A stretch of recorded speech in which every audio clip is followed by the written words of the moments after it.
Chapter 613. Jiang Zhulu had not eaten anything for an entire day and night. He only drank a few cups of coffee provided by the police to keep him awake. Therefore, he only vomited out the brownish-yellow coffee juice. He bent over, screamed at the top of his lungs, and vomited over and over again. His appearance was so exaggerated that people were worried that he would vomit out his liver, lungs, and bile. The witness's words reminded him of that day. He remembered how he had sat in the bumpy car to pick up his father, his useless and arrogant father-in-law, in order to maintain his powerful image and not be looked down upon by those arrogant martial artists. He had resisted the urge to vomit. He had held it in until today, but he finally could not control it anymore. He had used up all of his tolerance that day and vomited everything that he had prepared to vomit that day. It was also from that day onwards that he turned into a demon. It was also from that day onwards that his relationship with his wife Shangxin fell to the freezing point. It was like a reincarnation cycle. He had returned to the original path, and all the hard work he had put in between was meaningless. He was a complete failure, and he could not change his fate. "Give him a cup of water," Chen Aiyang said.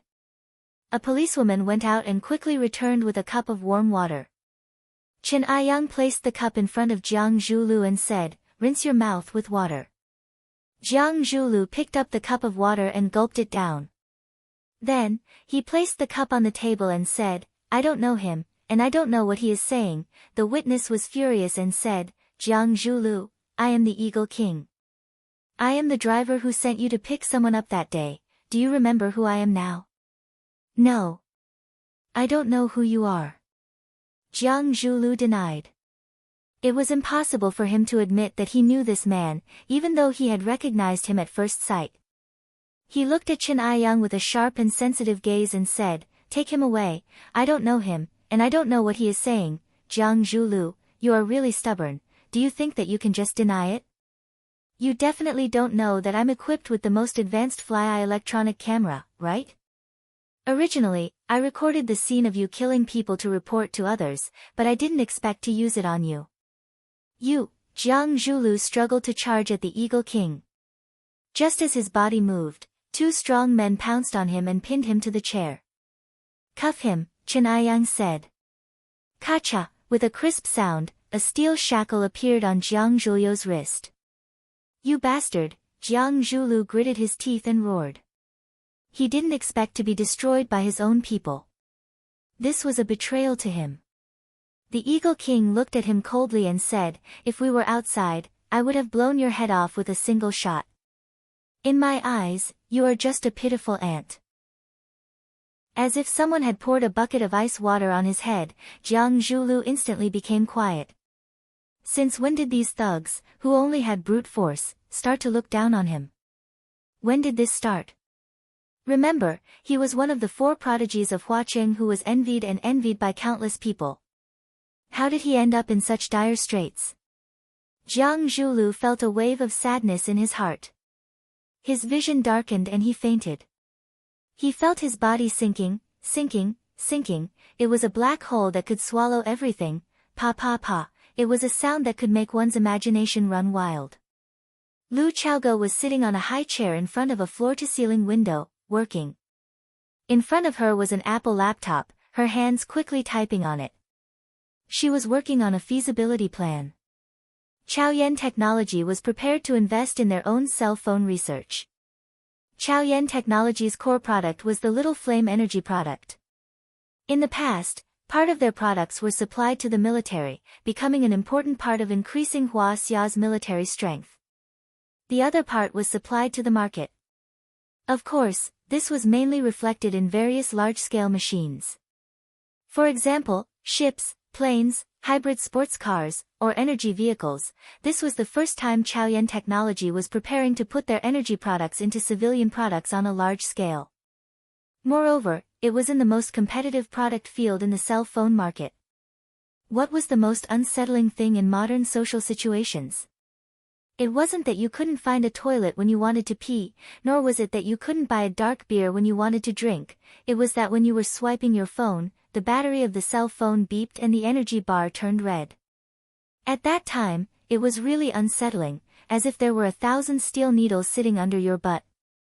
Whether it was Apple's cell phone with the largest market share, or other international or domestic cell phone giants, they all had to face the same problem: the battery life was too poor. Chaoyan Technology started with energy, and they didn't lack the continuous use of energy. Therefore, Lu Chaoga targeted this business opportunity and prepared to produce a cell phone with energy. When you used an Apple phone, you could only use it for a day on a single charge. When you used Chaoyan's cell phone, you could use it for a week on a single charge. Which one would you choose? Nonsense, of course it would be Apple. Because the Apple phone looked more pretentious. The functions of the cell phones were almost the same, and there wouldn't be much difference in technology. Even the battery life had been solved. Then, there was only one problem that Lu Chaoga had to solve: could the phone produced by Chaoyan improve the user's pretentiousness? Now there were two plans. One was for Chaoyan to make his own cell phone and start all over again from the model to the internal configuration. The other plan was to acquire a second-rate cell phone company that already existed. He only needed to improve the quality of the hardware and software and install Chaoyan's energy battery. Lu Chaoga was busy with her work when she saw the gate of the courtyard open. Then she saw Fang Yan, the little man she hadn't seen for a while. Lu Chaoga stopped what he was doing and walked outside. Fang Yan came back with Snake Lord. Seeing Lu Chaoga waiting at the door, Fang Yan said with a smile, "I haven't heard your cooking for a long time. I miss it." Lu Chaoga nodded and said, "Are you hungry? I'll cook a bowl of noodles for you." Fang Yan shook his head and said, "I've already eaten before I came back." He pointed to Snake Lord, who was standing behind him and didn't dare to come forward, and said, "His name is Fang Wend, and he's my friend." Fang Wend was the name Fang Yan had just given to Snake Lord. He wanted him to understand the principle of giving up something to gain. The reason why his surname was Fang was that Snake Lord wanted to cut off the past and separate himself from everything in the past. Therefore, Fang Yan asked him to follow his surname. Snake Lord himself was also very happy. Fang Wen said that he liked the name very much. "Hello." Lu Chaoga took the initiative to reach out to Snake Lord. Snake Lord hid his hand behind his back, not daring to shake hands with Lu Chaoga. In the past, when he still thought of himself as Snake Lord, he was careless, bloodthirsty, and didn't care about anything. But now it was different. He hoped to become friends with Fang Yan and become brothers. He hoped to become a family with Fang Yan's family, so he began to be afraid. He knew what his hand looked like. It was like a layer of snakeskin, and it was prickly to the touch. He was like a monster in a normal society, like a poisonous snake that could walk normally. He was afraid that he would scare Lu Chaoga, and he was afraid that he would ruin everything he had just obtained. It wasn't easy for him to obtain it, so he cherished it very much. His only family member in the world had betrayed him, and now he had very little. Fang Yan looked at him with a smile and said, "Fang Wend, a lady took the initiative to extend her hand to you.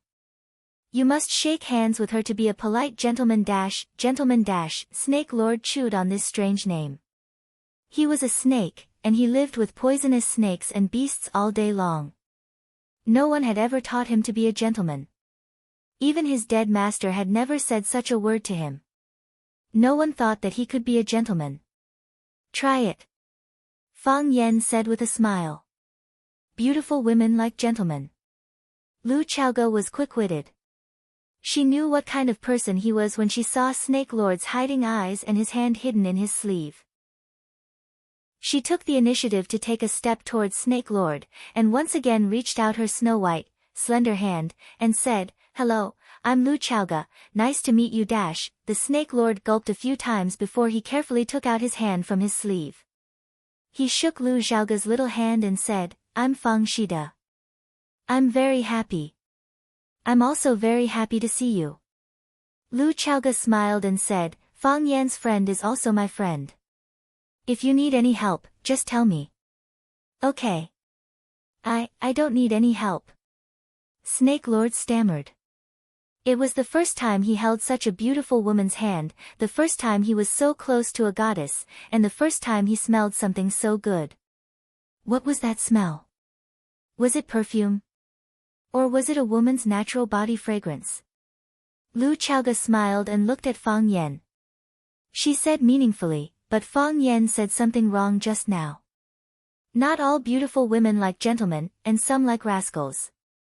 Snake Lord became anxious, and his forehead began to be covered in sweat. He hurriedly explained, I'm not a rascal. Chapter 6:14. A man in love has 0 IQ. The Snake King fell in love again, but this time, the object of his love was Fang Yan. He knew that he was strange, and he also knew that he was not very sociable. He was like a lone wolf, no, a lone snake, walking in the crowd, but it was difficult to blend in with the crowd. He rarely looked at himself in the mirror, but in his heart, he knew that he was definitely not the type of handsome man that women would like, nor was he a man with a six-pack. If a man with no looks, no height, no penis, and no ability to live a good life wanted to win the favor of women, then he could only spend money. However, the Snake King did not have money. No one wanted to look at the Snake King's sharp triangular eyes, and no one wanted to look at his pitted face for a few minutes. Everyone's first reaction when they saw him was to quickly look away. He was a monster in people's eyes. Who would like a snake man? Fang Yan did not despise him and took him in when he was in the most pain and despair. Lu Chaoge did not despise him either. Such a beautiful woman was like a fairy. When she looked at him, her expression was gentle, and her smile was without a trace of hypocrisy. The Snake King liked this family, and he really wanted to integrate into it.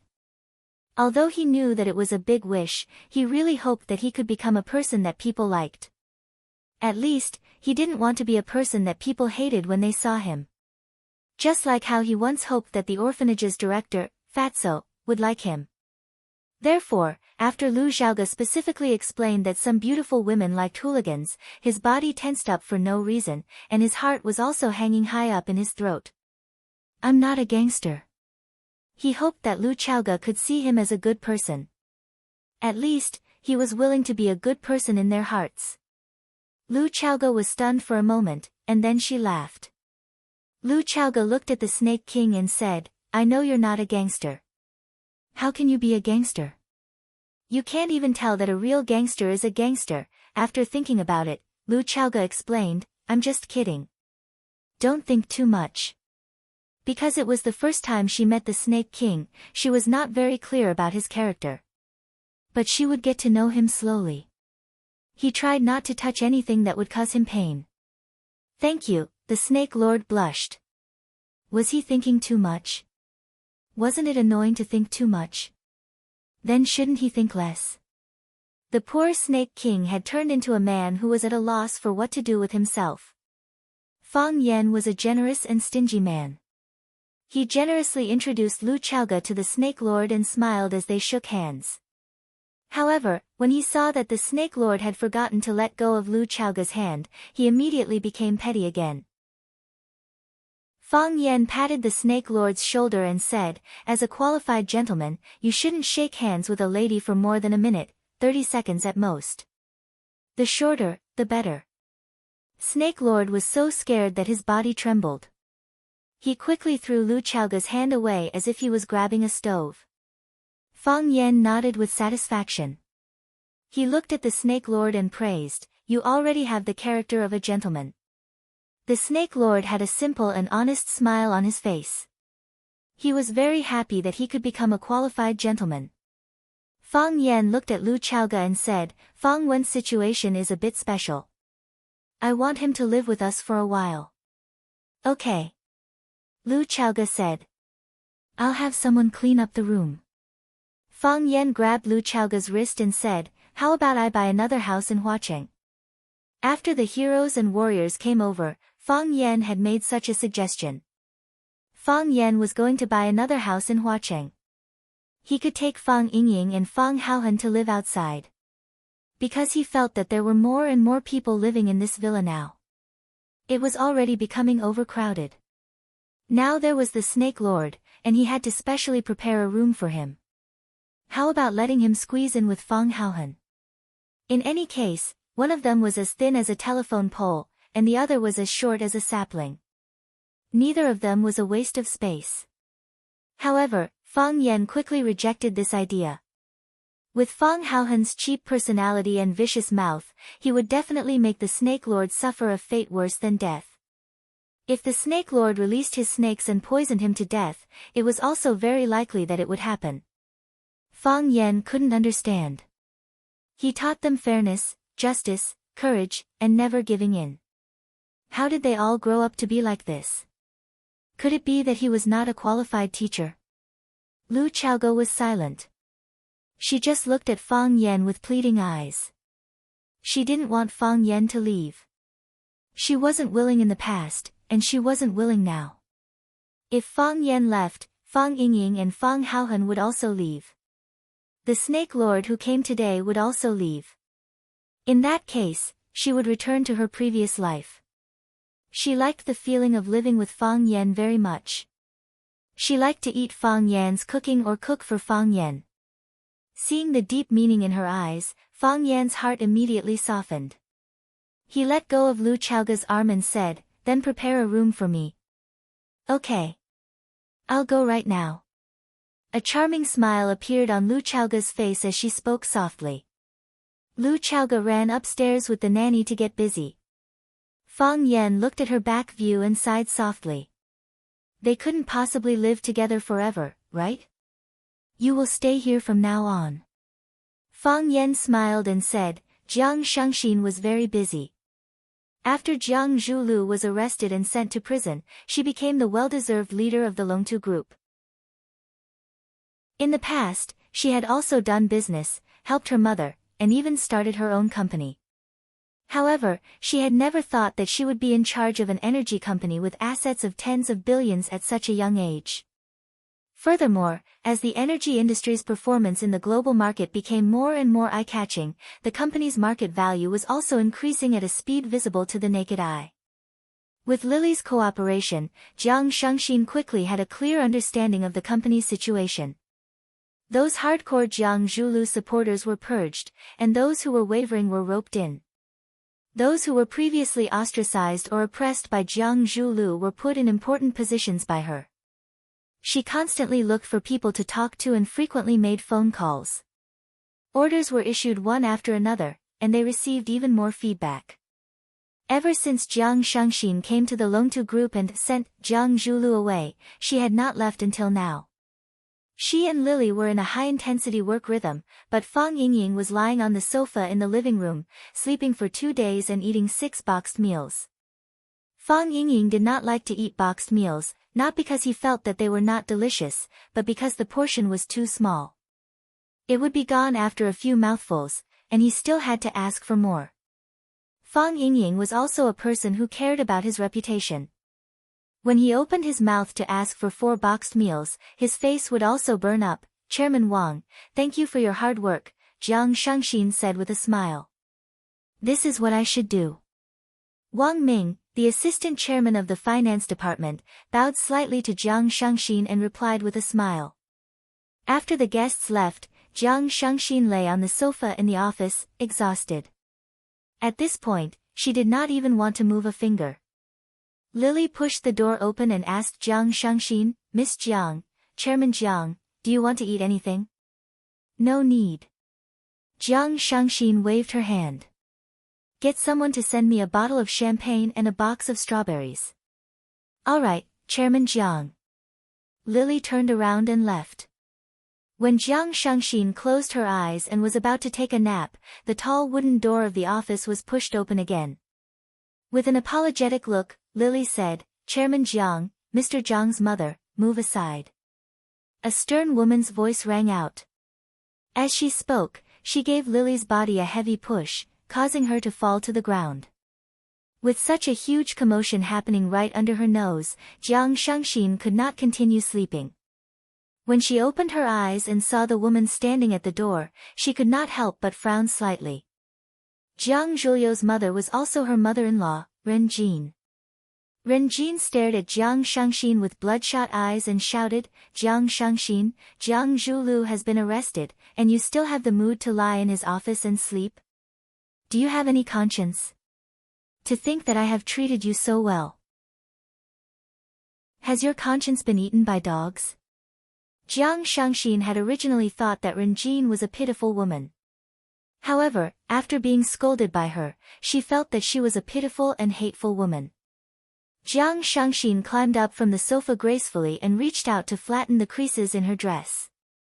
Placing her hands together on her knees, she looked at Renjin, who was standing in front of her, and said, If you are here to question my character, then I will have to disappoint you. This is the kind of person I am. So, you can leave now. Jiang Shangxin, you. Renjin did not expect Jiang Shangxin to be so resolute and almost choked to death by her words. After being stunned for a while, she said angrily, Jiang Shangxin, there has been no news of Zhu Lu since he was taken away by the police. How can you not care about it? Even if there is a problem between the two of you, you should at least get the company's lawyer to check on it. I went to the police station to ask, but none of the lawyers in the company went to see Zhu Lu. What if he was tortured by them? Shangxin, quickly help Zhu Lu.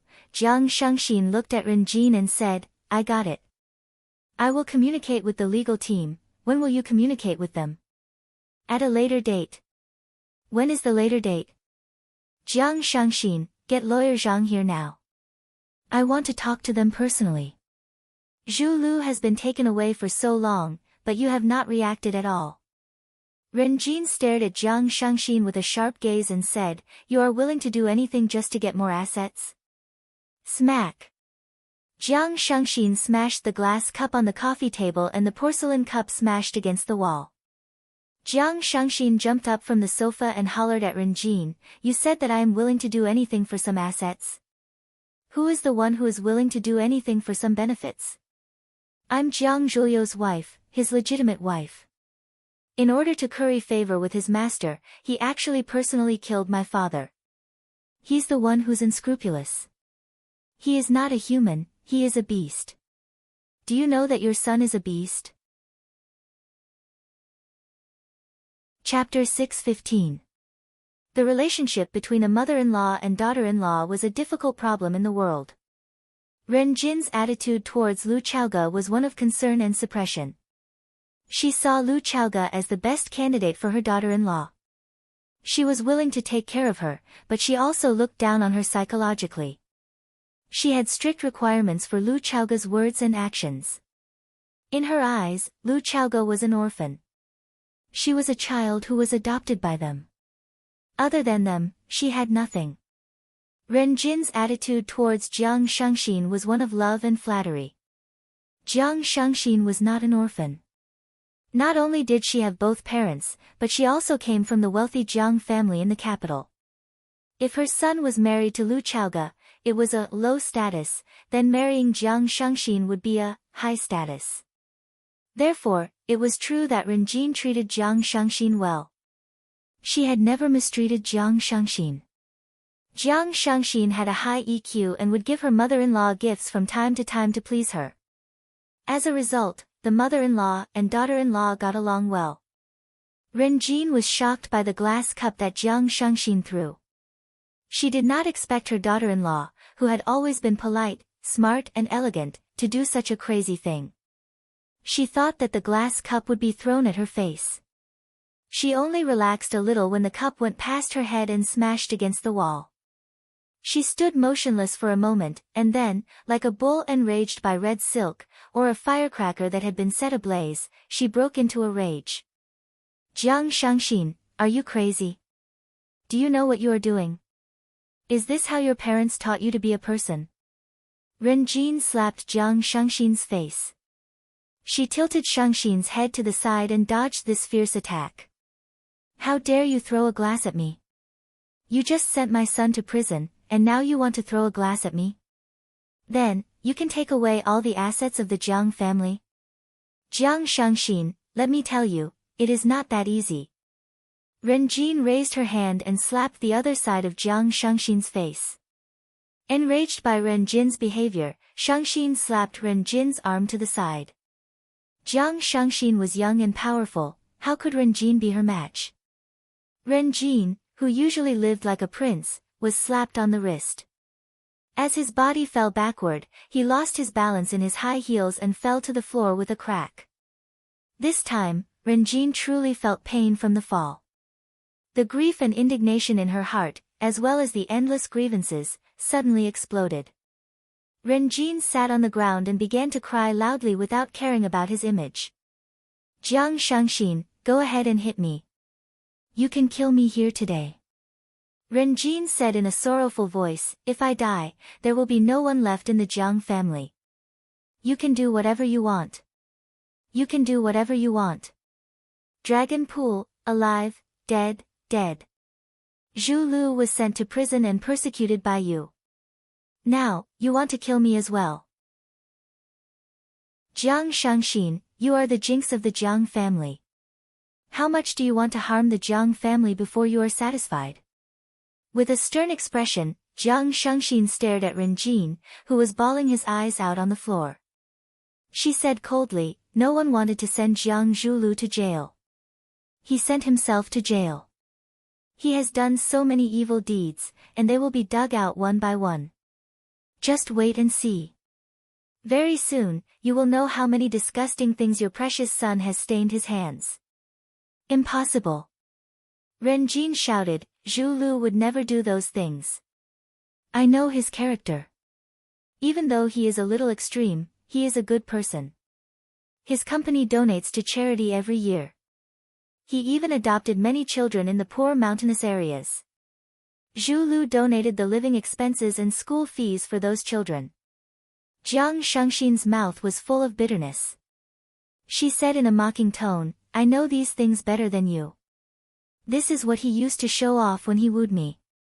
Which woman doesn't want to find a loving man to spend the rest of her life with? Because it would make her feel that he is so loving to others. He is only wholeheartedly devoted to his wife and her family. She didn't expect that it was just a piece of sheepskin that he wore on the outside. It was a layer of gold that he put on his face. Deep down, he is a hungry wolf. He is a devil and a scumbag. Marrying him is the most regrettable thing in my life. Shangxin. Tears streamed down Ren Jin's face as he looked at Shangxin and pleaded, Shangxin, no matter what, you have to save Zhu Lu. Please help me save Zhu Lu. His father is no longer around, he is my only relative. Ren Jin crawled up from the ground and strode toward Jiang Shangxin. Thump. Ren Jin knelt down in front of Jiang Shangxin. Shangxin, I beg you. I will kowtow to you. I will apologize to you. You are a woman too. Can you take pity on an old man like me? If I don't have my son, I won't be able to live on. I will die. Shangxin, can you take pity on me by saving Zhu Lu? Jiang Shangxin looked at Ren Jin, who was crying and begging bitterly. She felt very upset. Ren Jin was born into a good family. She was also a woman who came from a big family. However, she had suffered all kinds of setbacks during this period of time. First, her husband disappeared mysteriously after he went out. Until now, not even his corpse had been found. Then, her son was taken away by the police. There wasn't even anyone to save him. She used to be extremely proud. However, she didn't hesitate to trample on her dignity. Now, she was just a pitiful woman. A mother who prayed for her son's health and safety. Jiang Shangxin squatted down and lifted Ren Jin's arm to help her up. Ren Jin knelt there and refused to get up. No matter how hard Jiang Shangxin tried, she couldn't get up. Jiang Shangxin didn't force her anymore. She looked at Ren Jin and said, I can pity you. However, I will not pity Jiang Zhulu. He has to bear the responsibility for whatever he did wrong. If all the sins committed by the children could be forgiven because of the kindness of their parents, the world would have been in a mess. Jiang Shangxin. Ren Jin gritted her teeth and said, don't force me into a dead end. Jiang Shengxin looked at her with a serious look on her face and said resolutely, I can tell you honestly that I will not save Jiang Zhulu. I will not send any lawyer from the Longtu group. You better pray that I don't send any lawyer. If that's the case, he might still have a chance of survival. If I were to take action, I would only wish for his death. The former chairman of the Longtu group, Jiang Zhulu, was arrested by the police for a crime of intentional homicide. Jiang Zhulu is the son of the founder of the Longtu group, Qiang Longtan. Qiang Longtan disappeared mysteriously. The police suspect that Jiang Zhulu killed his father in order to climb up the ranks. From the 4 talents of watching to the murder suspects, mental emptiness is the biggest incentive for rich kids to commit crimes. Bam! Lan Shanggu switched off the television. He pushed his chair away and stood up. He paced around his luxuriously decorated office. He held a cell phone in his hand. However, he didn't make the call. After hesitating for a long time, he grabbed the car key and walked out. Lan Shanggu went to the garage and chose his favorite military Hummer. He opened the door of the Hummer, started the engine, and rushed out. Screech, Lan Shanggu drove the car to the entrance of an old house. Just when he was about to get off the car and press the doorbell, a bright yellow Lamborghini rushed over. The sharp head of the Lamborghini and the front of the Hummer stood side by side. A young man with long hair sat in the driver's seat. The young man looked at Lan Shanggu, who was pressing the button, and said with a smile, I was wondering who it was. Brother Lan Shanggu, you are back. You are a rare guest. Lan Tingyue, the son of Lan Shanggu's 4th uncle. He had been studying in France and had only returned to the country after graduating a year ago. He didn't have a formal job. He drove his luxury car around watching every day, drinking and flirting with girls. From time to time, he would do something out of the ordinary. Because he was the youngest boy in the Lan family, he had always been loved by everyone. As a result, he developed the habit of looking down on others and rarely putting them in his eyes. Ever since Lan Shanggu separated from the Lan family, he had never returned to the Lan family's old house. Lan Shanggu had only seen Lan Tingyue twice at the Blue Mountain Club. It was the first time that he happened to bump into him at his doorstep. Lan Shanggu smiled and said, I came back to talk to Grandpa about something. Talk about something? What is it? Lan Shanggu smiled and said, kids shouldn't ask about this. Go back and rest early. Lan Tingyue sneered and said, Lan Shanggu, if you still have a bit of backbone, hurry up and scram. Don't let me see you in the Lan family. What? Back then, you wanted to ride on someone else's coattails and even didn't hesitate to separate from the Lan family, making the Lan family a joke in the eyes of outsiders. When I came back from studying abroad, do you know what I heard the most? Why did Lan Shanggu separate from the Lan family? Did the Lan family mistreat him? Lan Shanggu, don't you have any shame? Back then, in order to earn more money, you cried and shouted that you wanted to separate from the Lan family. Now that you've separated from the Lan family and you're in trouble outside, you come back to ask for help. Lan Shanggu looked at Lan Tingyue thoughtfully and asked, Are you done? I'm done. You're no longer a member of the Lan family. So, go wherever you want to go. Whether you live or die, whether you eat meat or drink porridge, it has nothing to do with the Lan family. Lan Shanggu nodded and started the Hummer again. After pressing the reverse gear, the Hummer quickly backed off. I used to say how powerful the Lan clan's Lan Shanggu was, but now it seems that it's just a spineless coward. Seeing that Lan Shanggu was reversing the car and preparing to leave, Lan Tingyue's heart swelled up infinitely as if he had just won a battle. The Hummer that was reversing suddenly accelerated. The tall front of the Hummer ruthlessly rolled towards the sexy butt of the Lamborghini. Chapter 6:16.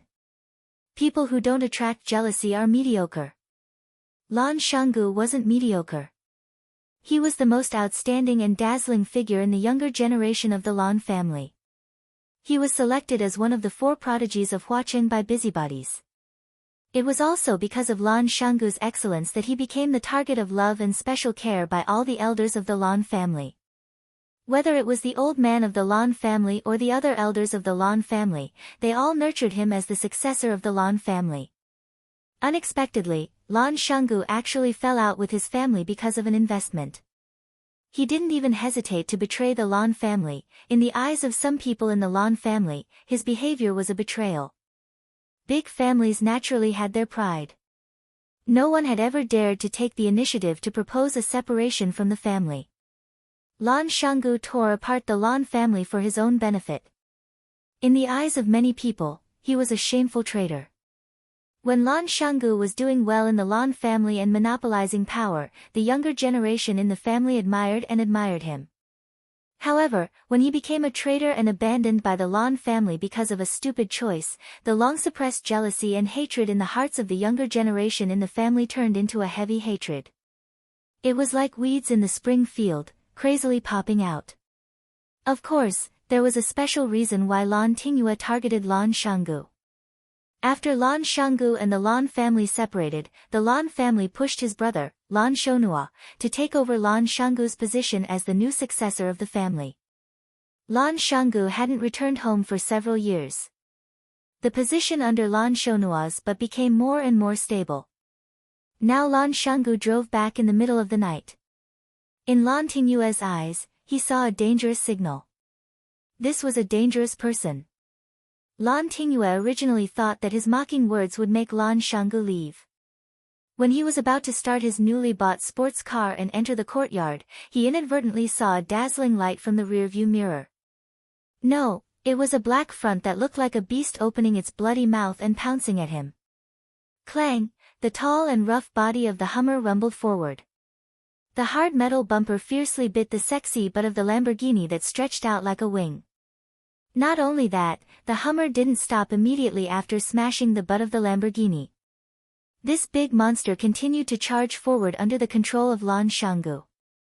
Kacha kacha, the back half of the Lamborghini was rolled up by the mouth of the big monster. The Hummer opened its mouth and continued to roll over Lan Tingyue in the driver's seat. Lan Tingyue was scared out of his wits. His face was pale and his pupils dilated. He pushed the car door open and wanted to escape, but he was pulled back by the seatbelt and couldn't move. Lan Mountain Valley. Lan Mountain Valley. Lan Tingyue screamed. Lan Shanggu stepped on the accelerator and drove the Hummer to continue attacking the city. Help! Lan Tingyue was so scared that his nose was running and his tears were running. He cried out, "Help, big brother Lan, don't kill me!" Bang! The Hummer finally stopped, but the engine was still running. The Lamborghini's weak body, which was pressed under his body, was shaking non-stop. Lan Shanggu looked down and stared at Lan Tingyue, who was sitting in the front passenger seat. He said arrogantly, "Now, can I go in?" Lan Tingyue couldn't say a word. He was so scared that he peed his pants. The hot air from the front of the Hummer poured on Lan Tingyue's back. His body was already soaked in sweat. "You called me a coward."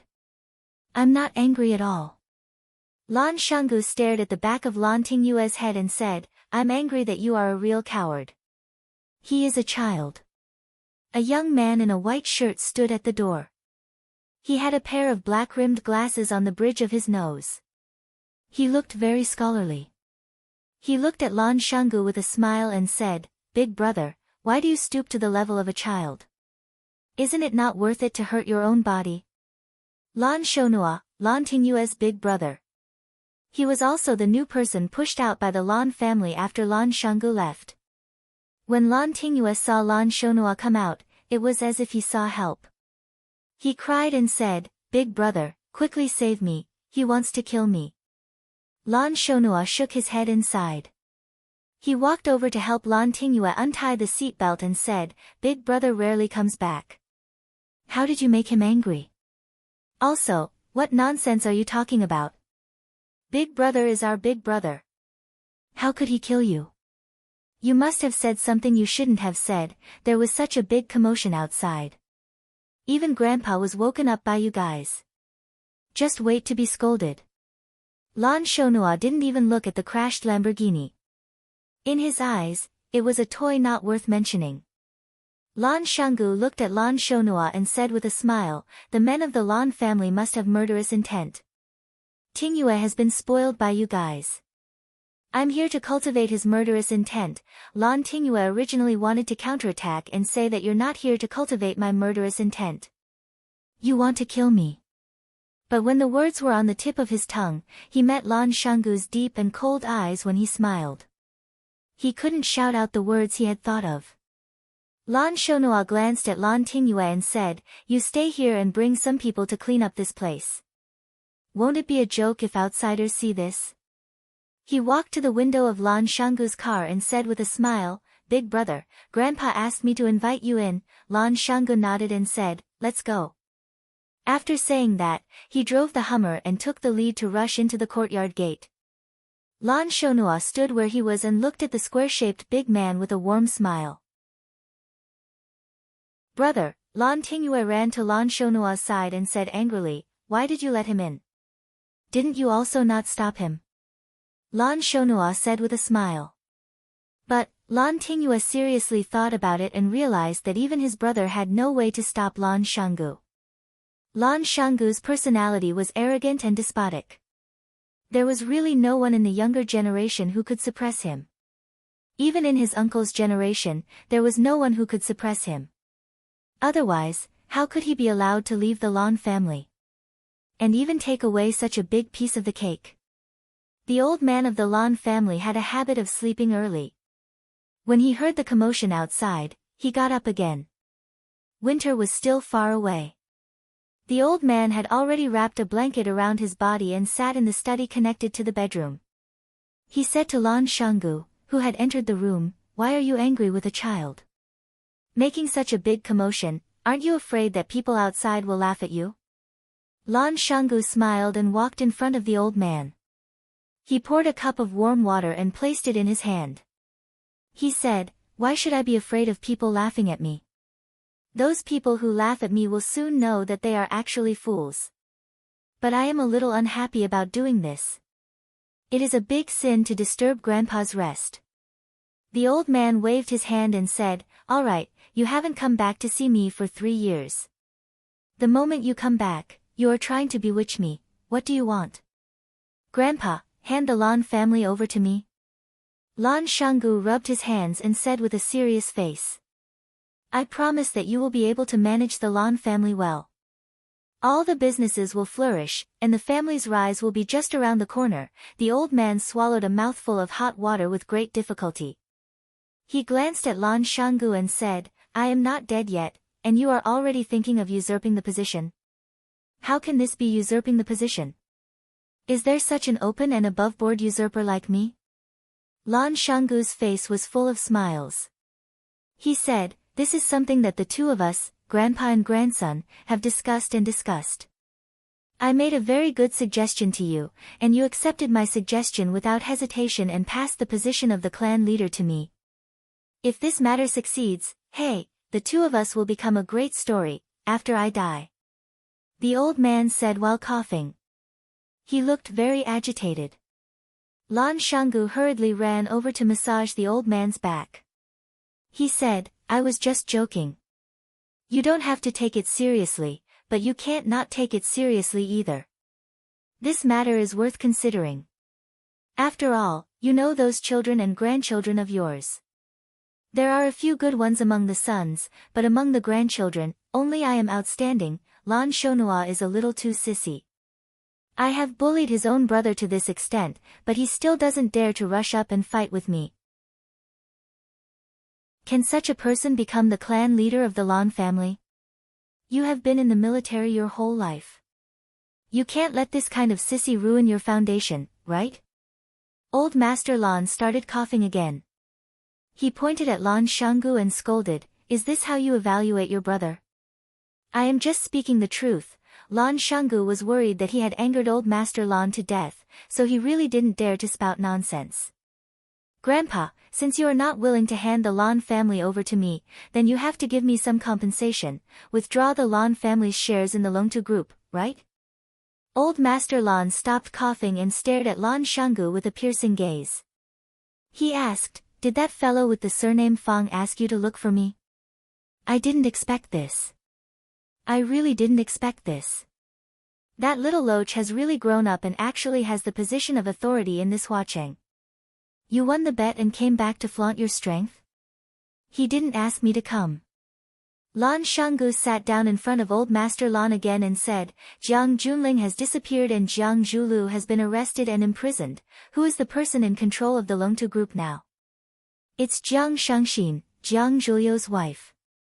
You must have known long ago, right?" "Jiang Shangxin has become Fang Yan's woman since a long time ago." Old Master Lan's eyes widened and he said angrily, "The two of them got together? Disgraced, truly disgraced. These people can do anything shameless." The elderly valued the relationship between a man and a woman the most. From his point of view, Fang Yan was worse than a beast for getting together with someone else's wife. Lan Shanggu stared at Old Master Lan with his eyes wide open and didn't know whether to laugh or cry. He said, "Old Master, aren't you a little too open-minded? I only said that Jiang Shangxin has become Fang Yan's woman, I didn't say that she has become Fang Yan's woman." Chapter 617. What was the difference between his men and his women? Lu Shu was Fang Yan's man, Lan Shanggu was Fang Yan's man, Du Qing was Fang Yan's man, and Jiang Shangxin was Fang Yan's man. They were comrades in arms, an alliance. They were like grasshoppers on a boat. However, his women had another meaning. Lu Chaogo was his woman. The little princess of the Qin clan was also his woman. Although Old Master Lan was old, he was still very clear about this. He looked at Langu Valley and asked, "Busybodies have named you kids as the four prodigies of Huacheng. Even though it's a little childish, it still represents the four most powerful clans in Huacheng. The Jiang family has fallen to such a state, it really makes one sigh. If the Jiang clan is gone, will the other clans really be able to protect themselves? Grandpa, can you protect them?" Lan Shanggu asked back. Old Master Lan was furious. He raised something in his hand and wanted to throw it at him. He shouted, "Why can't I protect them? Could it be that in your eyes, that fellow is already unstoppable?" Lan Shanggu sighed softly and said, "Grandpa, I don't think that he is unstoppable, and it's not because I'm inflated after winning. Think about it, how many resources and connections does Fang Yan have now? He has the support of the Lu clan, the support of Lan Shanggu, the support of Du Qing, he has the powerful Chaoyan technology, Longtu is under his control, and the support of the Qin clan. Grandpa, if he really wants to make a move against the Lan clan, how do you think we can fight back?" Old Master Lan laughed coldly and said, "The Lan clan is doing business properly. Would he dare to take it by force? Grandpa, nowadays, no one is stupid enough to do things like taking things by force. The risk is too high, and the loss outweighs the gain. He only needs to use the resources under his banner to force the living environment of the Lan clan. As long as he makes a move, countless people under him will follow suit. By then, what will the Lan clan do? The Lu clan isn't on his side either, right? Won't the Mei family stand up and say something? Of course, the Lu family won't be on his side. However, the Lu family will make a wise choice, to follow the Wolf King and eat the meat and drink the soup, or to become the prey that the Wolf King leads the wolves to attack and devour. They will make a wise choice. As for the Mei family is different from us. They had their own way of survival. Why would they care about the life and death of others? Even if Grandpa wanted to join hands with them, he would probably have to give up a considerable portion of the benefits, right? They want shipping. Are you willing to give it to them? According to what you're saying, our Lan clan has nowhere to go. That's not it. Lan Shanggu said, hasn't Grandpa already made his choice? Grandfather chose the Jiang family and chose to rely on the Jiang family's power. If this was the capital city or any other city, I would suggest that Grandpa make this choice. You have no choice but to do so. But Grandpa, this is Flower City. Our roots are in Flower City. You think I made the wrong choice? Old Master Lan held his teacup and looked at Lan Gulu with a piercing gaze. At least for now, it seems to be wrong. Lan Shanggu said straightforwardly. Old Master Lan's eyes turned cold and he fell into a long silence. Lan Shanggu waited for Grandpa to think for a while before saying, Jiang Zhulu is in jail and won't be able to come out for a while. Fang Yan didn't let anyone else control Longtu. He didn't even use his most trusted person, Lu Chaoge. Instead, he sent Shangxin in. This means that he doesn't want Longtu to be separated. He wants to use Shangxin's identity to take over Longtu. If the Lan clan still wants to have a share of the loot, there will be a huge feud. Old Master Lan looked at Lan Shanggu and asked, are the things that Jiang Zhulu did true? They should be. Lan Shanggu nodded with a serious expression. Even though a tiger is ferocious, it doesn't eat its cubs. How is this behavior different from that of a beast? This time, it was Lan Shanggu's turn to remain silent. Old Master Lan looked at Lan Gulu and said, father and son killing each other and brothers fighting each other, this is a tragedy. I don't have any other requests from you. I only want you to keep this family and prosper in everything you do. No matter what, Lan Shanggu nodded and said, Grandpa, I understand. Old Master Lan nodded in satisfaction and said, what you mean is that we can't keep the shares of Longtu no matter what. We can't, Lan Shanggu said. Old Master Lan took a sip from his teacup and said, you're the eldest son and grandson of the Lan clan. Splitting up in a fit of pique, the things you brought out with you are ultimately still too little. This is a little unfair to you. I'll give you the little bit of shares that the Lan clan has in the Longtu Corporation. Think of it as some compensation to you. Lan Shanggu stared at Old Master Lan with his eyes wide open and said, Grandpa. Old Master Lan sighed softly and said, you and Fang Yan will advance and retreat together. He can't possibly forcefully take over his own brother's shares, can he? If that's the case, how is he different from a beast? Who would dare to work with him in the future? Lan Shanggu felt that he had fallen into a huge pit. A bottomless pit. Someone knocked on the room door. Lan Shanggu looked outside with a smile and said, I guess it must be Lan Shonua. He raised his voice and shouted outside, come in. The room door was pushed open. It was indeed Lan Shonua standing at the door. Lan Shonua carried a tray in his hand and walked in with a smile on his face. He said, Grandpa, big brother, I knew that you two would talk until midnight, so I asked the kitchen to make a bowl of sweet distiller's grains for you two to eat while it's hot. Fill your stomach. He placed the tray on the table and placed a bowl in front of Grandpa and Lan Shanggu each. He said, you two take your time, I'll go out first. With that, he carried the tray and walked out. Lan Shanggu looked at Old Master Lan and said, a scholar who has been away for 3 days has changed my opinion of him. Old Master Lan had a smug look on his face. He said, spring is when 100 flowers contend. Mo Qingdi and Ice Dragon were living together. Just like a loser who had met the Ms. Perfect in his life, Mo Qingdi's life in the land of extreme coldness had undergone a complete change. He lived in a large, unique, and luxurious house with icicles hanging from the ceiling. He ate all kinds of rare and precious celestial fruits that he had never eaten before. Even the place where he slept at night was covered with red feathers. A red feather was a red bird on the glacier. Because Mo Qingdi had not seen anyone else in the land of extreme coldness, no one had told him the name of this bird. Mo Qingdi had been in this glacier for many years, but he had only seen this bird a few times. There was a large pile of bird feathers in Ice Dragon's cave. Mo Qingdi tidied it up. It was much more comfortable than the down quilt he used in Yanjing. It had to be said that his current life was much better than living in the igloo that he had carved out with a knife. Life was so blissful and comfortable, but Mo Qingdi could not help but worry about one problem.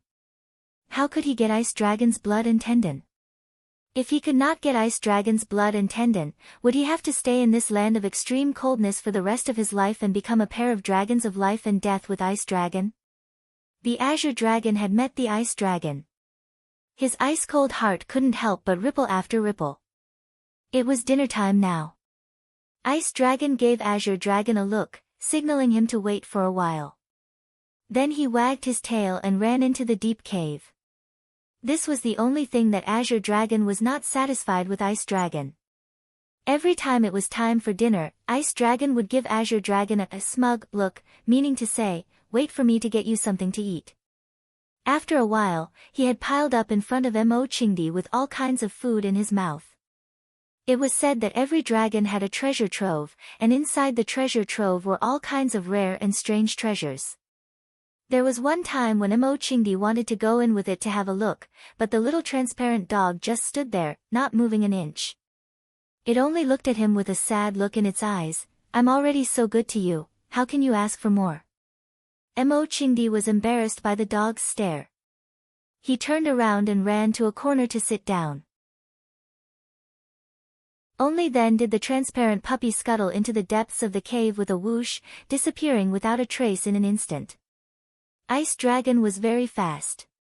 He did not have to wait too long before he came back with a big pile of food in front of Mo Chingdi.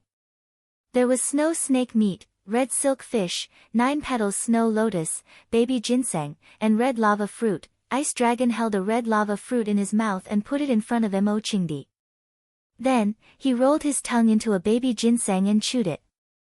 Mo Chingdi pushed the red lava fruit back, then reached out his hand to touch the thick 9-petal snow lotus. Ice Dragon saw Mo Chingdi's action and once again held the red lava fruit in his mouth in front of Mo Chingdi. He even winked at Mo Chingdi, as if saying, "I know you like this, don't be shy with me."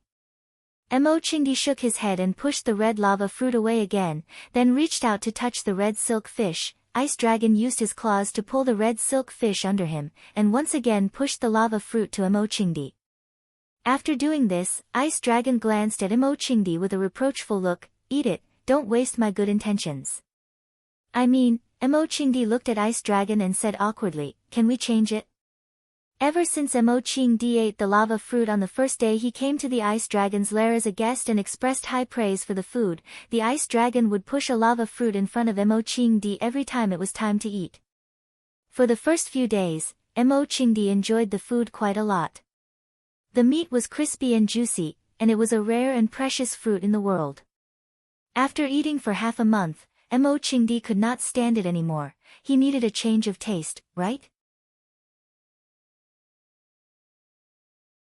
Chapter 618.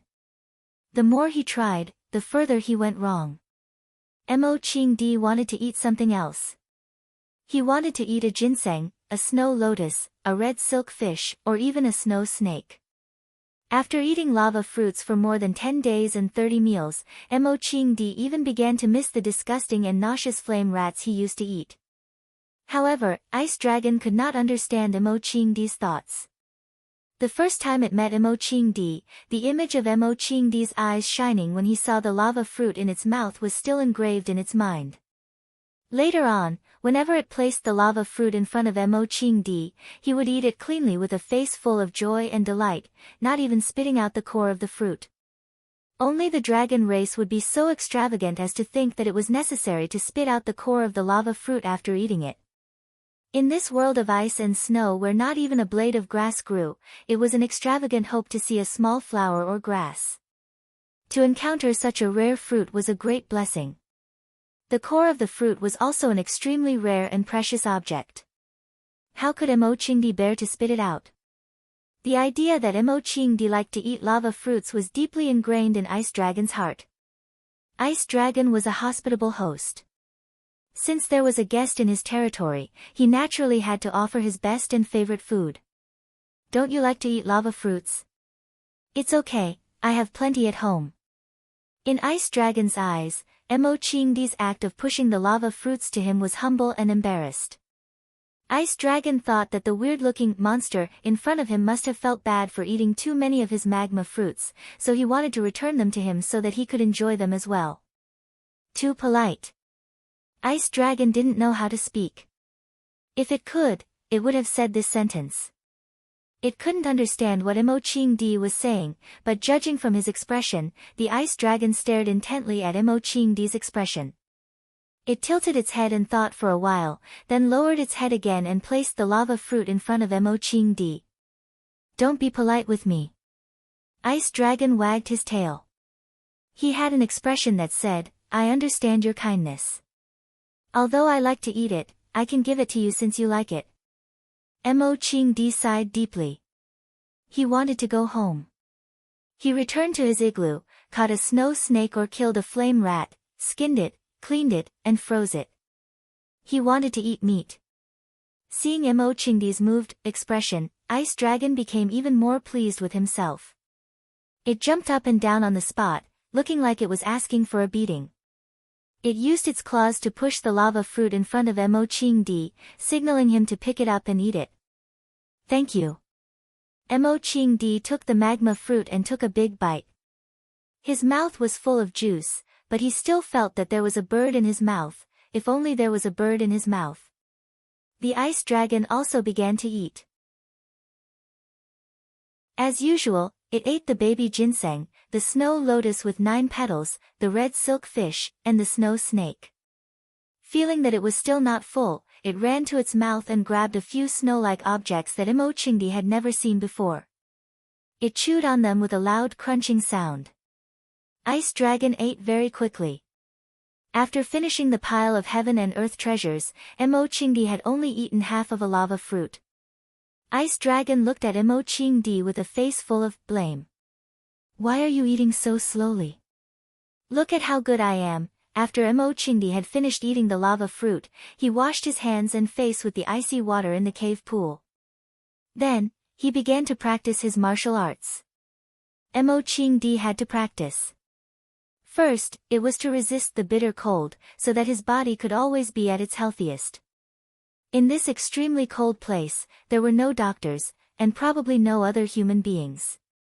If his body became weak or he noticed some other symptoms, then only death awaited him. In addition, Mo Qingdi was also digesting the energy that the lava fruit gave him. Mo Qingdi did not know where this lava fruit came from, and he had never even seen a tree with this fruit. However, he could feel that this fruit was very beneficial to his body. The lava fruit was fiery red in color, sweet and juicy, and it felt cool and delicious when eaten. But when the fruit entered his stomach, it began to emit a strange heat. It was like accidentally eating an aphrodisiac like, I love a piece of firewood, causing an inexplicable heat in one's body. If one sat there without moving, this heat would last for a long time. As long as one exercised intensely, the heat would spread faster. Mo Qingdi had just eaten another lava fruit, so he had to exercise again. Now he had to exercise 3 times a day. Ever since his tendons and veins were broken, he had never been as diligent as he was in this extremely cold place. Every time Mo Qingdi practiced, Ice Dragon would sit beside him and watch for a while. It never sat or squatted. Because Mo Qingdi had never entered its real cave, he did not know what kind of posture it was when it slept. Perhaps there were other beauties hidden in the golden house. Thinking of this possibility, Mo Qingdi felt a trace of anger in his heart. As usual, after watching for a few minutes, Ice Dragon felt that Mo Qingdi's kicks were very boring, so it flicked its tail and rushed into the depths of the cave like the wind. Mo Qingdi was very conflicted. He wanted to heal his meridians and body, and he wanted to go back to check on the current situation of the Fang family and see if Fang Yan could hold on by himself. If he wanted to go back as soon as possible, he could only kill Ice Dragon, drink its blood, and extract its tendons. However, if he did that, how could he be worthy of its life-saving grace? How could he be worthy of its deep friendship for treating him with good food and drinks every day? It was hard to advance, hard to retreat. He was in a dilemma. Just as Mo Qingdi was lost in his thoughts, the sound of screams and howls suddenly came from the outside. As Mo Qingdi listened attentively, a gust of wind blew past him. The transparent puppy had already run out to watch the commotion. This dog.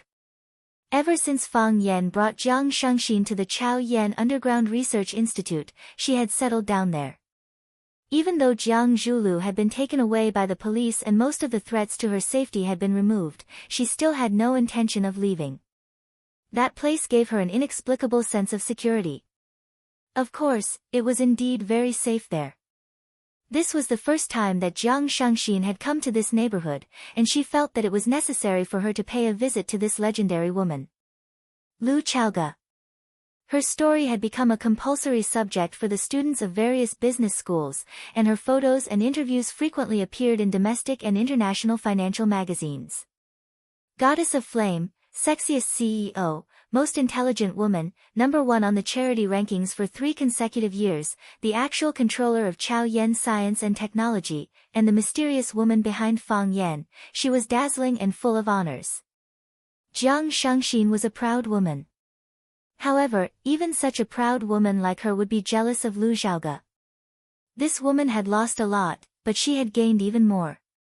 Before knowing her story, it was hard to imagine how a woman could live such a rich and colorful life. Jiang Shangxin suddenly had this thought, and she couldn't suppress it after it appeared in her mind. Let's go and see Lu Chaoge. Why do I want to see her? Jiang Shangxin thought to herself. Firstly, it was to thank her for being willing to provide her with a place to stay when she was in the most difficult and dangerous situation. Jiang Shangxin was very clear that if it wasn't for Lu Chaoge's permission, Fang Yan wouldn't have been able to bring her to such an important place like Chao Yan Underground Research Institute. Although Fang Yan had a lot of say in Chao Yan Science and Technology, Lu Chaoge was the real owner of Chao Yan.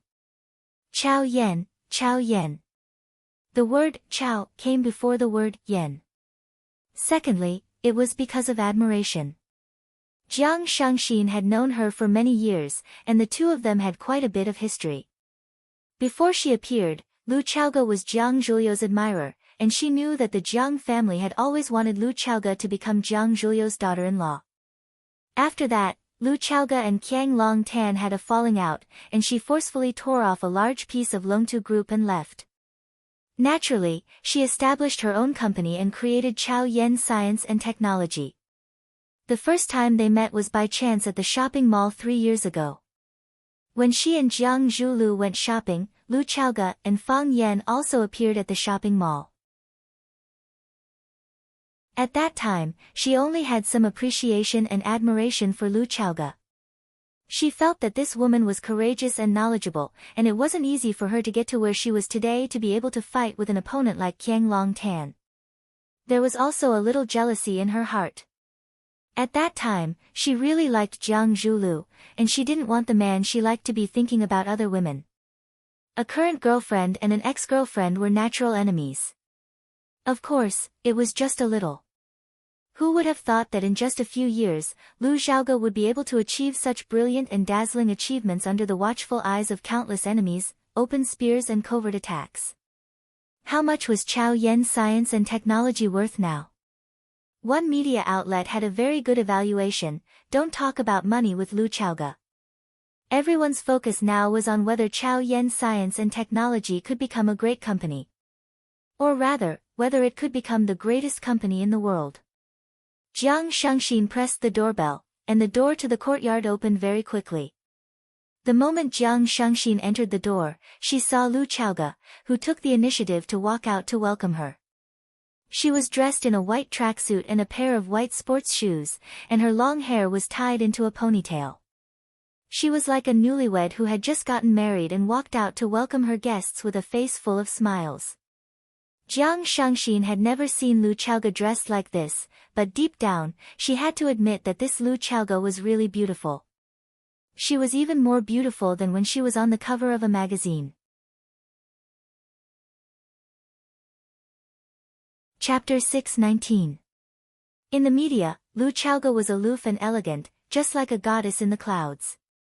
While people worshipped her, it also created a sense of unreachable distance. In Jiang Shangxin's eyes, Lu Chaoge was smart, sharp, and cold. She was good at forbearance. Some people described Jiang Zhuliu's father as a scalper and a dog. However, Jiang Shangxin felt that Lu Chaoge's scheming ability and ability to hide her emotions were not inferior to Qiang Longtan's. When she was still a child, she already knew how to deal with the murderer who killed her parents and won, and finally avenge her parents. How much willpower did it take? There was an old saying that went, "Kings don't meet kings." Because of some reason, Jiang Shengxin would more or less see Lu Chaoge as her competitor. However, when she saw Lu Chaoge come out to greet the guests in such a simple home attire, Jiang Shengxin suddenly realized that she might never be able to catch up with Lu Chaoge's footsteps. Some people did it as if it were heavy, while others did it as if it were light. Perhaps, in her heart, she had never seen herself as a competitor. It was a fortunate and sad thing. I'm sorry to disturb you so abruptly, Jiang Shengxin looked at Lu Chaoge and said apologetically. Lu Chaoge smiled, and it was like a spring breeze blowing on her face.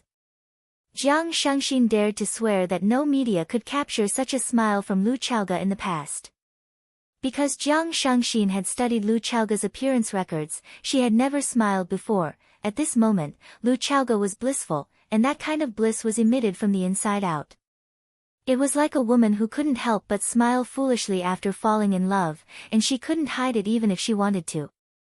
Lu Xiaoge took the initiative to stretch out his beautiful palm toward Shengxin and said in a gentle voice, I was supposed to be the one to visit you, but I've been too busy recently. I'm very happy that you're here as a guest. Jiang Shengxin sighed to herself. This woman was indeed a formidable person. When he was in trouble, he came to seek shelter, and even until now, he was still living in the underground research institute under her name. She didn't mention or ask about it when she saw him, as if she didn't know about it at all. Needless to say, that was the most embarrassing period of time for Shengxin. A spike in her bone, a scar on her face. If it weren't for Fang Yan who pulled down the plane to Paris in time, the news of her accident would have spread to China. Lu Chaoge's way of handling things made her feel very comfortable, and she felt that she was respected. Why did best friends end up fighting each other to the death? Because he asked too many questions. Jiang Shengxin held Lu Xiaoge's hand tightly and said, I saw an interview about you in the World Finance and Economics 2 years ago. You said that you like to study recipes during your free time at work and cook a delicious meal for yourself. I wonder if I will have the fortune to do so.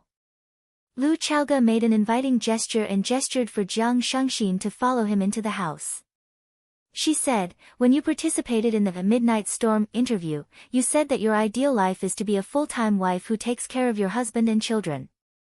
I guess your culinary skills are pretty good, right? How about we each cook 2 signature dishes? Isn't there still soup? Jiang Shengxin looked at Fang Yan, who was standing by the window on the 2nd floor, and said, Mr. Fang should be able to make soup, right?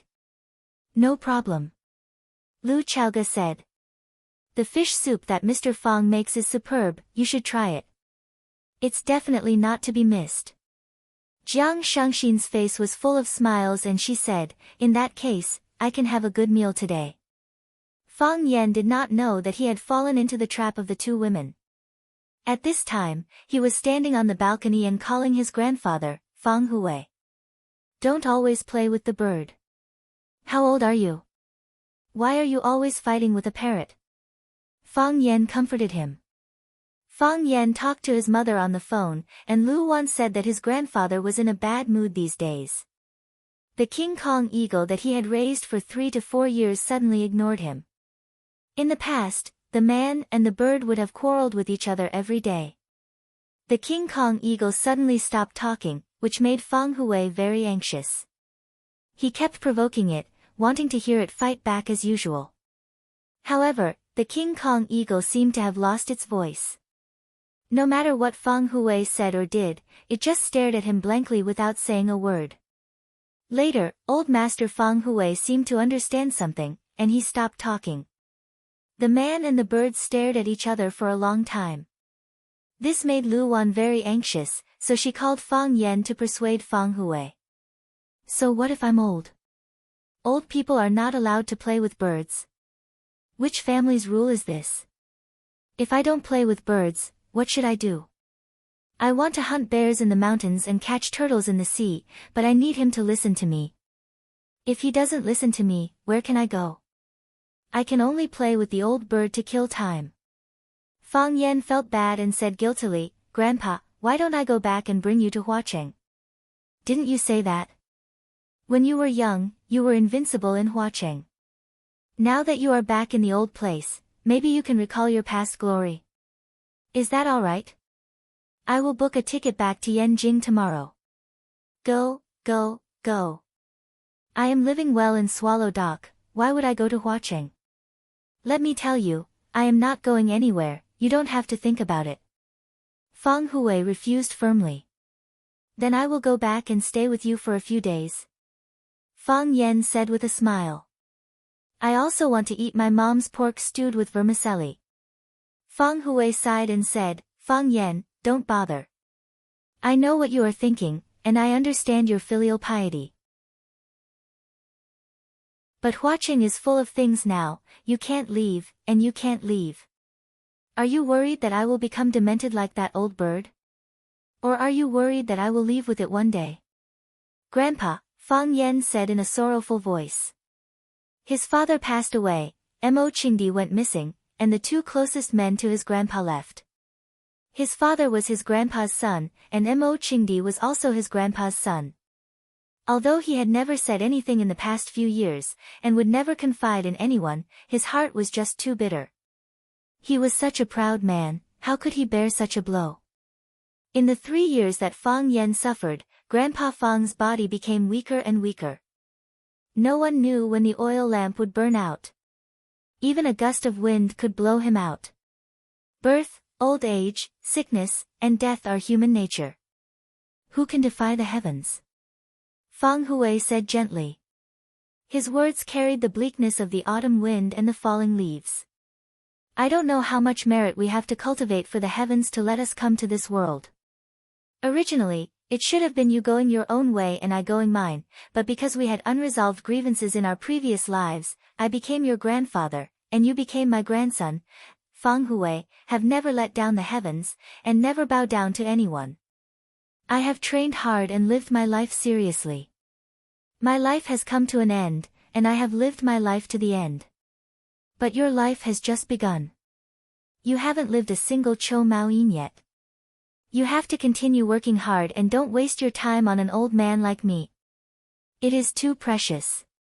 We can't afford to waste it. Grandpa, is there anything more important than spending time with you? Fang Yan endured the pain in his heart and said with a smile, there are shortcuts when it comes to being a person or doing things. For example, if I want to practice martial arts, I have to find a good master. You and the old drunkard are good masters. They can teach me quickly and help me improve faster than my peers. It is the same with being a person.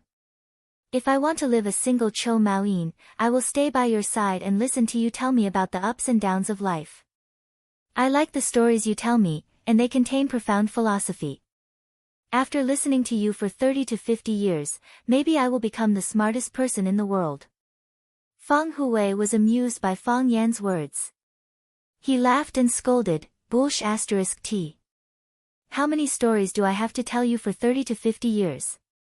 At that time, I will be more than 100 years old, and you will be 70 or 80 years old. A 100-year-old monster telling a 70 or 80-year-old man how to be a person. If someone saw this scene, they would have a heart attack. Hearing his grandpa's hearty laughter, Fang Yan felt a little better. He said, if someone saw this scene, they would definitely think of us as immortals. I am an old immortal, and you are an old immortal. I will give you 2 roasted chickens and a pot of plum wine. We can even have a drink. You're just making things up, kid. Fang Hui said with a smile. After a pause, old Master Fang said in a deep voice, I went to see Master 2 days ago. I will go to Master and ask for justice for you. What did Master say? Fang Yan's heart sank as he asked aloud. Bai Xiu was Master's student. Bai Xiu and Jiang Junling had planned that fatal trap, but in the end, Fang Yan had counterattacked and stabbed Bai Xiu to death. Did Master know what Bai Xiu had done? What would Master think about Bai Xiu's death? Fang Yan had to consider these questions, and he had to think of the worst. Master said. Old Master Fang Hui's voice was low and powerful. He said, he should give you an explanation for this matter. He asked you to come back when you have time. You should come back too. That child Wenwan seems to be advancing again. If you don't work harder, you will fall behind her again. You will be bullied by women for the rest of your life. I understand. Fang Yan said with a smile. When Fang Yingying and Fang Haohan came to Huacheng, they had said that Yuan Wan had gone into seclusion again. During this time, Fang Yan had been unable to contact her. Every breakthrough was a rebirth. It was full of hope, but also unknown danger. Fang Yan wanted to go back and face it with her. I will go back as soon as possible.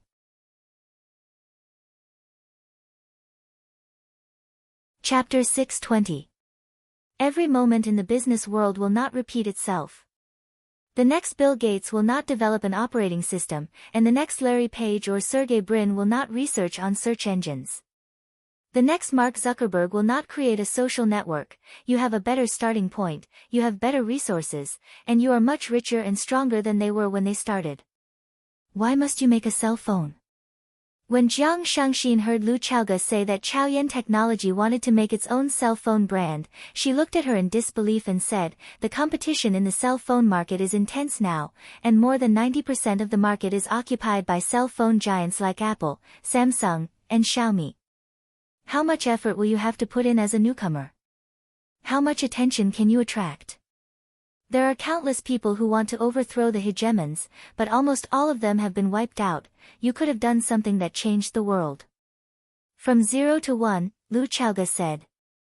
This is the business logic of Peter Thiel, the founder of PayPal and the first external investor of Facebook. He is the greatest investor, and he believes that innovation is not from 1 to n, but from 0 to 1. Are you his believer? Yes, this is a great person, and he always wants to do something that will change the world. He believes that the greatest mediocrity is imitation. Jiang Shangxin did not hide her admiration and respect for that venture capital emperor. She said, so, he did it. He became a god in the hearts of countless entrepreneurs. You should be such a person, and not repeat the same things as those mediocre people. You have the Chaoyan Empire, and you have a technological killer like the Rubik's Cube. How much technology can a cell phone have? No matter how great those cell phone manufacturers are, they are only at the level of technology that those small factories in Shin City can achieve. Even the standby time is longer than those branded phones. I think it is a waste of resources for you to make a cell phone. Lu Xiaoge held on to the fragrant tea in his hands and looked at Jiang Shangxin with a smile on his face. He said, Grim Gale once said that from the perspective of practical economics, an enterprise must first survive before it can think about innovation, but your business is already doing very well, and you don't lack money at all. No, it is not strong enough. Lu Chaoge's voice was gentle, but there was a burning ambition in her eyes. I said that I want to make a strong business empire, and I want it to be the strongest backing. Everyone in the world needs a cell phone, and I will not let go of this market. I know that Apple and Samsung are very strong, and I know that they have occupied more than 90% of the market, but, no matter what, I am willing to fight for it. Jiang Shangxin stared at Lu Xiaoge with a burning gaze and asked, everything that you have done, is for Fang Yan, right? Lu Xiaoge took a sip of tea and said with a smile, Lu Xiaoge said, Fang God. For others, for myself, this is what I want to do, what I am willing to do. We have to chase after something in life. Making Chaoyan the most powerful business empire is my life's pursuit. Jiang Shangxin nodded her head seriously and said, yes, it feels so good to work hard for your dreams. Have you made up your mind? What? Lu Xiaoge looked at Jiang Shangxin in confusion. If you have made up your mind, bring me along, Jiang Shangxin said. I don't want to miss the birth of a great cell phone, no matter if I invest in Longtu Group or in my own name. Lu Xiaoge extended his hand to Jiang Shangxin and said, welcome. Jiang Shangxin shook Lu Xiaoge's hand and said, so, have you thought of a name for the cell phone that is going to turn the world upside down? Lu Xiaoge shook her head and said, I haven't decided yet. I have a suggestion, Jiang Shangxin said. Fang Yan happened to come downstairs and saw Lu Xiaoge and Jiang Shangxin shaking hands and chatting happily. He smiled and said, did I see something that I shouldn't have? Jiang Shangxin then let go of Lu Chaoga's hand and asked Fang Yan, "What kind of content do you want to see? Tell us, we might be able to satisfy you." Lu Chaoga blushed. She didn't want to explain anything and just lowered her head to drink her tea. The moment Fang Yan imagined the scene of Shangxin and Lu Xiaoga tearing each other apart and rolling around, he felt as if his nose was going to bleed profusely. He switched the channel hurriedly and sat down opposite Shangxin. "Why are you here?" Jiang Shangxin was very dissatisfied with Fang Yan's question. She looked at Lu Chaoga and said, "Sister Lu, Fang Yan doesn't welcome me." Lu Chaoga rolled her eyes at Fang Yan and scolded him for talking nonsense.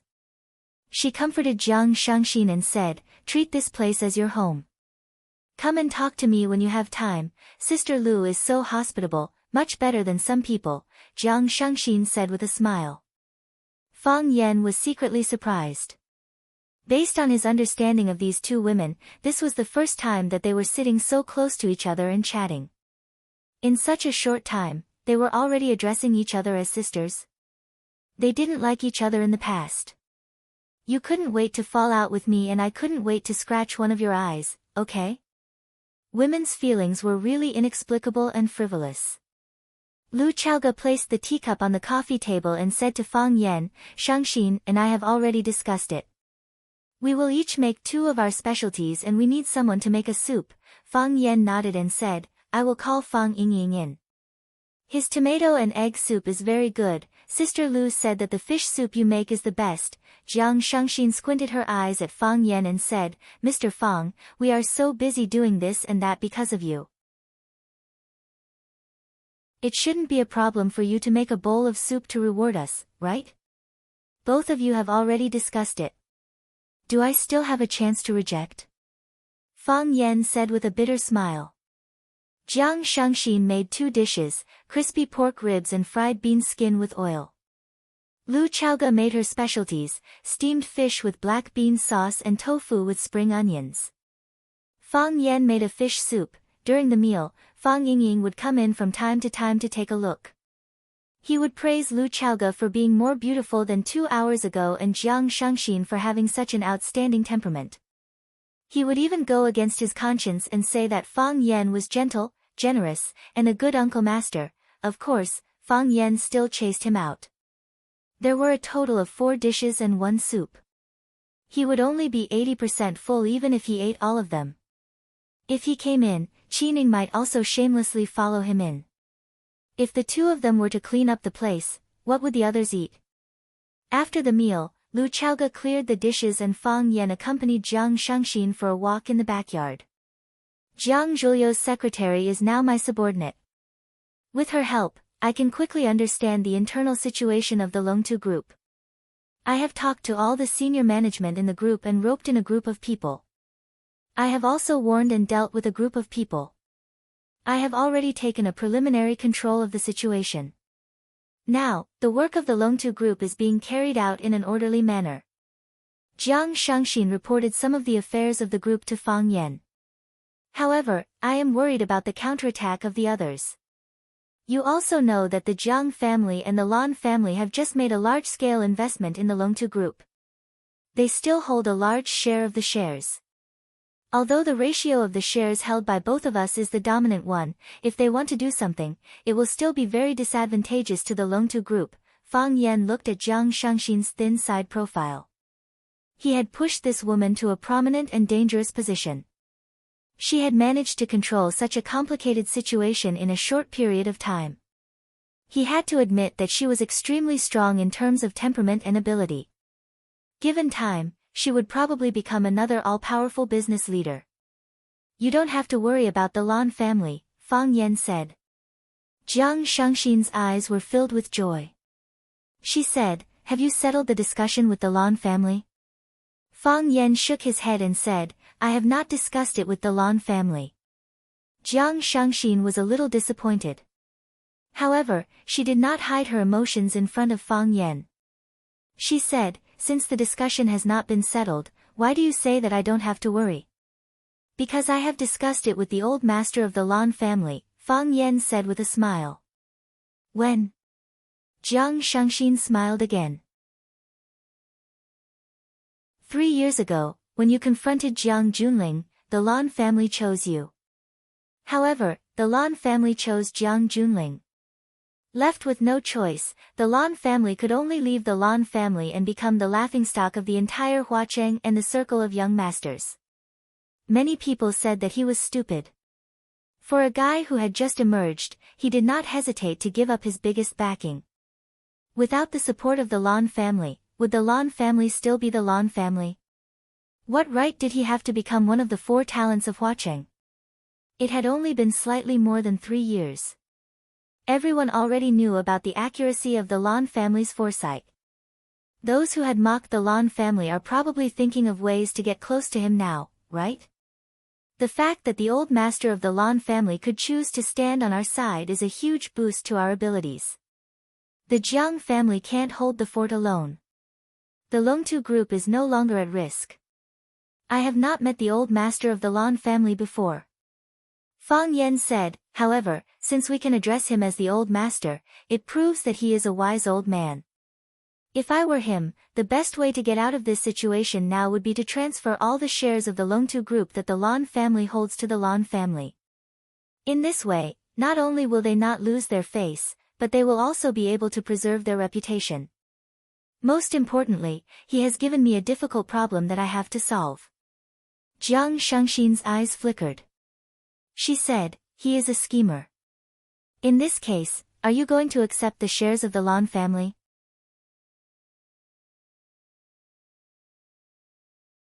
Chapter 621. If you were me, what would you do? Fang Yan asked.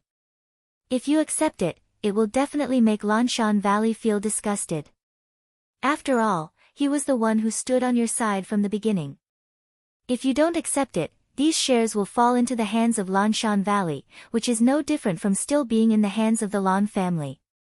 If the Lan family makes use of this to create trouble, it won't be a good thing for Longtu, you, and me. It's a dilemma. Jiang Shangxin analyzed and said. Fang Yan squinted his eyes and smiled. He said, actually, it's not that difficult. You already have an answer in your heart. I believe in him, Fang Yan said.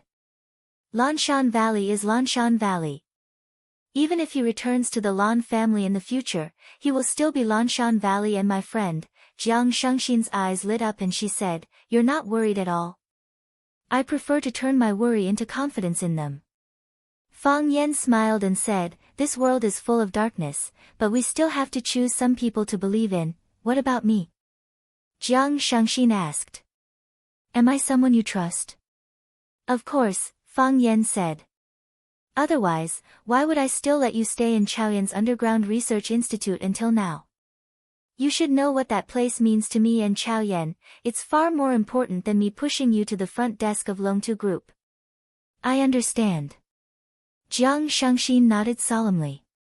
Fang Yan, although you never mention it, and Lu Chaoge is also unwilling to mention it, no one knows better than me that my life was saved by you. You can't imagine how depressed and desperate I was when I went through all that, when Jiang Zhulu bit my finger. Thank you. Fang Yan waved his hand in embarrassment and said, actually, I wanted to make use of you when I saved you, of course. In a world like this where everyone is so busy, who would suddenly treat someone so well if they had no desires? Jiang Shangxin said with a smile. Moreover, you won by being honest. I'm really not a good person, Fang Yan said.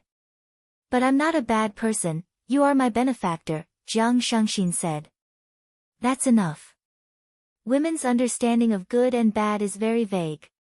What they care more about is, to her, what kind of person you are. Fang Yan nodded and said, is there any news about your mother? I'm still waiting, Jiang Shangxin said. Without the protection and help of the general family, I'm just a weak and pitiful woman. What can I do? I've talked to Du Qinggo. He's already sent people out to search. If there's any news, he'll contact me immediately. Don't worry, it'll be fine. Jiang Shangxin looked at Fang Yan with a face full of gratitude and said, Fang Yan, thank you. She is my only family. Don't worry, we'll save her, Fang Yan said with a serious expression.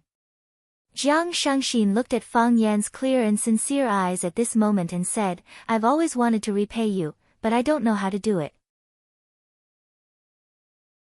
Maybe you don't need anything now. But when you need something, you must think of me first. Fang Yan smiled, turned around and shouted, Fang Yingying, come out. Fang Yingying walked out from behind the dense bushes and said awkwardly, Junior Marshal Uncle, I didn't mean to eavesdrop on your conversation, you heard it by accident, right? Yes, that's right, Fang Yingying nodded his head vigorously. Fang Yan couldn't be bothered to argue with this rascal and said, send Miss Jiang to Chaoyan Research Institute, no problem. Fang Yingying nodded his head and agreed. This was the brightest moment, but it was also the most dangerous moment. Fang Yan heard that Jiang Zhuliu's mother had gone to look for Jiang Shangxin and even said some threatening words.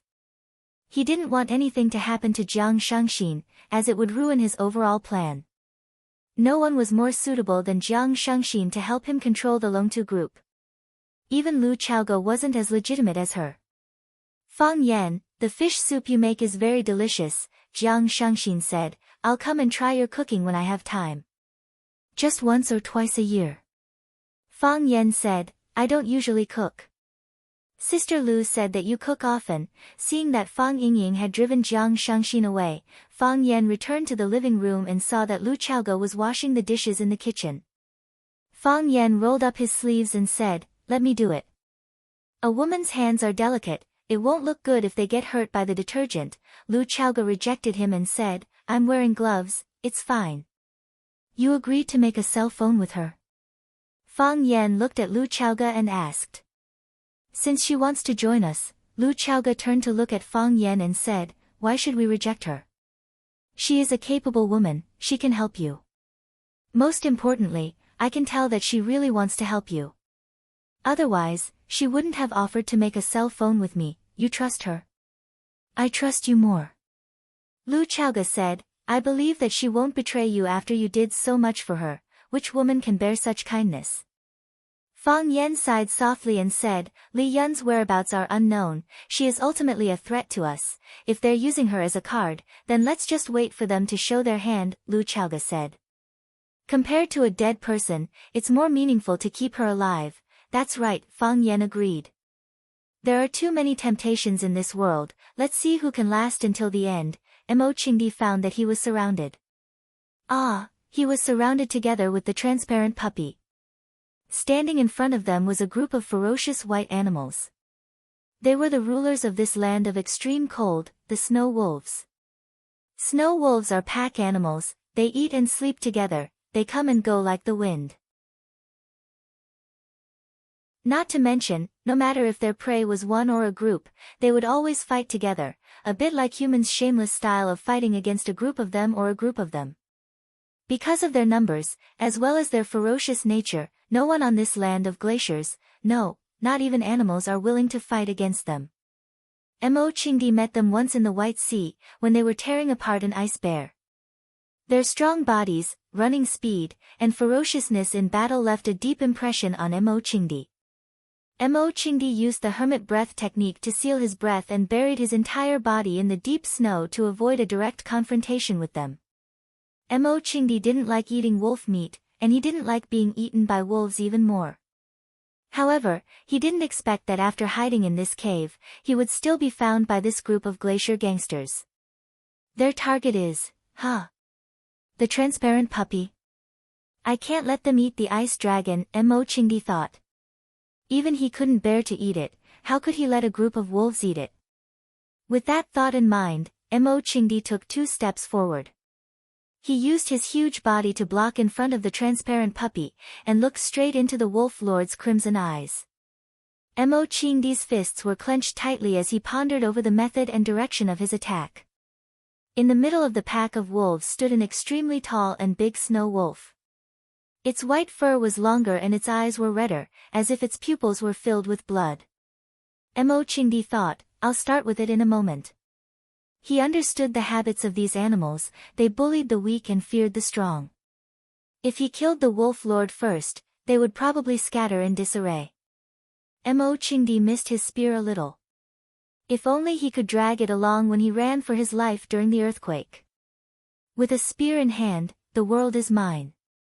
Now that he didn't have a spear, his prestige as a man was also weakened.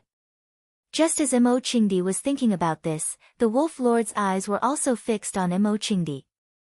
After glancing at Mo Qingdi, it actually moved its eyes away. Mo Qingdi was no match for it.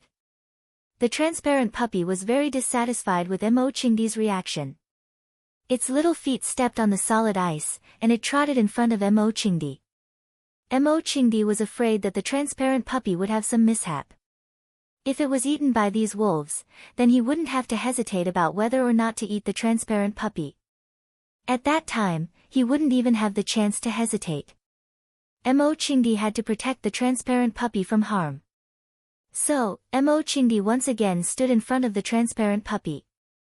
This time, the transparent puppy was angry. It bared its teeth, and used its head to gently nudge Mo Qingdi's buttocks. After that, it once again rushed in front of Mo Qingdi. Because this man and dog were constantly trying to stand up for each other, they were getting closer and closer to the position of the wolf pack. Just as Mo Qingdi was wondering if standing in front of the transparent puppy again would arouse its strong resentment and prevent it from giving him food again, the transparent puppy moved. It actually took the initiative to attack the Wolf Lord in the middle of the pack. Its body leaped up, and as if there was wind under its feet, it floated in front of the Wolf Lord. The Wolf Lord's eyes became even redder. Its body crouched down, and then like a cannonball, it rushed toward the transparent puppy. The Wolf Lord's body was strong, and its size was much larger than the transparent puppy. In Mo Qingdi's eyes, the transparent puppy had no chance of winning. It opened its bloody mouth towards the transparent puppy's neck, and its sharp teeth emitted a frightening cold light. "Be careful," Mo Qingdi shouted.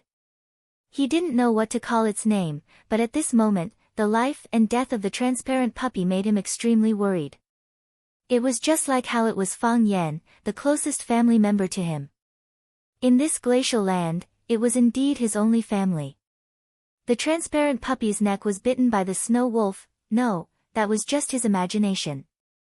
Just as the snow wolf's slender teeth were about to pierce through the transparent puppy's neck, the transparent puppy's body unexpectedly drifted again, and in a flash, it jumped on top of the snow wolf's head. A dog stepping on the head of a wolf, such a scene, was really quite creepy. It was the great Wolf Lord, and it was actually being stepped on by a dog. The Wolf Lord was really angry. "Woo!" It looked up to the sky and howled, as if it was going to tear its skin and drink its blood. "Woo!" The majestic howl with hidden anger turned into a painful whine, because the ice dragon had bitten off half of its head.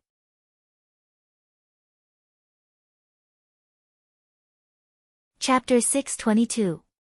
The whole body of the puppy was translucent, and its snow-white skin looked like it would crack at the slightest touch. Its eyes were so innocent, and its body was so thin and weak. It looked a little proud, and a little proud. It looked so pitiful that people couldn't help but want to protect it. It was obviously the little submissive dragon of the ice dragon world. If it was a dog, then it would be a little submissive dog. The roar at the front turned into a sad whine at the back. The huge body of the Wolf King, which was majestic and arrogant a moment ago, fell to the ground. The change in style was too fast for people to accept. Half of the Wolf King's head was in the sharp mouth of the little transparent dog. When the Wolf King fell to the ground, the dog had already floated in front of Mo Qingdi like a gust of wind. The little transparent dog spat out the Wolf King's head in disgust, and used its tongue to roll up a ball of ice and snow on the ground and put it in its mouth. After it spun a few rounds, it actually spat it out with a "pu" sound. It actually knew how to rinse its mouth. Mo Qingdi blushed. He couldn't brush his teeth after coming to this land of glaciers. Every day, he just grabbed a handful of ice and chewed it in his mouth. He felt that he was not as clean as the little transparent dog. Ice Dragon turned his head to look at Mo Qingdi with a smug look on his face. It spat at Mo Qingdi, as if to say, "Look how powerful I am." Mo Qingdi's mouth twitched, but no words came out. Defeating the Snow Wolf King in one round, it certainly had the right to show off. The tragic death of the Wolf King immediately made the wolves restless. They retreated in unison, staring fiercely and vigilantly at the little transparent dog in front of them. Soon, another huge snow wolf walked to the center of the pack, letting out a long howl. Hearing its howl, the pack of snow wolves also howled. They had chosen a new Wolf King. The new Wolf King pounced and chewed off half of the head of the previous Wolf King that the little transparent dog had spat out. With a mouth full of blood, it howled again. Its hind legs were bent, and its body was bent back, as if it could pounce on the prey in front of it at any time. At the same time, the other wolves also bent their hind legs to attack. They were ready to unleash their shameless nature and carry out the wolf pack tactics that they had always won. The transparent dog bit the Wolf King to death in a single round, displaying its extraordinary combat ability. However, there were close to 100 snow wolves in the surroundings, and the little transparent dog seemed to be alone. Mo Qingdi clenched his fists and prepared to fight alongside the transparent puppy. The transparent puppy was not afraid at all. Not only did it not retreat, but it also took the initiative to take 2 steps towards the wolves. It opened its mouth and sneezed violently. Hoochie, a gust of wind blew past, but there was no so-called dragon breath. Mo Qingdi was a little disappointed. Was this really an ice dragon? The transparent puppy was obviously a little embarrassed as well. It turned around and glanced at Mo Qingdi again. It opened its mouth, and suddenly, a thunderous sound came from its throat. Awoo! The wind howled and snow flew everywhere. His voice was like a great bell, resounding through the entire glacier land. Hearing this extremely shocking voice, the Wolf King's eyes were filled with fear, and he couldn't help but take a step back. As the Wolf King retreated, the pack of wolves followed suit. Whoosh! The transparent puppy was impatient, and it took the initiative to pounce on the Wolf King. Its body stretched out like a dragon, and its movements were as fast as lightning. The transparent puppy seemed to have the ability to ride the wind, and its body kept floating in the air. However, every time it fell, it would tear a snow wolf into pieces. The transparent puppy, no, the ice dragon had activated its killing mode. The fresh blood made the snow wolves' eyes even redder, and the transparent puppy's fierceness enraged the wolves. They surrounded the little transparent dog, pouncing forward and launching death charges again and again. Mo Qingdi stood there very leisurely, and very dispirited. There was no one else in his eyes, only the ice dragon. The wolves regarded the transparent puppy as their only opponent. As for Mo Qingdi, he was only a companion after the victory. Buying 2 pounds of lean meat, they would also give you a piece of pig's offal. In the eyes of the wolves, after killing the transparent puppy, would they still be afraid that Mo Qingdi would run away? I am the Azure Dragon, the overlord of mankind. Mo Qingdi thought in his heart, feeling wronged. The battle was over very quickly. When the transparent puppy killed the new Wolf King, and tore apart the thick fur and hard flesh of dozens of snow wolves, the pack of snow wolves finally collapsed. The first snow wolf ran away, and then more and more wolves left the battle. When the last wounded snow wolf fell to the ground with half of its face bitten off by the transparent puppy, there were no more snow wolves left standing on the ground. The blood of the wolves dyed the glacial ground red, and the corpses of the wolves were scattered everywhere. The transparent puppy stood in the middle of the battlefield, with the posture of a god of slaughter. Mo Qingdi sighed softly. This was the demeanor of a divine dragon. The transparent puppy turned its head, and walked step by step to stand in front of Mo Qingdi. Mo Qingdi stared into its eyes, and suddenly felt that the transparent puppy was no longer the transparent puppy he knew when he first met it. It had grown up, and become a real dragon. Ice Dragon. The transparent puppy stood in front of Mo Qingdi, and looked at him with resentment, and then stretched out its head to rub against Mo Qingdi's thigh. Are you a dragon? Mo Qingdi shouted in his heart. You are the legendary Ice Dragon, a noble creature written in the records of strange creatures. Where is your pride? Where is your dignity? Mo Qingdi was confused in the wind. Blue Sky Club. In a private room that was isolated from the outside world, Fang Yan was performing the tea ceremony with smooth movements. With the rise of his status, the current Fang Yan almost didn't need to make tea himself. No matter which club he went to, there would be a professional tea master standing by his side to serve him. Today, Fang Yan was in a good mood, so he took the job from the tea master, and brewed a pot of good tea himself to share with his friends. Fang Yan brought the transparent glass teacups to Lan Shanggu and Lu Shu, and even gave the tea master next to him a cup. The elegant and beautiful tea master wearing a cheongsam looked at Fang Yan with excitement and asked, "Sir, did you just use the eye-pointing technique?" Fang Yan smiled and said, "Outside, it is called the eye-pointing technique, we call it the phoenix 3 nods. When you point the water, doesn't it look like the phoenix nodding? Of course, it also looks like a chicken pecking rice, so some people call it the chicken eating rice, 3 points of water, and each one is very particular, the angle, the temperature, and the bearing are all indispensable. I heard that this eye-pointing technique is very difficult to master, I didn't expect to see it today." The tea master held the cup and greedily sniffed the tea, then said, "Let me offer you a cup." Then, she drank the tea in one gulp. Fang Yan smiled and took a sip of the tea, then said, "No rush, be careful, it's hot." Lan Shanggu laughed and said, "They say that this is a society that values appearance, but I don't think so. If you are talented, you can still win the affection of beautiful women, right? Hope, don't you think that young Master Fang is very powerful? He's not married yet, do you want me to help you two get together?" The tea master blushed and said coquettishly, "Young master, don't laugh at me. Hope's beauty is ordinary, how can she be a good match for Mr. Fang? He likes tea, you also like tea, you are people of the same mind, how can you say that you are not a good match?" Lan Shanggu said teasingly, "I can see that Hope really likes our young Master Fang. Listen, she only said that her beauty is ordinary, and she is afraid that she is not a good match for Mr. Fang. If she is a good match, she is very willing to be a good match." Zhao Shiji took the initiative to pour tea for the people in front of her, then said, "You guys talk, I'll go out first." After saying that, he hurriedly ran out. Women are the best mediators. After joking around with Zhao Shiji for a while, the atmosphere in the room suddenly became relaxed and cheerful. Lan Shanggu held the teacup and carefully sipped it, then said, "Young master, I don't know much about tea, but I have drunk countless tea, but I have never drunk this kind of tea. The leaves look ordinary, but the taste of this tea is the best I have ever tasted, it is the best tea I have ever tasted." Fang Yan smiled and said, "This is ambergris, it is not famous in the outside world, but it is a first-class tea, how can such a good tea not be famous?" Lan Shanggu asked strangely.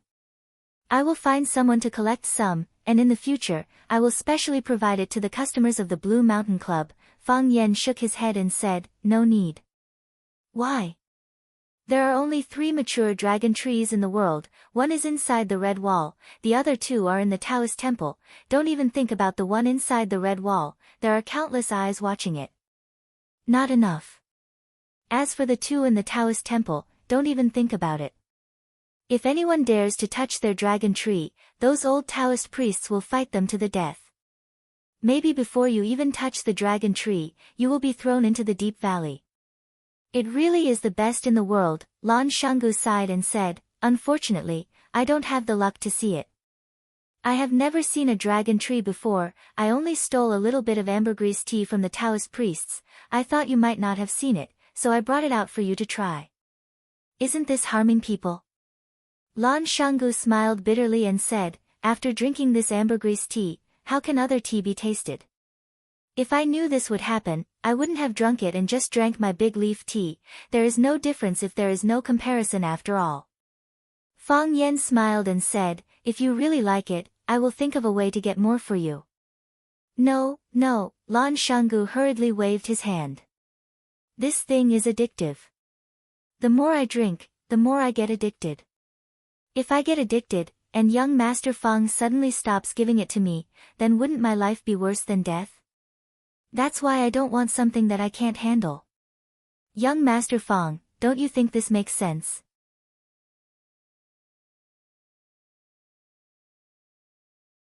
Chapter 623. Lan Shanggu wasn't talking about the tea, he was talking about the person. Or rather, he was talking about the shares of Longtu Group that old Master Lan gave him. Just like the dragon birth tea, it was a good thing, but not everyone had the fortune to enjoy it. Old Master Lan knew that Fang Yan was very powerful in Huaqing now. If Fang Yan was determined to kick them out, it would be almost impossible for the Lan family to keep their shares of Longtu Group. So, old Master Lan did him a favor and directly transferred the shares to Lan Shanggu. Didn't you call Fang Yan your brother? Then let's see if you can keep this share. After Lan Shanggu received this share, it was like he had received a hot potato. He couldn't throw it on the ground because it would break into pieces. But, he couldn't just open his mouth and swallow it. That would burn his mouth and even hurt his lungs. The most important thing in this matter was Fang Yan's attitude. But he couldn't directly ask Fang Yan's attitude. If that was the case, wouldn't he be treating Fang Yan as a narrow-minded person? Using tea to judge people, using tea to explain things. It was a good move that was logical and logical. Hearing Lan Shanggu's words, Lu Shu couldn't help but laugh and said, Lan Shanggu, keep your wretched thoughts to yourself. Didn't you just want to ask young master if you can swallow the big piece of meat that Lan family gave you? If you have something to say, just say it. Is there a need to be so secretive? Lan Shanggu laughed and said to the willow tree, Brother Lu Shu is indeed a straightforward person, saying whatever comes to your mind. I was indeed asking to be humiliated by playing these little tricks in front of the young master.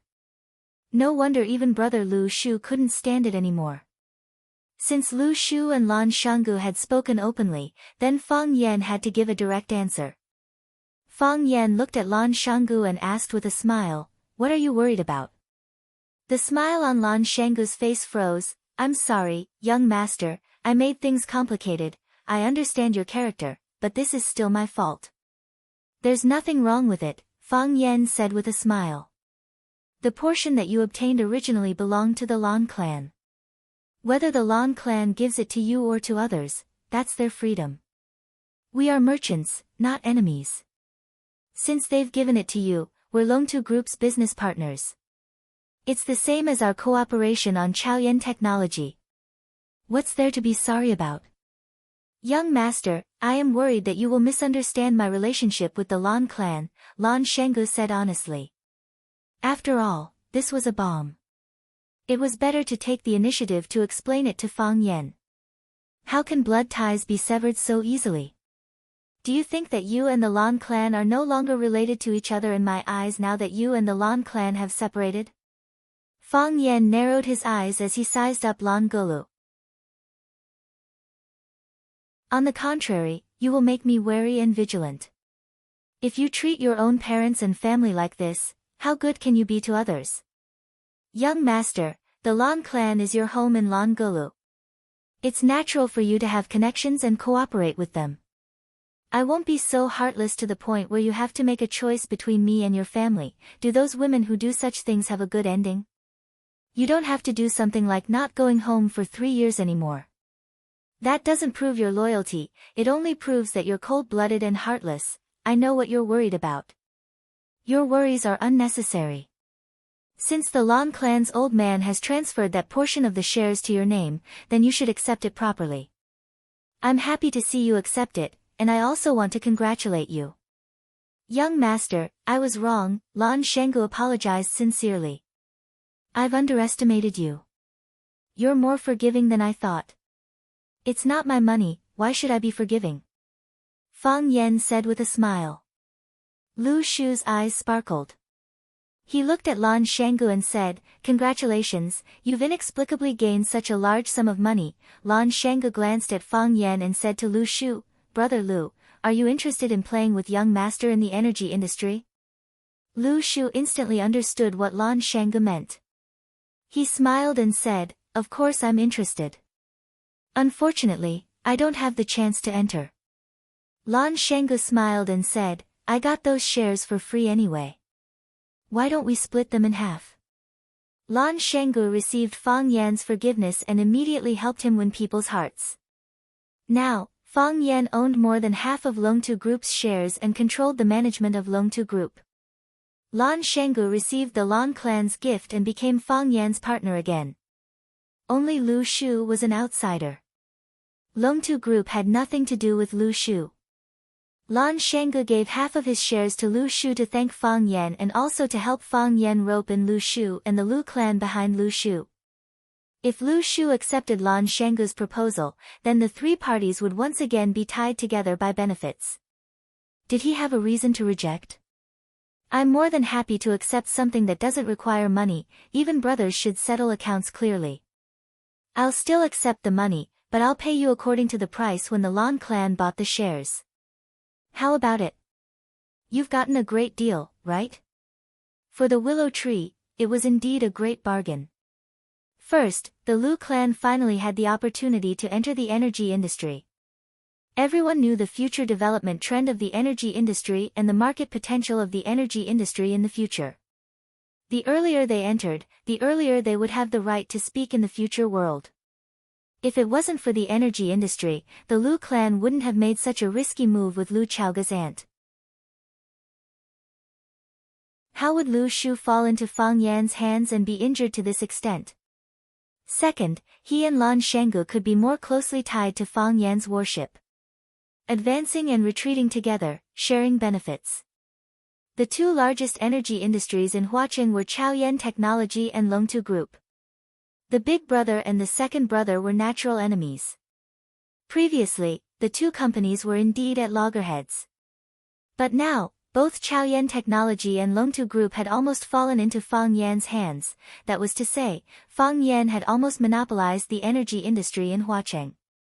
In this case, anyone who wanted to enter the game in the future would have to greet Fang Yan or get his approval and blessings. If these two companies could work together, then the influence they could bring would be national or even world-class. No energy company or organization could ignore their existence. At that time, Fang Yan would become the world's most famous energy king. Who wouldn't want to have a relationship with such a person? Lu Shu raised the teacup in front of him and solemnly toasted Lan Shanggu. Lan Shanggu laughed and said, "It's rare to see brother Lu Shu not being hostile toward me." At this moment, Fang Yan suddenly made a shushing gesture. Lan Shanggu and Lu Shu thought that Fang Yan had discovered something, so they hurriedly listened. There was the noise of laughter outside, the sound of wine glasses clinking, and the tinkling of a zither. The sound of the zither was clear and sharp, but intermittent. It floated beyond the ninth heaven, faintly discernible and faintly discernible. It hit your heart hard, making you feel pain. Just when you were waiting for its second attack and prepared to be attacked again, it suddenly disappeared with a whoosh. It made people feel empty in their hearts. This was an unfinished song, youth. This was a story without an ending. This was a brushing shoulder in the crowd, this was a look of deep love when you were sheltering from the rain under the eaves. It was unknown, and it was fruitless. It was regret, and it was a lament. In an instant, Fang Yan's thoughts changed. He didn't know where his spirit and soul had flown to. Fang Yan was shocked when he came to his senses. He was a martial artist, a person with a firm mind. He had the protection of the heart of Tai Chi, so the decadent music outside had no effect on him. But why did this music remind him of so many things? Why did it make him lose his mind? At that moment, if someone attacked him, he might not be able to keep his life.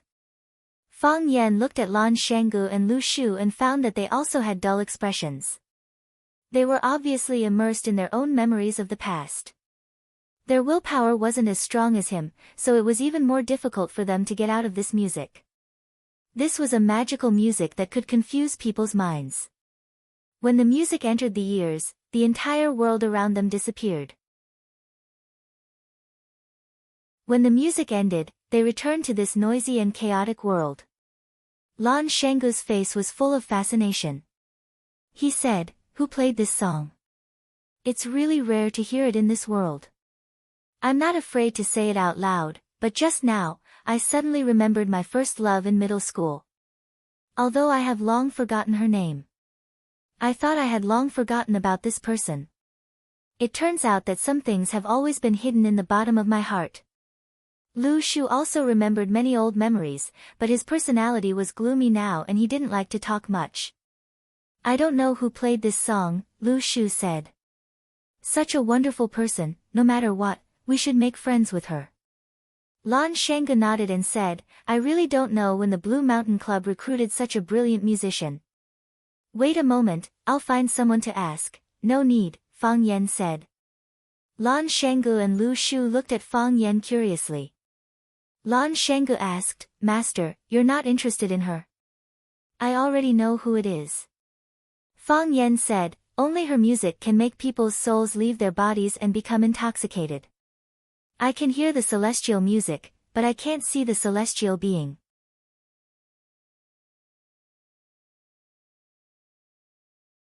Chapter 624. Young Master Fang already knows who the immortal is before meeting her. Lan Shanggu said with a smile, since she's an old friend, then all the more reason to invite her over. Are you afraid that Lu Shu and I will steal your limelight? You don't have to worry about this. Lu Shu and I are indeed a bit more handsome than you, but as long as it's a woman that young Master Fang values, even if we admire her, we definitely won't pursue her. Of course, if that immortal accidentally takes a fancy to us and takes the initiative to launch a fierce attack on us, at that time, young Master Fang mustn't break us up because of jealousy. Fang Yan knew that Lan Shanggu was joking with him, using such a casual way to get closer to him. This was a man with a high EQ, with him joking around, it made people feel much more relaxed. If he were to sit there with the willow tree with a gloomy face, speak sarcastically, and look at people with a hidden ominous glint, perhaps Fang Yan wouldn't even be able to hold on for a minute. He would have long made up an excuse like his puppy was about to give birth to a second child and run away. Fang Yan shook his head, looked at Lan Shanggu and said, we're not old friends. I know who she is, but she doesn't know who I am. Plus, we've never met before. You can say that we're complete strangers. Lan Shanggu looked confused and asked, I'm getting more and more curious.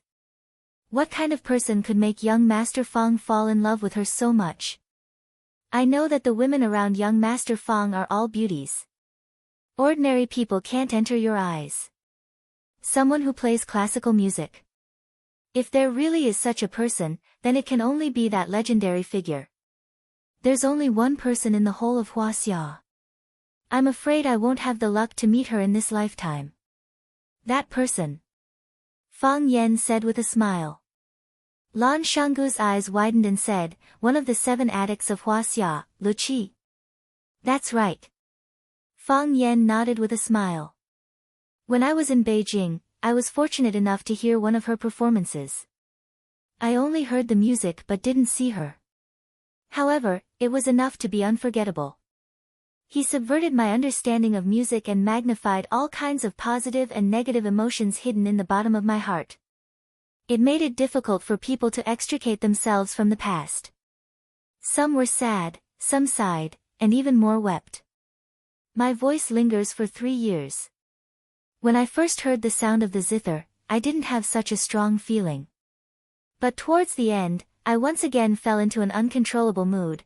I think that a musician of this level is not something that can be found easily. Only she had such an ability. Who else could it be if not her? Yes. I've also heard of an interesting story about Music Fanatic. Lan Shanggu said seriously, it said that when someone listened to Music Fanatic's live performance, they were so excited that they ran around naked. This kind of baseless thing, Fang Yan's cheeks were slightly red, and she had the urge to strangle those people who were gossiping around. It's usually a marketing event for the company behind the scenes. Entertainment companies often use this kind of method to promote their artists. I didn't expect that a fairy like Music Fanatic would also use it. It seems a bit vulgar, and doesn't match the identity of Music Fanatic Huaxia's 7 fanatics. Who doesn't know how to market? Lan Shanggu said with a smile. Fang Yan carefully examined Lan Shanggu's expression, wanting to see if he knew what happened at the Maple Leaf Club that night. To his disappointment, he got an affirmative answer from Lan Shanggu's face. He knew everything that had happened that night. He even knew that the streaker was sitting in this private room. He was deliberately teasing him with this matter. That was the resonance between the heart of Tai Chi and the music, causing the internal energy in the body to run wildly, and the clothes on the body burst. Fang Yan tried hard to explain. You don't understand. Yes. I don't understand. Lan Shanggu said. Many people present didn't understand either. That's why when I heard about that incident, people said that someone was so excited after hearing the music fanatic's performance that he took off his clothes and ran naked. I couldn't correct them. After all, I wasn't there to witness that exciting scene. Fang Yan wanted to take back Lan Shanggu's shares from Longtu Group. What was the point of letting him earn so much money? He was going to strangle him to death soon anyway. I didn't expect the mysterious music fanatic to appear in Huacheng, and to come to my Blue Mountain Club. Lan Shanggu seemed to have guessed what Fang Yan was thinking, and quickly changed the topic. Since young Master Fang hasn't seen the music fanatic, as the owner of the club, why don't I go and greet her and invite her to our private room? No need. Fang Yan rejected. I heard that the music fanatic likes silence and doesn't usually talk to strangers. She doesn't even meet the guests when she's performing. Why should we force her? Lan Shanggu gave a thumbs up to Fang Yan and said, young Master Fang Yan is also a refined scholar. No wonder your heart of Tai Chi could resonate with the music fanatic's music. I'm afraid that you won't be able to invite her even if you go. That would be embarrassing, Fang Yan said. While Fang Yan and Lan Shanggu were joking, Lu Shu sat at the side and drank his tea in silence. He seemed to be listening attentively to what the two were saying, but he also seemed to be uninterested in anything. Lu Shu, one of the 4 prodigies of Huacheng, was once active in the circle of Huacheng's playboys. Ever since he was disfigured in that accident, his personality had changed drastically. He was now like an eccentric monster. That's right, someone had already given him a new nickname, Wolf Head.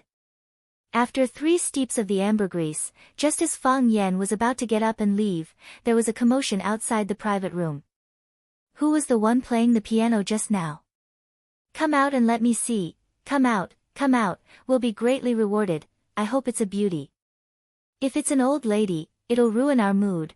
Fang Yan's expression was slightly angry, but he didn't say anything in the end. Although he had never met Luqi before, because of these 2 songs and the telepathic resonance between them, he had already regarded Luqi as a close friend in his heart. He didn't want Luqi to encounter any injustice. The people outside were obviously here for Luqi. They could also hear the beauty of the piano sound, so now they wanted to see who the person playing the piano was. Lan Shanggu had been paying attention to Fang Yan's words and actions. Seeing Fang Yan's unhappy expression, he smiled and said, in the few years that eldest young master wasn't here, some kids appeared in Huacheng. These young people rely on the fact that their families are rich to be arrogant and domineering. They often do things that are out of line. They probably think that Mr. Luqi's piano sound is beautiful, so they couldn't help but come and say hello to her. Fang Yan nodded and said, I hope they won't make things difficult for Luqi. People who are dedicated to their work are worthy of admiration, especially those who are devoted to music. Don't worry, Lan Shanggu said with a smile. This is my turf, I'm sure they will give me some face. As soon as Lan Shanggu finished speaking, the noise outside became louder and louder. Are the people inside all dead? Open the door, we're going in. B*TCH, are you going to open the door or not? If you don't open the door, I'm going to smash the door. Do you know what this place is? This is the Lan family's turf. I'm telling you, if you don't open the door, you'll never be able to leave the Blue Mountain Club. The voices outside traveled into the private room. Fang Yan looked at Lan Shanggu with a smile. Lan Shanggu's face was so gloomy that water was about to come out. He had just bragged to Fang Yan that the young people outside would more or less give him some face, and now they were yelling that they would smash the door and make it impossible for them to leave the Blue Mountain Club. He felt his old face burning with pain. He had been slapped dozens of times by the kids outside. I'll go out and take a look, Lan Shanggu said in a low voice. Fang Yan nodded and said, I'm going home to sleep as well. Let's go out and see what's going on. Since Fang Yan said to go, Lu Shu naturally followed. They walked out of the private room, passed through an alley, and saw a group of young people in luxurious clothes standing in a small courtyard. There were both men and women, and they all looked very young. Because they had too much to drink, their standing posture was crooked. There was even a young couple who leaned against a pillar and kissed as if there was no one else around. At the door of a room, there were a few young people holding wine bottles. They were cursing and swearing, saying some unbearable things. There were also two young people who were a little impatient and directly ran over to knock on the wooden door of the private room. If they couldn't open the door, they kicked it with their feet. The sound of banging was endless. The wooden door creaked. If it wasn't for the fact that the wooden door was sturdy, it would have been broken by these people. A bunch of scum, Fang Yan said coldly. Seeing that Fang Yan was angry, Lan Shangu's heart sank. He strode towards the scene of the accident and shouted, "All of you stop." Lan Shangu was tall and had a strong aura. His voice was like thunder, giving people a great deterrent. There was a moment of silence. However, when those young people saw that Lan Shangu was just a big guy they weren't familiar with, they started laughing again. Damn, who is that big guy? Where did this mad dog come from? How is this a mad dog? It's clearly a big black bear, ha ha ha, I know him, he's the idiot who proposed to split from the Lan family. Lan Tingyue, your idiot big brother is here. Lan Tingyue stood at the door, staring fiercely at Lan Shangu who was walking towards him.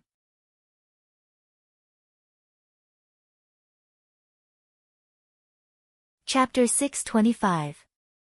The old hatred had yet to be resolved, and now there was a new one. Lan Tingyue hated Lan Mountain Valley. This hatred stemmed from the excellence of Lan Mountain Valley in the past and the jealousy in his bones. However, he didn't expect that 3 years ago, he would make a mistake and cause his own death. If he hadn't left the Lan clan, which young master in Flower City would dare to look down on him? Just because of a few words in front of the house, Lan Tingyue's newly bought Lamborghini was hit by a Hummer and turned into scrap metal. They didn't even need to drag it to a 4S shop to be repaired, because the repair money was enough to buy a new, better car. If there was a chance, Lan Tingyue wished he could put a gunny sack on Lan Guda's head, beat him up, and throw him into the Pearl River. However, he knew that the possibility of this happening was too low, because the Lan Mountain Valley was too ferocious. If he really fought with Lan Shangu, it was more likely that Lan Shangu would put a gunny sack on his head and beat him up before throwing him into the Pearl River.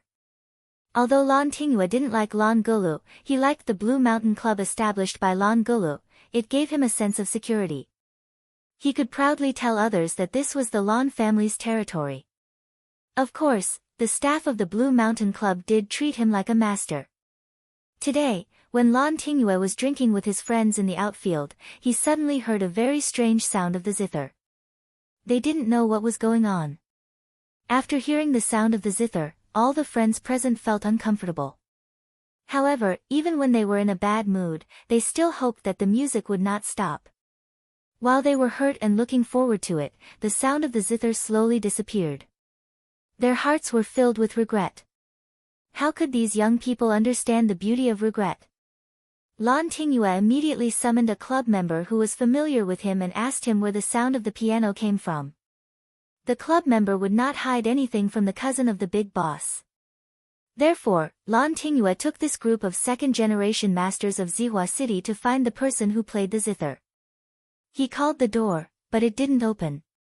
Just when he was about to show his hooligan style, Lan Shangu appeared like a ghost again. Murphy's Law said that whatever you were afraid of would happen. Lan Tingyue felt that it was necessary for him to have a good talk with the guy named Murphy. Lan Shangu walked in front of Lan Tingyue and stood still, staring into his eyes coldly. Lan Tingyue was a little guilty, but he was more angry. He felt that Lan Shangu was humiliating him. He was using his aura to oppress him. Lan Shangu did not speak, neither did Lan Tingyue. Lan Tingyue stubbornly looked at Lan Shangu. He wanted to use practical actions to prove to Lan Shangu and the surrounding companions, Lan Tingyue, am also a man of iron blood. Let's go back. Lan Shanggu said. Lan Tingyue straightened his neck and said, "Why?" "Because I want you to go back," said Lan Shanggu. "I'm not going back." Lan Tingyue sneered. "Who do you think you are? What right do you have to control me? My dad doesn't even care about me. Who do you think you are? You have already left the Lan clan. You are nothing after leaving the Lan clan. What are you looking at? Do you have the ability to hit me?" "Pa!" Lan Shanggu slapped him. This slap was extremely sudden, fast and ruthless. Lan Tingyue couldn't react in time, and the right side of his face was hit. His feet kept retreating, and if it weren't for someone behind him, he would have fallen to the ground.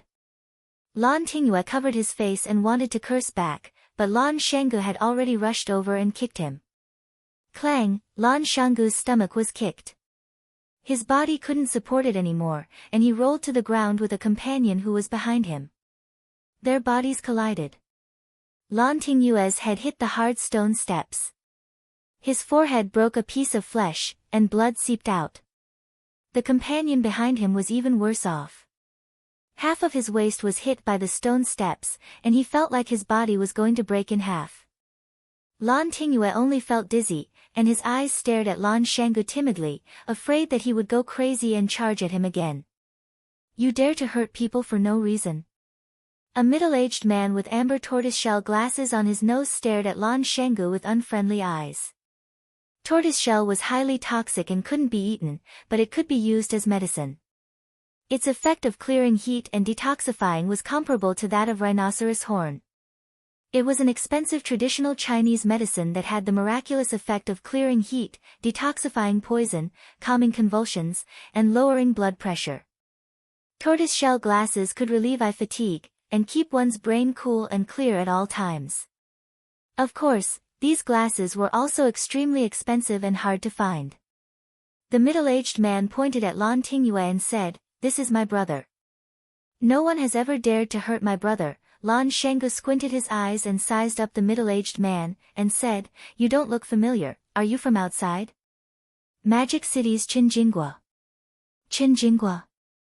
Lan Shanggu thought about it seriously. He actually knew such a person.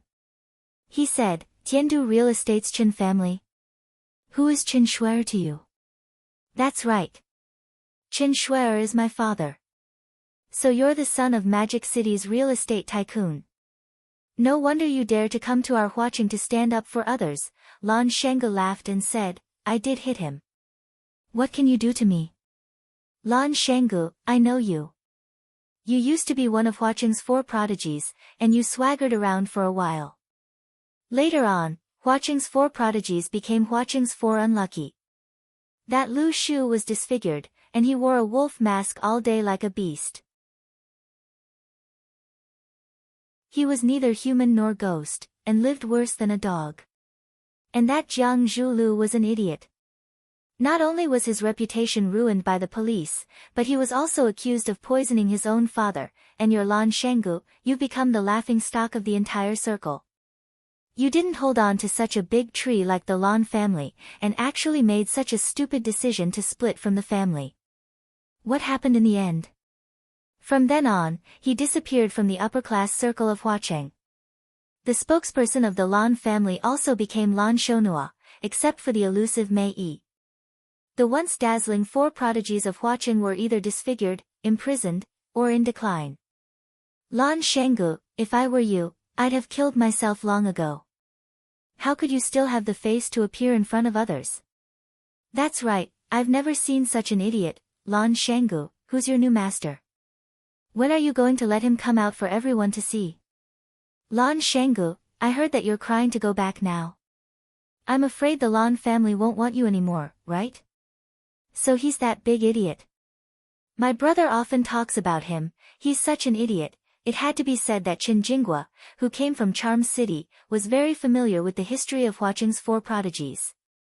After his analysis, the onlookers all expressed that the 4 prodigies of Huaqing didn't have a happy ending. Especially Fang Yan, who was standing not far away, his face was even redder, as if he was drunk. Whether it was the disfigured Lu Shu or the imprisoned Jiang Zhulu, they were all closely related to him. Moreover, Lu Shu was sitting right next to him. Now that his disfigurement was exposed, how were they going to be close friends in the future? No, it should be said that he was the culprit of the tragedy. Although in teacher Fang Huo's heart, he only did what every good person would do, punish the bad people on behalf of the moon. Even Lan Shanggu, who hadn't appeared in public for 3 years, couldn't get away from him. Fang Yan's 3 years of mourning were the most difficult 3 years for Chaoyan technology. It was also the most painful 3 years for Lan Shanggu. Lan Shanggu and Jiang Zhulu were partners of Chaoyan technology, and Lu Shu was backed by the Lu family. No matter whether his choice was right or wrong, he had the power of the Lu family to rely on. No one could really do anything to him. Lan Shanggu was an unlucky guy. He had just separated from the Lan family because of Fang Yan, and then something happened to Fang Yixing. Fang Yan disappeared for 3 years. At that time, all kinds of hostile forces appeared, and even the mockery within the Lan family gradually rose. In a situation where the situation was not in his favor, Lan Shanggu could only hide his head and live, lest he became a target of others. 3 years could change a lot of people and things. Many people thought that Lan Shanggu's disappearance was because he stood on the wrong side, and that he was abandoned by the Lan family. But they didn't know how much benefit Lan Shanggu had gained from standing on the wrong side. It was also because of Lan Shanggu's 3 years of silence that the young people who had just emerged in Huaqing didn't really care about him. Even some of the young people who couldn't be compared to the 4 prodigies in the past began to order him around in front of him, very arrogant.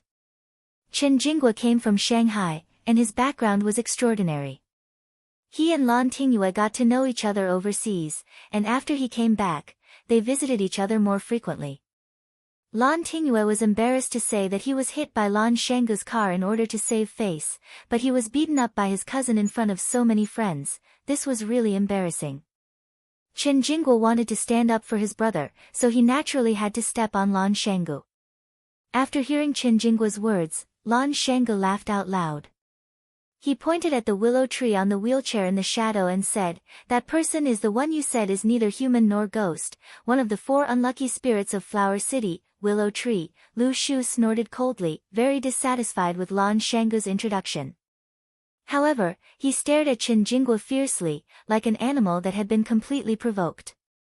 He could despise and even insult himself, but he wouldn't allow others to despise and insult him. Lan Shanggu pointed at Fang Yan, who was standing beside Lu Shu, and said, "That person, his name is Fang Yan. In the past, you didn't know his name, but it's okay, he was originally a very low-key person. But from tonight onwards, the entire Huaqing will know of his existence." Lan Shanggu's smile was sinister, and his voice was cold as he said, "Remember, his name is Fang Yan. I'm Lan Shanggu, that cripple is Lu Shu. Tonight, we'll do something exciting for everyone."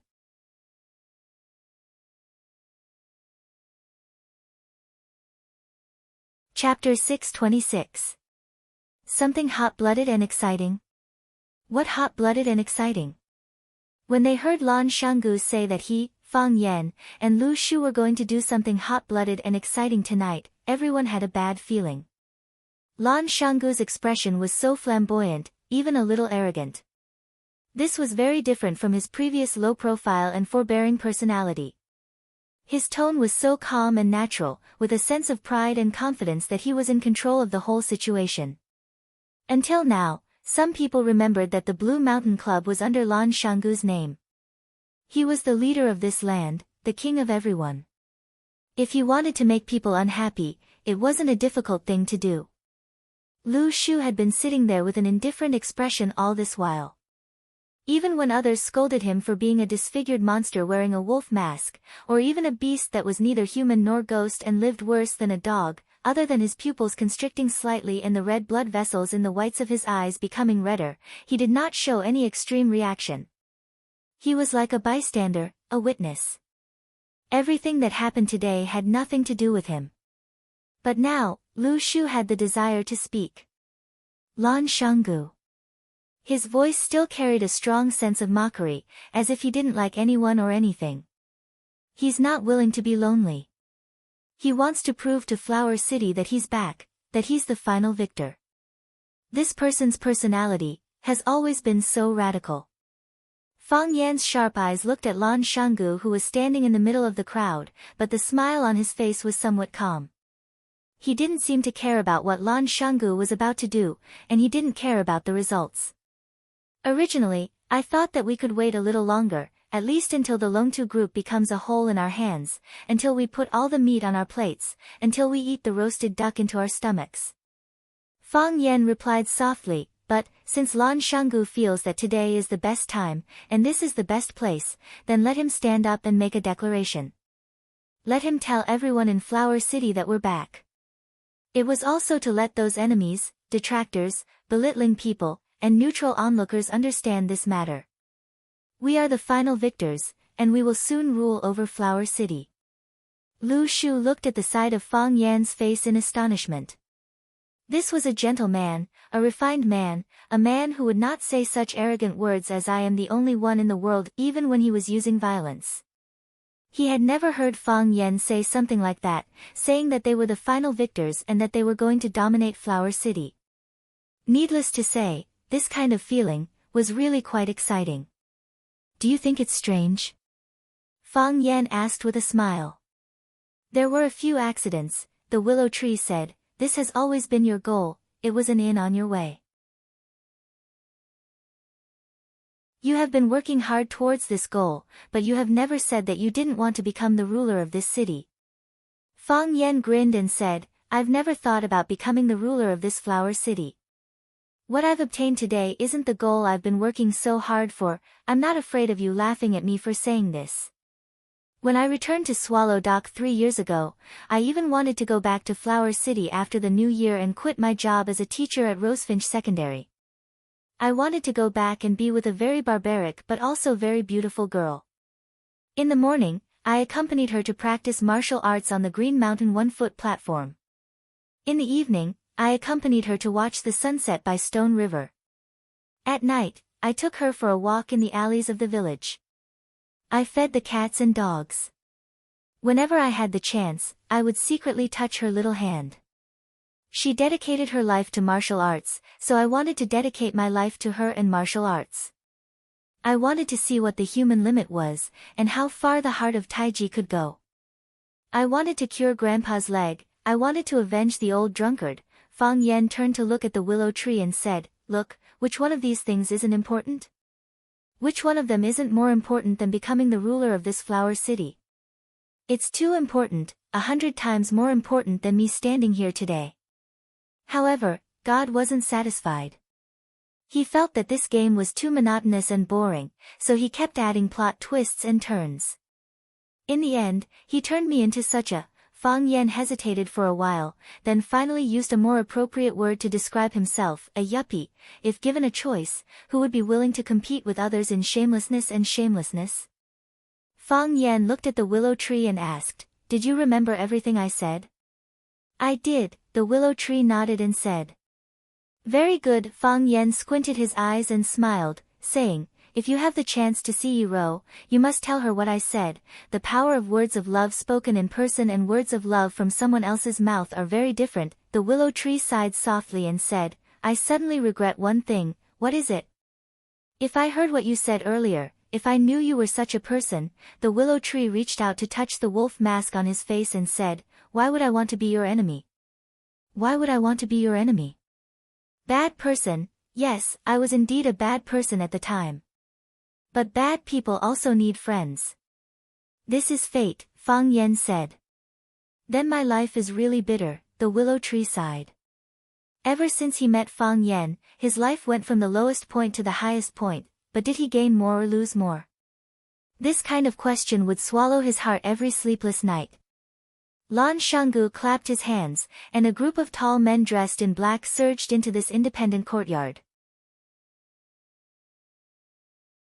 They skillfully blocked the 4 arches of the courtyard.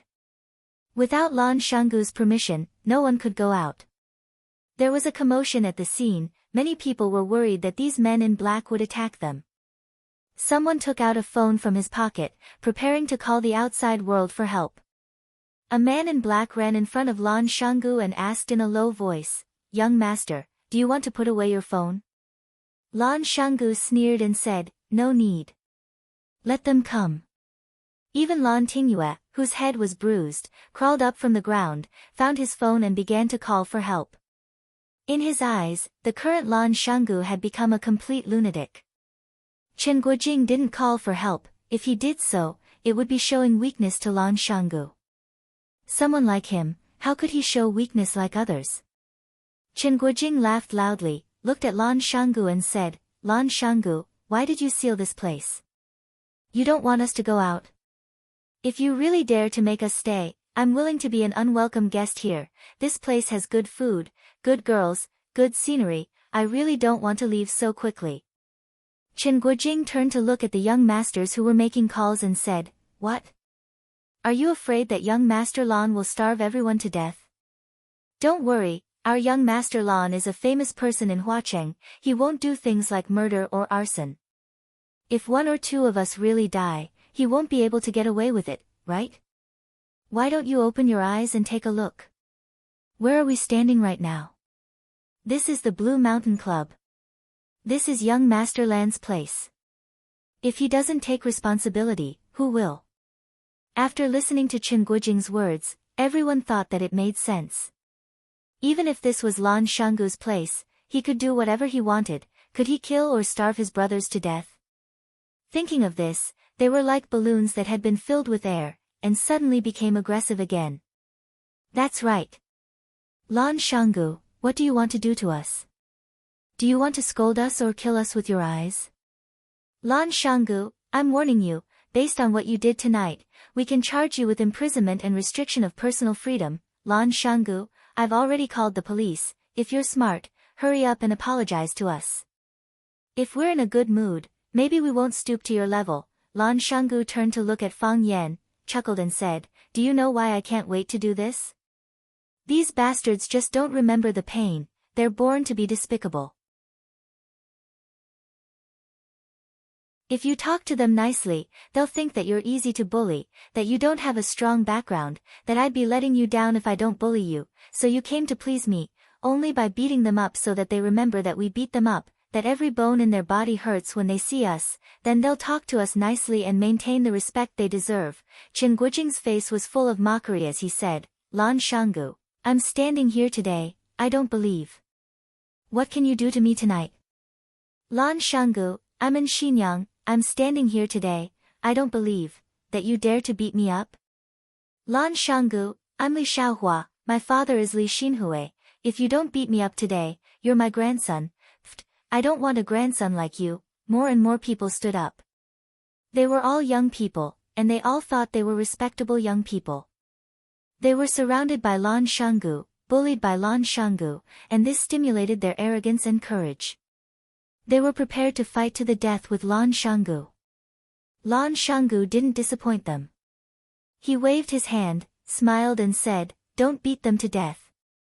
Thus, the surrounding men in black held wooden sticks in their hands and started to beat the heads of the young masters in the courtyard.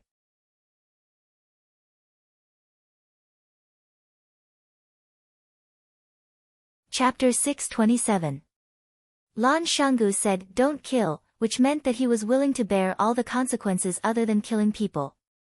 Since they got the authorization from the big boss, how could the tall and strong men in black not use all their strength? They waved their big sticks and hit the faces and bodies of the rich second-generation young masters. "You dare to hit me? Do you believe that I won't find a few hundred brothers to kill you? Ouch, help, I'm beating people to death. My dad is Li Mingliang, he is Huacheng. Brother, name a price, I'll give you money, I'll give you a lot of money." At first, those young masters were still stubborn and wanted to pretend to be heroes in front of these small fries that they didn't even look at before. They thought that Lan Shanggu was just saying tough words and didn't dare to really beat them up. When they were whipped by the wooden sticks, when their foreheads were cut, their cheeks were swollen, and some of their bones were broken, when the unbearable pain struck them again and again, they finally realized a serious problem. Rangoon Valley had gone mad. This kid really dared to deal a killing blow to them. Pa pa pa, the sound of the wooden sticks hitting the human body. "Aw, the screams of the young masters and socialites.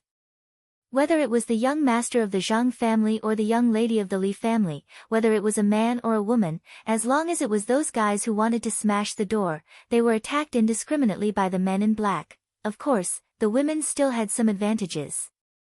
Even those tough men with hearts of stone, they used a lot of strength when they beat these young masters, but when facing those beautiful young ladies in cheongsams or dresses, they still couldn't do it. Some of them were almost instigated by the pitiful eyes of those young ladies. Lan Tingyue was the person who understood Lan Shanggu the most. When he heard Lan Shanggu say, "Don't kill," he felt a sense of trepidation. That lunatic dared to drive a Hummer to run over his sports car in front of his house and almost killed him. Blue Mountain Club was his territory, what else did he not dare to do? He didn't believe that this guy would suddenly become soft-hearted or timid. So, the first thing he did was to lie on the ground and pretend to be dead. In the end, when chaos broke out, many people thought that he was really dead. The fleeing boys stepped on his back, and the high-heeled shoes of the ladies almost nailed a hole in his head. Fortunately, he noticed it and dodged in time. Even so, he was still covered in wounds, lying there motionless, as if he was really going to die. When a bald man swung a wooden stick at his head, Chen Guojing knew that Lan Shanggu was playing with them for real. This bastard, this idiotic brute, this, before Chen Guojing could finish cursing, he was slapped hard in the face. Chen Guojing felt dizzy and his cheeks were burning with pain. He could no longer feel whether his face was still there. However, Chen Guojing was unwilling to admit defeat just like that. He was a high and mighty young master. Lan Shanggu, who had lost the support of the Lan family, was just a lowly little bumpkin. They were not qualified to talk to him on equal footing. "Lan Shanggu, how dare you hit me?" Chen Guojing covered his face, turned around, and finally found where Lan Shanggu was standing. His eyes stared fiercely at his target, and said fiercely, "Lan Shanggu, prepare to pay the price in blood. I want you to die, I want you to die without a burial place." Smack. The bald man once again raised his rod and ruthlessly smashed it on Chen Guojing's head. Crack, the wooden stick broke into two, and Chen Guojing's forehead was overflowing with dark red blood. When the blood flowed to the corner of his mouth, Chen Guojing finally couldn't stand anymore, and his body fell heavily on the lawn of the courtyard. After Chen Guojing fell, the group of arrogant and despotic young masters and young ladies no longer had anyone who could stand up. Lan Shanggu waved his hand, and the group of men in black scattered in all directions with their wooden sticks. Once again, they silently guarded the four arched exits of the small courtyard. "My head is bleeding, I'm going to die, send me to the hospital, Mom, they hit me, I want to go home, I want to go home, ouch, my leg is broken," wailing like ghosts and howling like wolves, miserable and miserable. Lan Shanggu passed through the group of people lying on the ground, and stopped where Chen Guojing fell. He squatted down and looked at Chen Guojing, whose head was bleeding and body was twitching, and smiled. "Young Master Chen, how do you feel now?" Lan Shanggu, Chen Guojing's voice was trembling, and he used his hands to grab the weeds on the ground, as if it was Lan Shanggu, and he was kneading them into grass juice. "No need to threaten me." Lan Shanggu patted his shoulder, and smiled, "You've already been beaten like this. If you threaten me again, and I happen to be a narrow-minded man, what if I can't help but beat you up again? Do you understand something now?" Lan Shanggu smiled and asked. Chen Guojing clenched his teeth and didn't answer. He understood that Lan Shanggu was a mad dog. "You already have the answer in your heart, don't you?" Lan Shanggu straightened his body and stood up. He looked at the young masters and young mistresses lying on the grass, and said arrogantly, "You understand that Lan Shanggu isn't that easy to bully. Is that so? You just don't want to admit it. Do you think that I have nothing after losing the Lan clan's protection? Do you think that I will die for sure after offending the Jiang clan? Do you think that, Lan Shanggu, am just a sick house cat that you can bully? I'm sorry, I've disappointed you. After leaving the Lan clan, I'm still living very well. I don't need the Lan clan's protection. On the contrary, I'm helping the Lan clan. I did offend the Jiang clan, but the Jiang clan couldn't suppress me. I, Lan Shanggu, am still standing here with my back straight. I'm not a house cat, not a sick dog. Whose house cat dares to beat you like this? Whose sick dog would do such a thing for the sake of the people? Lu Shu looked at Lan Shanggu, who was giving a speech in the middle of the crowd, curled his lips, and said sarcastically, "This kind of flattering method is really shameless." Fang Yan laughed as he watched, as if he didn't hear what Lu Shu said. "You're all hurt, right? Have you all learned your lesson? From this moment on, you all know who you can't offend in Flower City?" Lan Shanggu looked at where Fang Yan was standing and said, "My speech is over, now I will formally introduce a distinguished guest." Fang Yan waved his hand and said, "I'll pass. I'm not used to such a grand occasion." Lan Shanggu laughed loudly and said, "Look, our eldest young master doesn't even have the interest to talk to you. Only I, Lan Shanggu, am willing to put down my pride and stand up to teach you a lesson." Lan Shanggu walked to the wooden door that had been tightly shut, and warmly shouted to the people inside, "Flower City, Lan Shanggu, is Senior Luqi inside?" Creak, the wooden door opened a little, and a green-clothed child peeked his head inside. Seeing Lan Shanggu at the door, he doubtfully asked, "You saved us?" "That's really embarrassing," Lan Shanggu said with a guilty expression. Lan Shanggu said guiltily, "The Blue Mountain Club is my business. It's an honor for Senior Luqi to come here, but I didn't expect that these gangsters would affect Mr. Luqi's mood. I'm willing to die 10,000 times." The green-clothed child waved his hand and said, "Master said that ignorance is not a crime, and you didn't do it on purpose." Lan Shanggu felt that this green-clothed child was very cute when he spoke like an adult, so he cupped his hands and smiled. "Young master, can you please inform your master that Mr. Luqi, just say that Lan Shanggu of Flower City wants to visit her and apologize to her in person." Creak, the wooden door was closed. Lan Shanggu rubbed his nose and bitterly smiled, "Isn't this a bit too violent? You could just say that master is already asleep." Creak, the wooden door opened again. The child stood at the door and asked in a clear voice, "Is there a person named Fang Yan here?" Fang Yan was stunned, thinking, "How did Mr. Luqi know my name?" He thought about it and realized that he had never had any direct contact with Mr. Luqi. The only time he had contact with Mr. Luqi was in an awkward situation where he ran naked. Of course, even after paying so much money, he still didn't have the chance to see Mr. Luqi. Why did this little boy ask for his name today? Lan Shanggu was also stunned.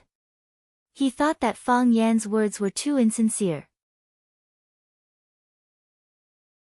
He just said in front of them that they had never met and that he only admired her. Now that Luqi's disciple asked if he was here, it proved that they had been in contact for a long time.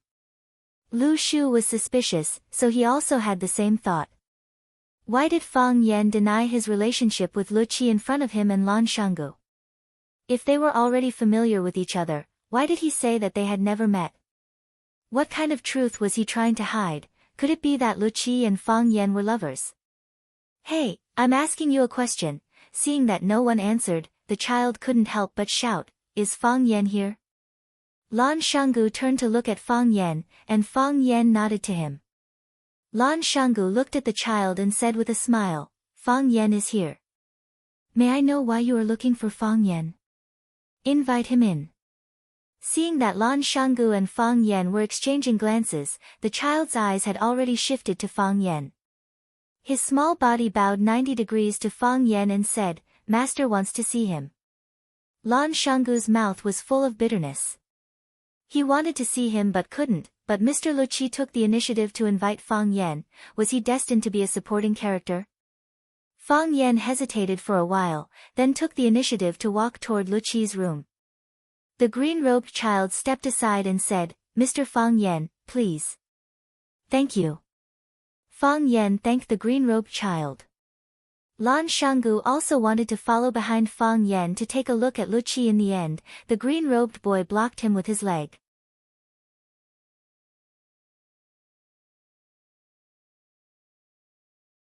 Chapter 628. There were too many rumors about the music addict, so many that she became a legend in countless people's hearts. Or rather, a legend. Some said that a world-famous musician shaved his head and became a monk after listening to the music addict's performance. He said that there was no other music in the world with the music addict. Some said that a cancer patient miraculously recovered after listening to the music addict's music. She didn't take medicine or chemotherapy and lived until she was 101 years old. Some said that the blind opened their eyes when they heard it and the deaf were moved to tears. Some said that someone took off his clothes and ran naked in front of countless people after listening to the music addict's performance. Otherwise, it would be difficult to express his feelings at that time. Oh, the hero of this rumor was Mr. Fang Huohua. Fang Yan knew about the music addict for a long time, but he never had the chance to meet her. The music addict was not very willing to meet people, and there were very few people who could meet her. This was also the reason why Fang Huohua was a little excited when he heard that he could meet music addict and her friends at night when he returned to the capital. Who didn't want to have intimate contact with their idol? It had been 3 years since they parted at the Maple Leaf Club. The music addict's music skills should have improved, right? Fang Yan thought. Fang Yan thanked the green-robed boy and walked past him. He heard the sound of the door closing behind him, but he didn't look back. This was an antique room.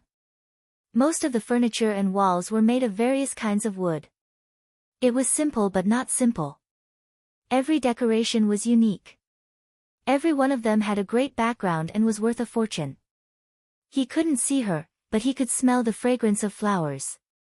Yes, it was the fragrance of flowers.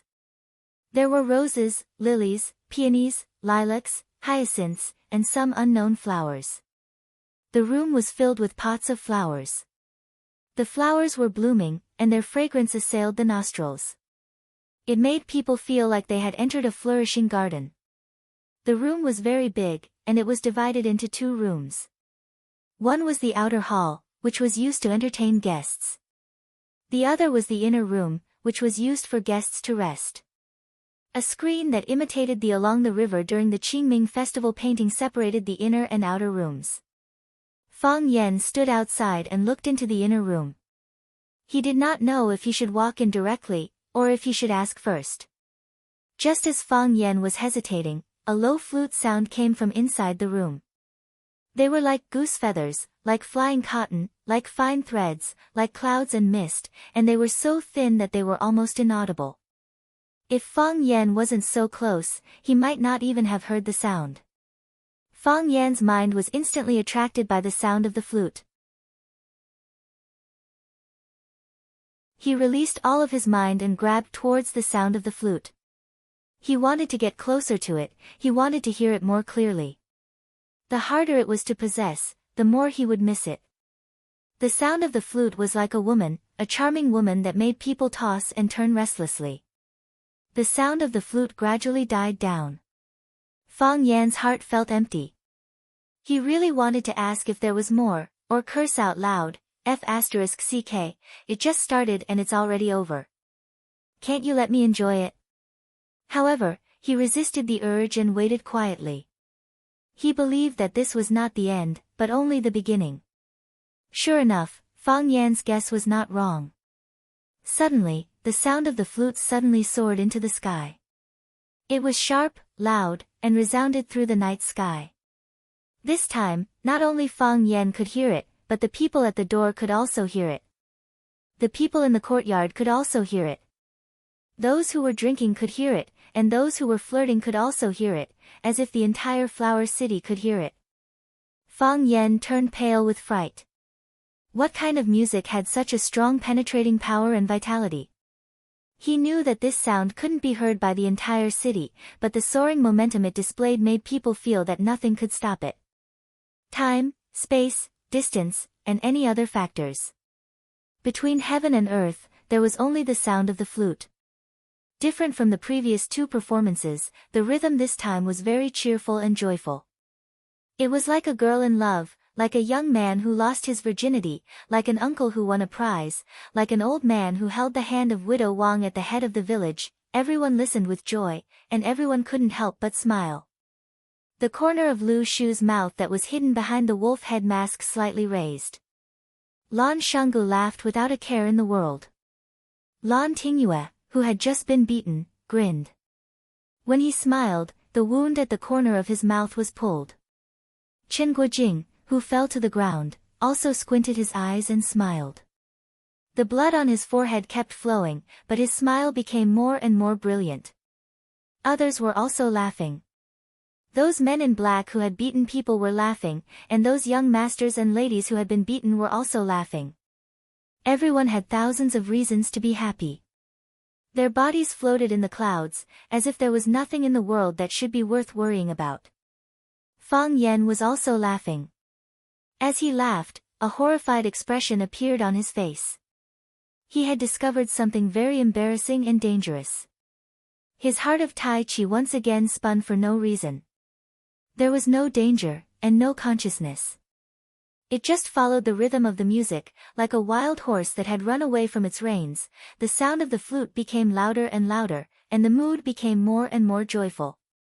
However, the heart of Tai Chi also spun more and more crazily. Fang Yan had a very bad feeling.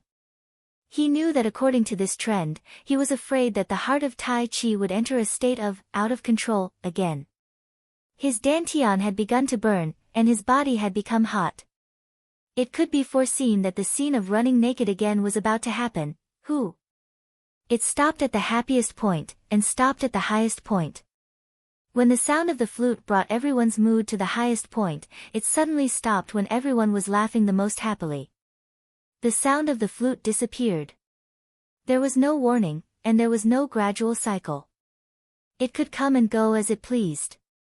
It was like a capricious and mysterious girl. Someone outside cursed loudly. Fang Yan couldn't help but want to rush up and hug Lu Qi and kiss her. Thank the heavens, Lu Qi stopped in time. If she didn't stop at the crucial drum beat, Fang Yan would have exploded again. Fang Yan knew that Lu Qi stopped because of him. Our hearts are connected, and we can't control our emotions. A woman's elegant voice came from behind the screen. Fang Yan, I have been looking for you for 3 years. It ended just like that. Lan Shanggu said with a sense of loss. He loved tea and wine, but he wasn't usually interested in music. However, after listening to Lu Qi's performance, he realized that music was such a wonderful thing. It could move your emotions and temporarily separate your body and soul. It could bring your soul to travel beyond the heavens, and soar in this boundless world. But why did it end just like that? Lu Shu frowned. He was obviously very dissatisfied with Lu Qi's unfinished behavior. Lan Shanggu sighed softly and said, one of Huaxia's 7 addicts, Lu Qi, came to Huacheng, to the Blue Mountain Club, to the Lan Valley. I actually didn't have the chance to meet her. If this gets out, how can I go out and meet people? Tell me, should I knock down that kid guarding the door and force my way in to take a look? I've already said those shameless words just now, but aren't you still alive and kicking without losing a pound or 2? The willow tree said with a face full of ridicule. Lan Shanggu touched his nose awkwardly and said, Brother Lu, I'm sorry. You also know that the Lan clan didn't handle things properly last time. This time, the old man in the clan pushed me to take the blame. Although young master didn't say anything, he was still a little unhappy. He has given me a huge benefit, so I have to give him some face. Isn't it what I should do to say good things about him in front of these useless people? How about next time you set up the stage, I'll do it for you, and you can also praise young Master Fang in front of everyone. I can't do such a shameless thing. Lu Shu said disdainfully. Hey, I say, old Lu, we're in the same boat now. Do you think I don't know what you're thinking? Say whatever you want to say, do whatever you want to do. What's wrong with saying a few words of flattery? Compared to the money we're making every day, it's nothing.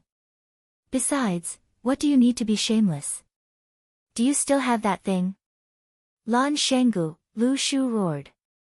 Alright, don't get angry at me. Lan Shanggu laughed and said. Even if I get angry, you can't kill me, right? Tell me, what is young master doing with that woman inside? Lu Shu snorted and didn't want to answer Lan Shangu's childish question. However, he was also very curious. What was Fang Yan doing with that woman inside? At this moment, a middle-aged man hurriedly walked in. He walked to Lan Shangu's side and said in a low voice, "Young master, the families of these people are here, they want us to hand them over." "Are they very excited?" Lan Shangu asked with a smile. "Yes." The middle-aged man nodded and said, "Very emotional. Many people brought bodyguards and said that if we don't hand them over, they're going to take them by force." "Oh." Lan Shangu nodded and said, "Let them wait. Young master Shonua is also here." The middle-aged man said. Lan Shangu squinted his eyes and smiled and said, "Let him wait too." "Big brother." A young man wearing glasses stood at the door of an arched door and smiled as he greeted Lan Shangu and said, "Big brother, did Tingyue make you angry again?" Lan Shangu waved his hand and signaled the bodyguards to let Lan Shonua in. Lan Shonua walked in front of Lan Shangu and said, "Tingyue is young and doesn't know anything. Big brother, don't lower yourself to his level." Hearing Lan Shonua's voice, Lan Tingyue finally had the courage to raise his head and shouted with a sobbing tone, "Big brother, quickly save me." Lan Shonua scanned the ground and picked up a broken wooden stick that someone dropped on the ground and swung it at Lan Tingyue's body. "You bastard, always causing trouble. Today, I'm going to beat you to death here."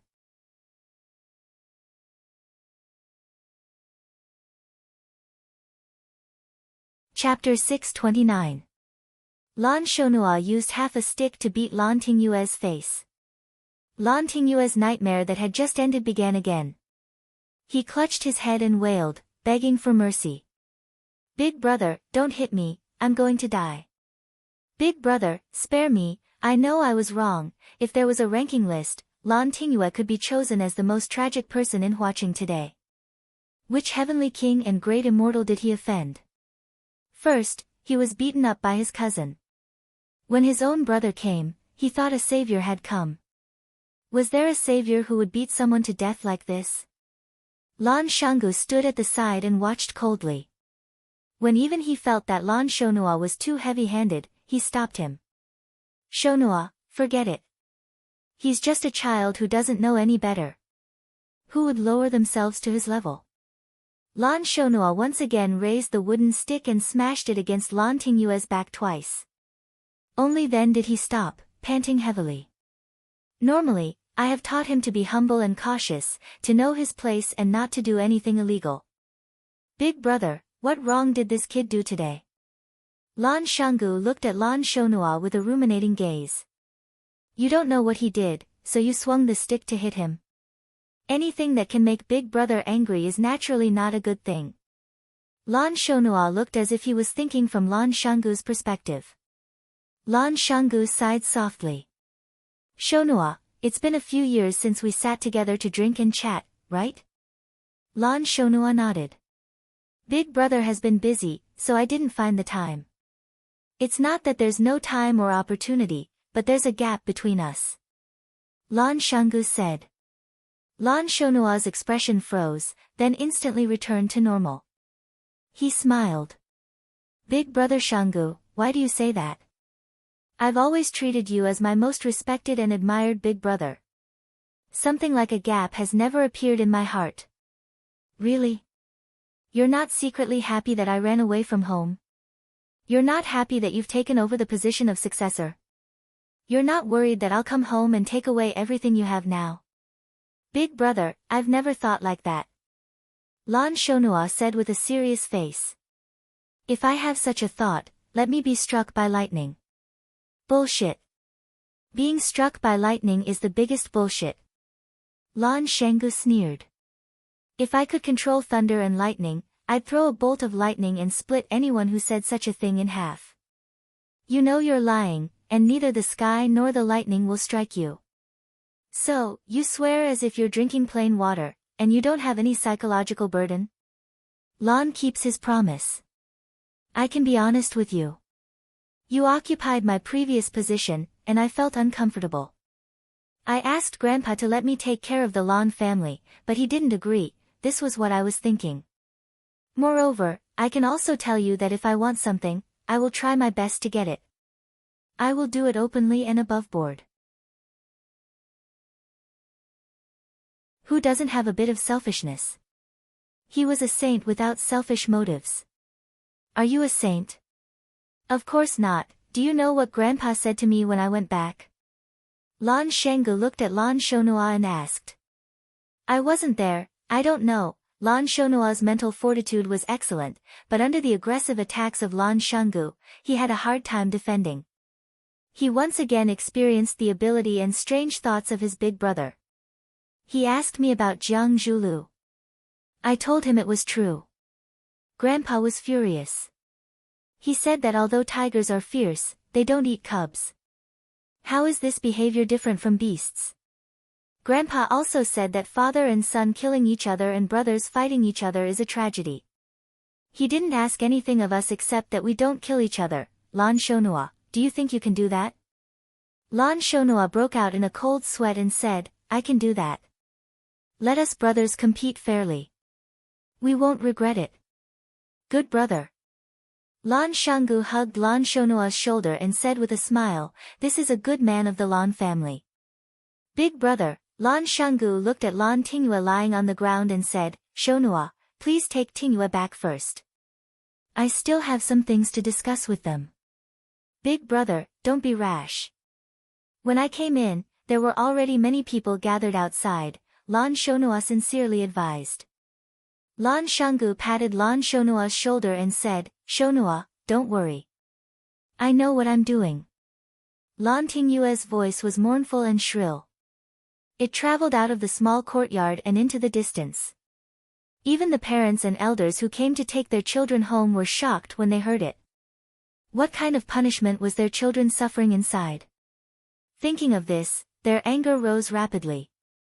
A middle-aged man rushed to the black-clothed bodyguard at the arched door and shouted sternly, let Lan Shanggu out. Say that Li Mingliang wants to see him. If he still wants to live in Huacheng, he better give me face. What right does the little thief of the Lan family have to be so arrogant? Let me tell you, if anything happens to my daughter, even if a strand of her hair is hurt, I will burn down his lousy Blue Mountain Club. Why is he so arrogant? A middle-aged woman bared her fangs and brandished her claws. Someone, charge in, whoever can save Wang Ming, I will reward him with 1 million, no, 5 million. A middle-aged man wearing glasses and carrying a black briefcase walked over. He looked at the old butler of the Blue Mountain Club, Fang Hao, and said, Sir, I am Lin Zheng, a partner of the Tianqing law firm. Our boss's son, Mr. Chen Guojing, was imprisoned when he was spending money at your club. I want to understand the situation. First, I need you to guarantee Mr. Chen Guojing's safety. If he suffers any harm, we will pursue the civil and criminal responsibility of the Blue Mountain Club and everyone in the club. Second, what law did Mr. Chen Guojing break to be imprisoned by you? Third, who imprisoned Mr. Chen Guojing? Does the other party have the right to restrict the personal freedom of others? Fang Hao stood up straight and said, Lawyer Lin, please wait a moment. Our boss said that he will definitely give you a satisfactory answer. Lin Zheng sneered and said, an entertainment venue imprisoning a consumer for no reason, this kind of behavior is already very unsatisfactory, right? Fang Hao bowed slightly and said, the boss said that he will give you a satisfactory answer. That answer will definitely satisfy you, let's hope so, Lin Zheng said. We just don't want this answer to make us wait too long. Otherwise, we won't be satisfied, of course I won't. A clear voice rang out. The men in black split into 2 rows. A tall man walked out from the middle of the crowd. Lan Shanggu, he's Lan Shanggu, he's the bastard who imprisoned our child. Lan Shanggu, hurry up and release my son. Lan Shanggu cupped his hands towards the angry crowd and smiled. Good evening everyone, I'm Lan Shanggu. I'm sure a lot of people here already know me. Lan Shanggu, what do you want? Li Mingliang angrily shouted. Lan Shanggu looked over and smiled, sorry for the disrespect, so it's Hall Master Li of 14K, Hall Master Li, I don't want to do anything, I just want to discuss a business deal with everyone. You captured our son and daughter, and you still want to discuss a business deal with us? Li Mingliang was furious. What if this business deal is related to your child? Lan Shanggu smiled and asked. What do you mean? It's like this, Lan Shanggu smiled as he scanned the crowd and said, Lan Shanggu had an important guest in the past few days. This guest is really expensive. Normal people wouldn't be able to see her. Lan Shanggu, what are you trying to say? What does your Lan Shanggu's important guest have to do with imprisoning our child? Someone became impatient. Because this guest is very expensive, so I wanted to give her the best I could, and that's exactly what I did. However, someone just had to jump out and cause trouble. Not only did she listen to someone else's song for free, she even went to the guest's room to cause trouble. Kicking the door, cursing, and even asking the guest how much the price is. You're all seniors here, please enlighten me. If something like this happened to you, how would you deal with it? Who is this guest? Maybe it's your Lan Shanggu who's spouting nonsense in front of us. If it was someone else, I'd be thick-skinned enough to borrow their tiger skin. Lan Shanggu really doesn't dare. Lan Shanggu smiled and said, one of the 7 addicts of Hua Xia, Luqi. Mr. Luqi, I know you definitely haven't seen her before. But you should have heard of her, right? Luqi. How could it be her? Luqi is in the City of Flowers. One had to admit that the influence of idols was huge. Many of the people present had heard of Luqi's name, and there were even diehard fans of Luqi, although they might not have even heard the songs that Luqi played. How can you prove that she is Luqi? Does Mr. Luqi need anyone else to prove it? Lan Shanggu asked back. If it were you, would you dare to use the name of Luqi to do something like this? Lan Shanggu, don't use the name of Luqi to scare us. Tell us, what kind of business do you want to talk about? Lan Shanggu laughed heartily and said, isn't this the point? Your child went to kick the door and cursed. I have to give Mr. Luqi an explanation. You all know how powerful Mr. Luqi is. Even if you don't know, you should be able to imagine, her fans are not just the few of you and my Lan Shanggu. If I don't handle this matter well, the Lan Shanggu Club will have to take the blame. So, everyone, tell us, how can we appease Mr. Luqi? Li Mingliang thought for a while and asked carefully, is 1 million enough?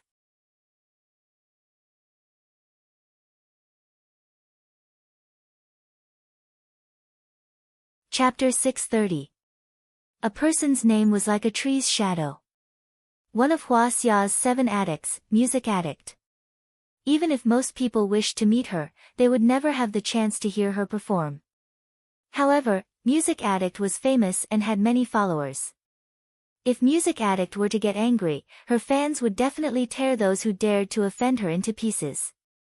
Furthermore, Music Addict had been famous for many years.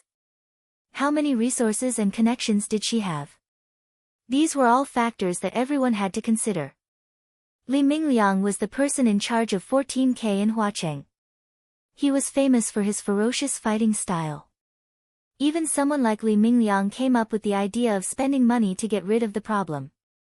This proved that Music Addict was indeed very powerful. 1 million. Lan Shanggu shouted, Mr. Li Mingliang is willing to pay 1 million to appease Music Addict. I can feel Mr. Li Mingliang's sincerity. However, who is Music Addict? Pure as ice and clean as jade, untainted by worldly affairs. She pursues the pinnacle of music all her life. Mr. Li Mingliang, do you really think it's appropriate to use something as dirty as money to make a deal with Music Addict? Li Mingliang panicked. Everyone's gaze was focused on him. It was as if he had really used money to insult Music Addict. Li Mingliang wiped the sweat off his forehead and looked at Lan Shanggu with a flattering smile. Brother Lan, Shanggu, what do you think is appropriate?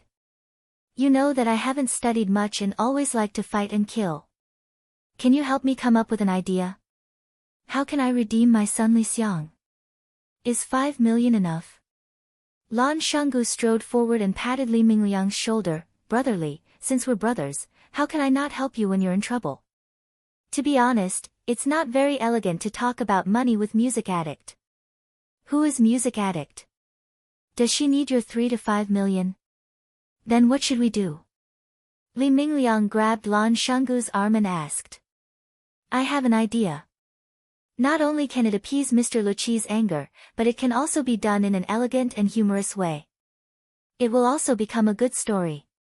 Brother Li will become a distinguished gentleman that people will talk about in the future. What idea? Brother, what idea? Quick, teach me. It's impossible for Mr. Luqi to accept money. There are so many rumors about Mr. Luqi. Have you heard of anyone paying her? Lan Shanggu looked at Li Mingliang and asked. Li Mingliang shook his head and said, no. Right. Aren't you going to incur the wrath of the masses by giving money to them? Lan Shanlai said with a smile. Seeing that Li Mingliang was about to panic again, Lan Shanggu patted the back of his hand to calm him down and said, Mr. Luqi has come from afar, shouldn't we, as the hosts of the City of Flowers, show our hospitality? What does Brother Valley mean? If Brother Li gives Mr. Luqi a piece of jade, a painting, a zither, and a flute, do you think this bad thing will become a good thing?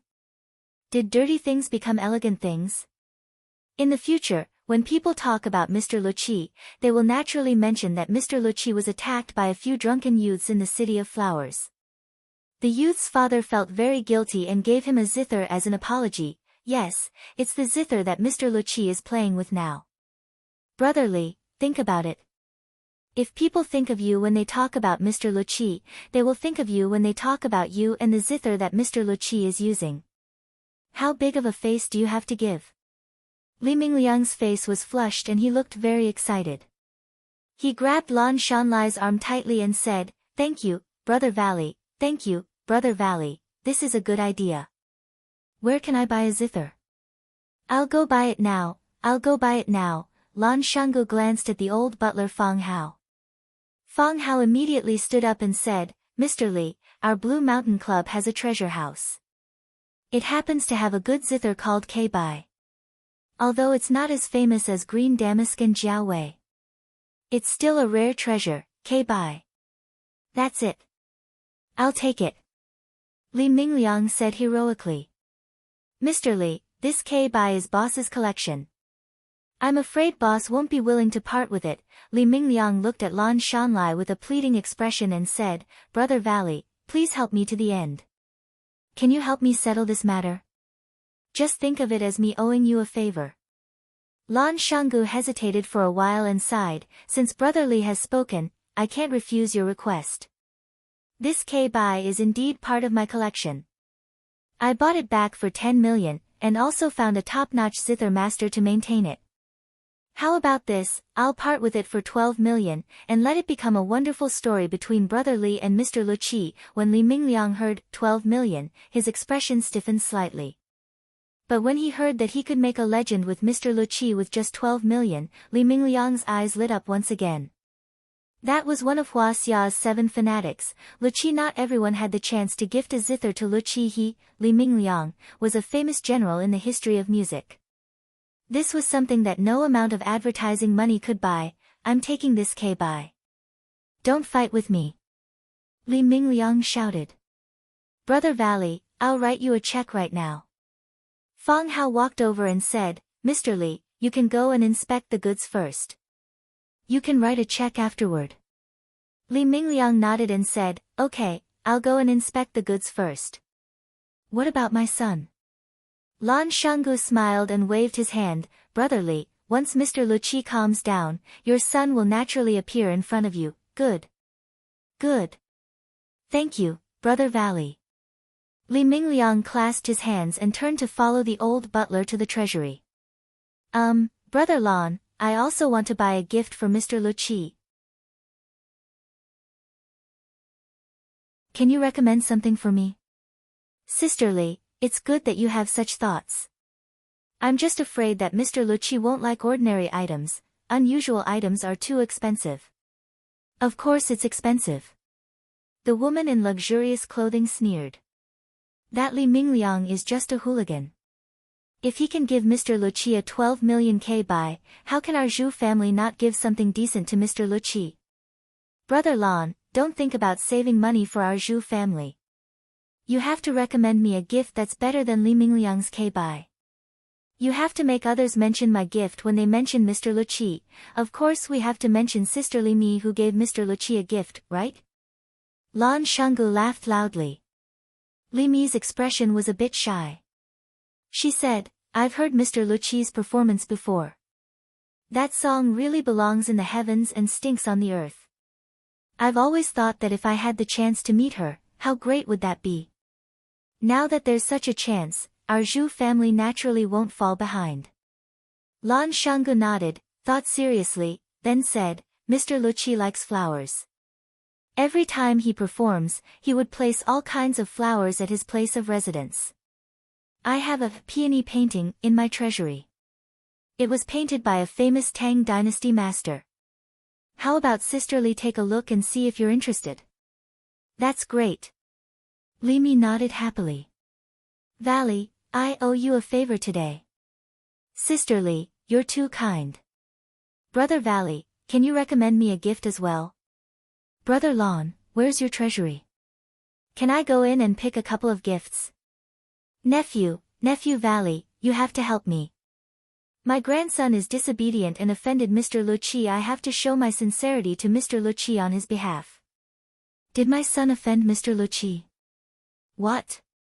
No, this bastard, useless coward. Lan Shanggu pushed all of them to the treasury of the Blue Mountain Club and let them choose their gifts.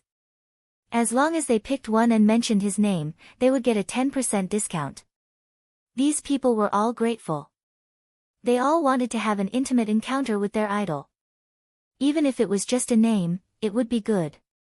Lin Zheng, a lawyer from the Tianqing law firm, coldly watched this scene unfold. After Lan Shanggu sent away the last, pitiful helper, Lin Zheng carried his briefcase and walked over. He said sarcastically, Young Master Lan, you're good. You use Luqi's name as a tiger's skin. No one dared to argue with you about beating people up. You even tricked them into buying your junk that won't sell for 10,000 years. You established your reputation and made money. I have to say, this is really amazing. Lan Shanggu laughed and looked at Lin Zheng. He said, after being with smart people for so long, I naturally have to learn to be smarter. In the past, I would never have done such a shameless thing. Later on, I found out that my friend not only did it, but it was also very likable. So, I secretly remembered his routine and wanted to experiment it on the spot when I had the chance. Today, I tried it out and found that the effect was really not bad. Mister, do you want me to recommend a gift for you? No need. Lin Zheng rejected him firmly. They were fooled by you. I, Lin Zheng, wouldn't do such a stupid thing. I've already stated my purpose of coming here. I want to see my client and ensure his personal safety. I like dealing with smart people. Lan Shanggu nodded. He said, who did you say you wanted to see? Chen Guojing. Lin Zheng said. Chen Guojing, the son of the big boss of Tiandu Real Estate. Oh, so it's him. Lan Shanggu thought seriously and said, you might not be able to ensure his personal safety. What do you mean? Because I've already ensured that his personal safety is very dangerous. Lan Shanggu said with a smile.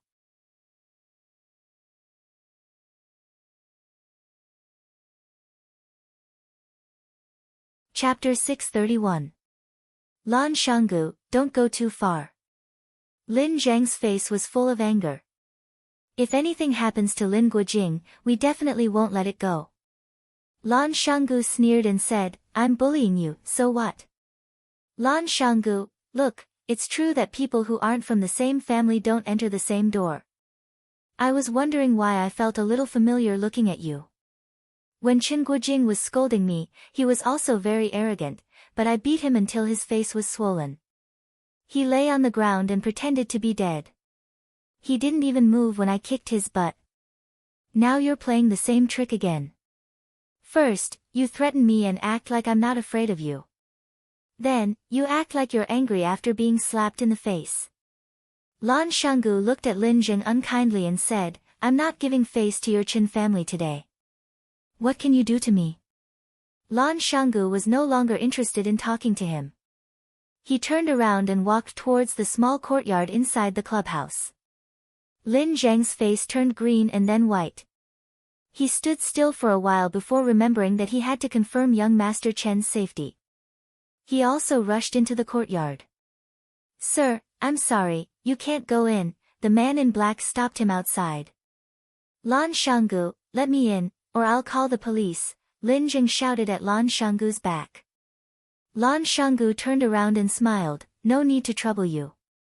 I'll call the police too, attacking a woman and smashing my private clubhouse. The police will be here soon. Lin Zheng's face turned green.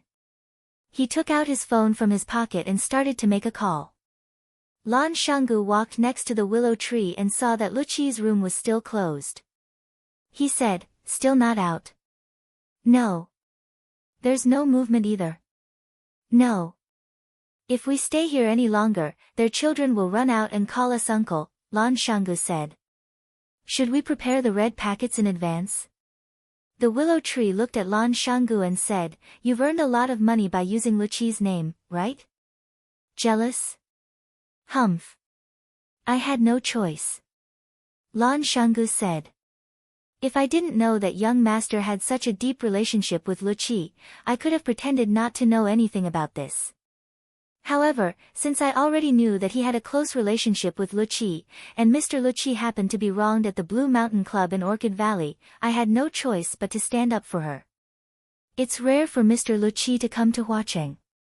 We should ask her to bring back some local specialties. Pointing at the young masters lying on the ground in the courtyard, he said, it just so happens that these idiots jumped out to make trouble, so naturally, their fathers have to make some contributions. The willow tree's face was full of disdain as he said, you just want to make some money after showing off your power. Do you really need to make yourself so great? Lan Shanggu laughed and said, I knew I couldn't hide anything from brother Lu Shu. Why don't we not give this gift to Mr. Luqi, and each of us will get half of it? I don't need this. The willow tree refused. It's better if you take it alone. However, you are the one who took the money, so naturally you have to bear the responsibility. What responsibility? Lan Shanggu laughed and said, do you think I'll be greedy for this money? You underestimate my Lan Shanggu, this is a gift I prepared for Mr. Luqi. I'm sure Mr. Luqi will be satisfied. A small crack appeared on the wooden door. Lan Shanggu and the willow tree thought that Fang Yan and Luqi had come out, so they looked up in surprise. The green-clothed boy looked at them angrily and put a finger to his mouth to make a shush gesture. Lan Shanggu and the willow tree were embarrassed. They had never been shushed like this since they were young. Not to mention that they were being shushed by a kid who was so much younger than them. Lan Shanggu was like a child who made a mistake. He nodded his head, indicating that he would be more careful. The willow tree turned his face away, indicating that he had nothing to do with the person who spoke loudly. His voice had always been very low and gentle. Clang, the door was closed again, our hearts are connected, and we can't control our emotions. Fang Yan, I've been looking for you for 3 years. Luqi's voice was very pleasant, just like the music she played. The content of Luqi's words was very pleasant. Fang Yan didn't expect that Luqi would confess her love to him at their first meeting.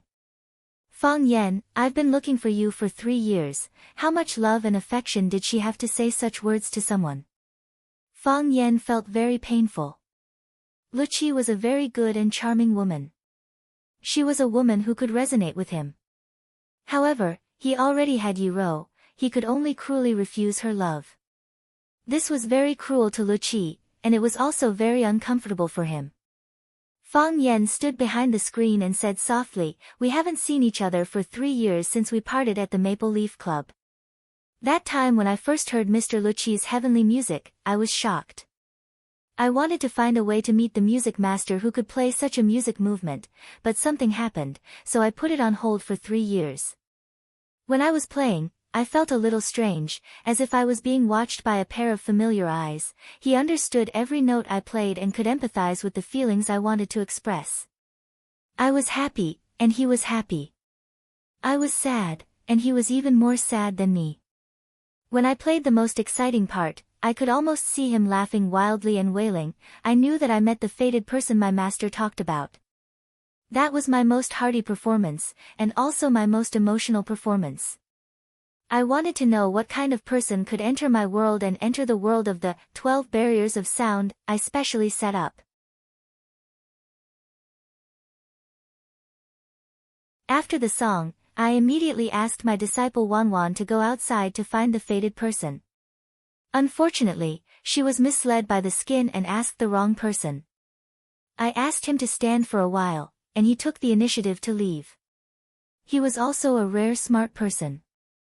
I asked him to stand for a while, and he took the initiative to leave. This sentence conveyed too much content. In the eyes of Fang Yan, these two were the smartest people in the world. Later, I asked around and found out that an interesting thing happened at the Maple Leaf Club at that time. Fang Yan touched his nose and quickly changed the topic. He said with a smile, "I finally met him today. People who meet each other will meet again, this is God's will." Yes. This is God's will. Fortunately, your performance that day was so obvious, otherwise, how could I find you in the vast sea of people? Why did you find me? To get rid of the knot in my heart. Lu Qi said. Knot in your heart? Fang Yan was startled. What knot in our heart? Fang Yan, come here, the screen is not for the fated. Lu Qi's voice came. Fang Yan was excited again. Lu Qi invited him over. He could finally meet the legendary Lu Qi. Fang Yan clenched his fists and walked through the screen. As soon as he walked over, he was greeted by a pair of beautiful and deep eyes like the stars in the sky. Her facial features weren't stunning. Her eyes weren't big enough, her nose wasn't straight enough, her lips weren't thin enough, and her chin wasn't sharp enough. However, when these inadequacies were combined together, the beauty they displayed was multiplied exponentially. The longer one looked at her, the more beautiful she became. She was dressed in a classic white robe that dragged on the ground. The hem of the white robe was embroidered with a crane spreading its wings. The crane was vivid and lifelike, as if it could break out of the dress at any time. She held a simple green flute in her hand.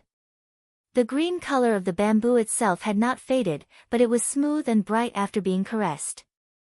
It seemed that Lu Qi liked this bamboo flute very much. It was said that Lu Qi liked flowers, all kinds of flowers. Expensive, ordinary, bright, fragmented, and even nameless wildflowers on the mountain paths. As long as the music addict was around, there would be a myriad of fragrances surrounding it and the atmosphere of spring would be overflowing. Fang Yan stared at Lu Qi with wide eyes and asked, "Who are you?" "I am Lu Qi, why are you so young?" Fang Yan couldn't help but ask the question in his heart. Lu Qi had been famous for decades. In his mind, even if she was not a doddering old woman, she was still a very young old woman. It was because of this thought that Fang Yan did not look forward to meeting Lu Qi now. It seemed that she was so young. A girl? A woman? This question is very rude. Lu Qi smiled and said softly, "I am sorry. I know it is taboo to ask a woman's age. I am just curious, how do you maintain your beauty? What brand of cosmetics do you usually use?" "I don't use cosmetics." Lu Qi smiled and said, "I just pay attention to my diet. I eat wild fruits and grains, use flowers to make tea and wine to drink, play the flute and the zither, and read ancient and modern classics. I am not bothered by external affairs, and am not tempted by fame and fortune. Naturally, I can stay young forever." Fang Yan squinted his eyes and smiled, saying, "If my two friends outside knew that I came in and talked to Lu Qi about beauty, they would probably break down. Clothing, food, shelter, and transportation are the foundation of life. Is there anything more precious than these four things?" "There really isn't." Fang Yan smiled and said, "That is why we are talking about the greatest invention of mankind." "Right, I have another question to ask you. As the Luqi of Huaxia's 7 adicts, do you usually feel a lot of pressure?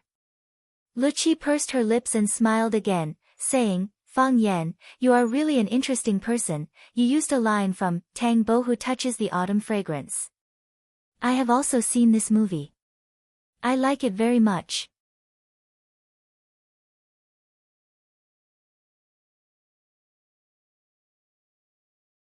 Chapter 632. Many boys had tried their best to make an appointment with the girl they liked, but always lost the precious opportunity because the topic was inappropriate or because the goddess felt that you were a boring person and had nothing to say to you. If you did not look like Wu Yanzu or your father was not Wang Jianlin, they would not give you a second chance. Therefore, the first impression was very important. Of course, Fang Yan would not make the mistakes of those rookies. As the number 1 Prince Charming of Swallow Dock, he had a lot of experience in picking up girls and being picked up. He knew what the goddesses wanted with just one look. He knew that they were not interested in this topic with just one small movement of the goddess and quickly changed the channel. Fang Yan did not want to talk about music with the music addict because he did not understand and that would expose his ignorance. Fang Yan did not want to talk about martial arts with the music addict because he did not understand and that would expose his ignorance. So, what should people talk about when meeting for the first time? Fang Yan thought about it and decided to use the old way he used to pick up girls. First, praise the other party for being young and beautiful and having good skin. Second, ask about the other party's health and maintenance tips. Whether it was a woman or a goddess, they would find it difficult to refuse others' praise. If you could compliment someone with a sense of hierarchy or freshness, it would be easier to gain points in front of the goddess. In addition, let the goddess take the initiative to talk. After throwing out a topic, quietly wait for her reply. After she had said a lot of things, he threw out a second question from what she had said. Everyone has the desire to show off. Leave the opportunity to show off to the goddess, quietly listen to her talk and give affirmation and approval in time. In this way, the chatterbox between the two was opened, and the relationship between them naturally became closer. Moreover, the goddess felt that you were thoughtful and not boring. The next time she wanted to show off and talk, you would be the first person she thought of. After Fang Yan used this trick, the effect was very obvious. The two people who met each other for the first time happily talked about health and movies. In an instant, they became infinitely closer to each other, as if they were close friends who had known each other for many years. A lot of people like Journey to the West, but I like Tang Bo who touches the fragrance of autumn more, because I feel that the characters in it are especially lively. Every time I see him draw, I feel especially excited, as if I'm the one waving the brush and splashing the ink. As the head of the 4 great talents in Jiangnan, Tang Bo who disguised himself as a slave for the girl he liked. When the Hua family was in crisis, he stepped forward bravely and stunned the audience with his spear. He almost catered to all the fantasies of women. He played out the story of Cinderella and the domineering president in the most unconventional way. Moreover, even though he knew that the domineering president already had 7 or 8 wives before him, he did not feel the slightest disgust. Instead, he had infinite sympathy for the domineering president, in the history. Actually, Master Xing has another movie that's not bad. It's called Death Inquisitor.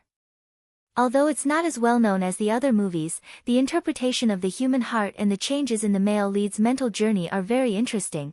The biggest change in his mental journey was God of Cookery. The ups and downs of life are just like that. From health to Stephen Chow, from Stephen Chow to Huaxia's movies, from Huaxia's movies to the history of international movies, and then to the music in classic movies. Finally, the two reached an agreement. If Fang Yan was the male lead in a movie, Luqi would accompany the music in his movie. This was something that Luqi had never done before. Her music was independent and pure. She disdained to be associated with anything. It was a well-deserved protagonist. However, she agreed to do such a thing for Fang Yan. It was clear to see how far their relationship had developed. The child in green was holding the teapot and dozing off. When she closed her eyes, her master, and Fang Yan were chatting. When she opened her eyes, her master and Fang Yan were still chatting. Fang Yan gulped down the herbal tea in the cup and looked at the music addict with a satisfied expression. He said, "People outside must think that we are talking about the multiple realms of music. At the very least, the topic should be the source of your creation and creative ideas." Are we getting off topic? Luchi shook her head and said, "I'm obsessed with music, but music is not everything in life. A writer's life is not always about writing, and an artist's life is not always about painting. Only by living can I create works that touch people's hearts. I'm just an ordinary person like you. I'll go shopping like an ordinary person, eat at roadside stalls, and buy a pair of jeans that cost 100 yuan. I'll try all kinds of lifestyles. But the essence of doing all of this is still for music?" Fang Yan asked with a smile. Luchi nodded and said, "If it was before, I would think that I was doing it for a living. But now, I have to confess to everyone, I'm doing it for music. When there's a true intention in your heart, everything becomes utilitarian. It's all right.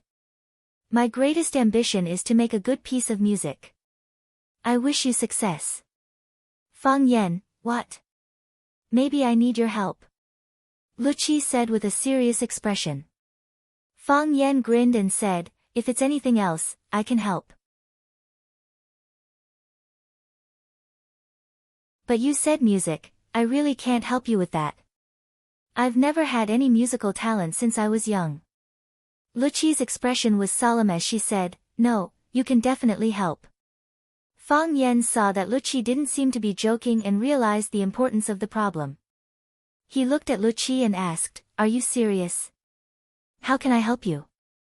"Wait until the opportunity comes," Luchi said. "There have been several precedents for this." "Precedents?" "My master also met his fated person.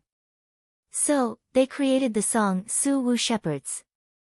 After my master's master met his fated person, he created the song Bright Moon, which is a masterpiece that can be passed down for generations." "Your master is?"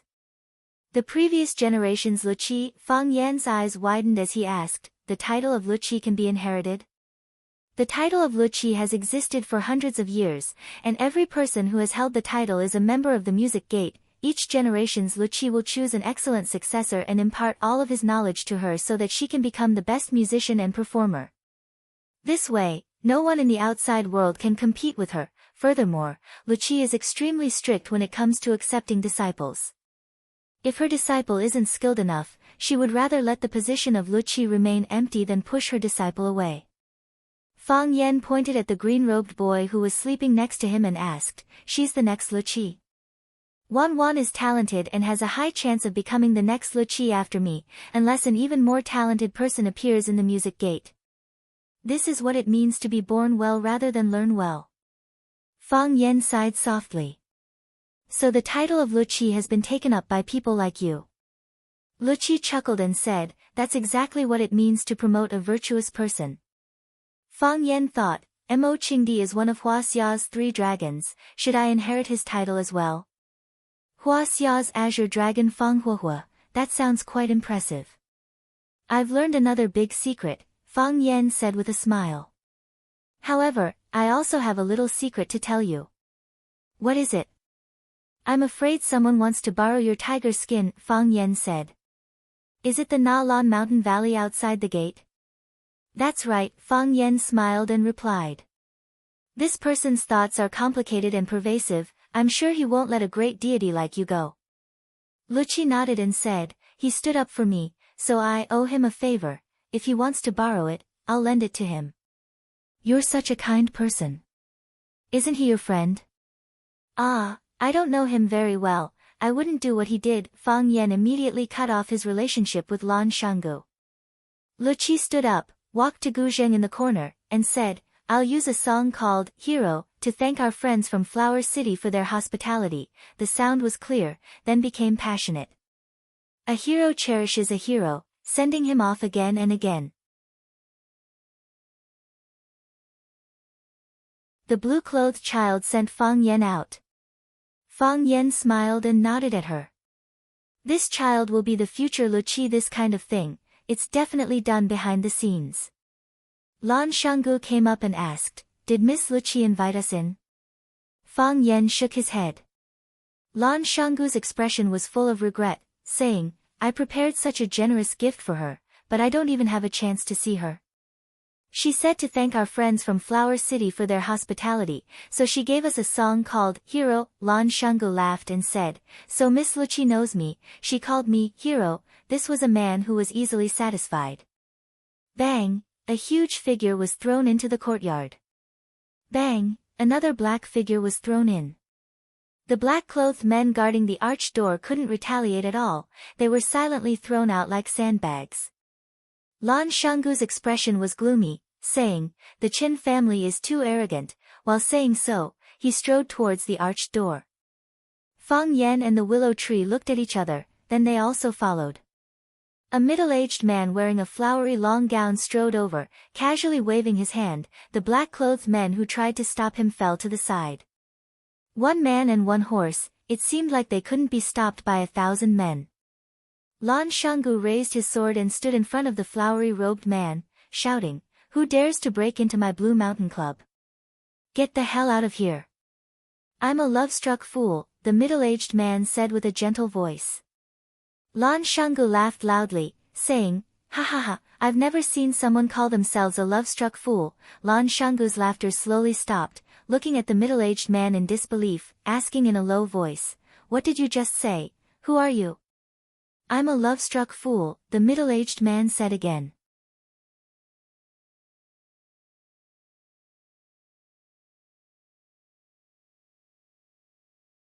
Chapter 633. I'm a flower addict. I'm a flower addict. Hearing someone introduce themselves like that in a public place, would you think that this person had just escaped from the Malin Mountain Mental Hospital? Most people were unwilling to admit that they were a flower addict, unless they were one of the 7 addicts of Huaxia. Obviously, this flashy guy wearing a colorful robe that looked like he was draped with a painting of 100 flowers vying glamour might really be one of the 7 addicts of Huaxia, flower addict Lin Fuyang. Otherwise, which middle-aged man would hold his head up high and shout that he was a love-struck fool over and over again in front of others with his chest out in satisfaction? Naturally, Lan Shanggu also thought of this problem, so his attitude changed from mockery to awe. The 7 addicts of Huaxia had been famous for a long time, and they were outstanding figures in each field. A slight move in one part could affect the whole body. No one knew what kind of connections and forces they had. Moreover, these people came and went without a trace, appearing and disappearing unpredictably. They were not easy to deal with. It was better not to provoke them. Only fools would fight with lunatics. Who would be willing to be such a fool? Is it senior flower addict Lin Fuyang? Lan Shanggu felt that the Lan family was very unlucky tonight.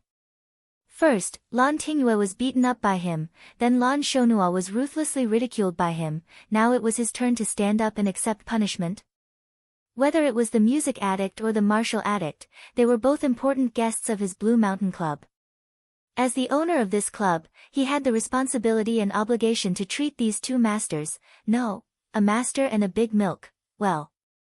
Lan Shanggu regretted in his heart, if he had known earlier, he would not have invited Fang Yan and Lu Shu to his Blue Mountain Club for a small gathering. Not only did he eat and use his own things, but he also had trouble knocking on his door. Of course, Lan Shanggu would never admit that he had taken the initiative to provoke and use others to establish his authority, such an immoral idea. It's me. The flower addict Master Lin was a little impatient. He stared at Lan Shanggu unkindly and said, I say, are you done asking? I'm done, I'm done. Lan Shanggu opened his mouth and laughed, revealing 2 rows of neat little white teeth.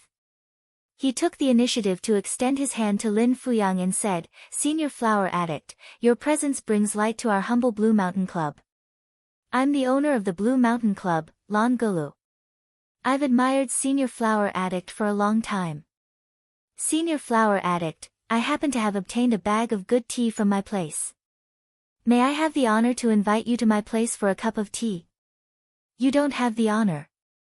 Lin Fuyang rejected Lan Shan Valley's invitation without hesitation. He didn't even bother to shake hands with him. Where's Luqi? I want to see Luqi, music addict. Lan Shanggu stole a glance at Fang Yan, who was standing at the side. What he meant was, look, someone is here to look for your old lover again. You brought this trouble upon yourself. What music addict? Senior flower addict, I don't understand what you're saying. Music addict, one of the 7 addicts of Huaxia, the music addict, Shui Yun, who is obsessed with music. I just heard her playing in the distant Green River Valley. It's in this direction. Hurry up and ask Shui Yun to come out and see me. Lan Shanggu said with a sincere smile, Senior flower addict, I've long heard the name of Senior Luqi, but I've never met her. This sentence was true, because Luqi didn't even give him a chance to meet her. When saying this, Lan Shanggu glanced at Fang Yan with hidden bitterness. Fang Yan squinted his eyes and smiled, but didn't say anything. Before understanding the intentions of the flower addict, he was more willing to be a bystander. I don't know Mr. Luqi, so I naturally can't ask her to come out.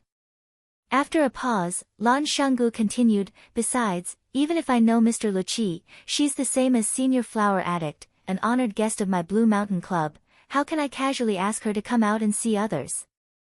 If Senior Flower Addict comes to our club and someone wants to see you, I can't easily ask you to come out and see others. Senior Flower Addict, don't you think so?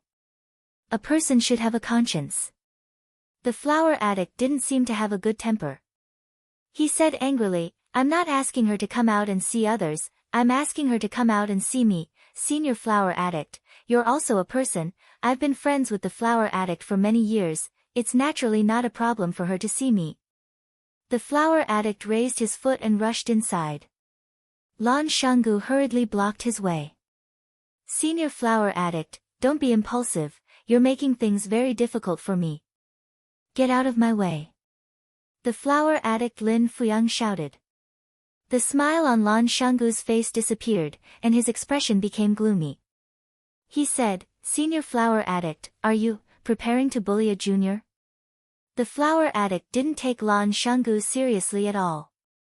He rushed straight to the center of the courtyard, glanced at the surrounding rooms, and shouted loudly, Lu Shui Yun, come out, I heard your flute. An old friend has come from afar, don't you want to see me? No one answered. All the doors of the rooms were tightly shut. There was no movement at all. Lu Shui Yun, you can't hide. As the flower addict spoke, he used his nose to sniff the air. Then, following the smell in the air, he strode towards the door of a room. Standing at the door, he laughed wildly and said, Lu Shui Yun, let Wan open the door. Otherwise, I'll have to do something that's not very elegant.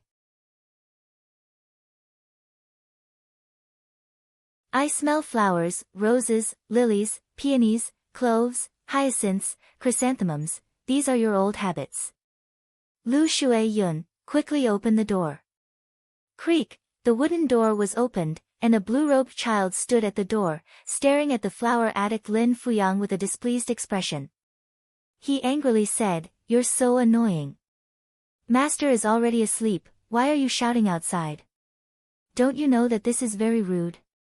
I knew I was right, Lu Shui Yun really lives here. The flower addict laughed loudly and reached out to touch the child's head, but the child evaded his hand in disgust.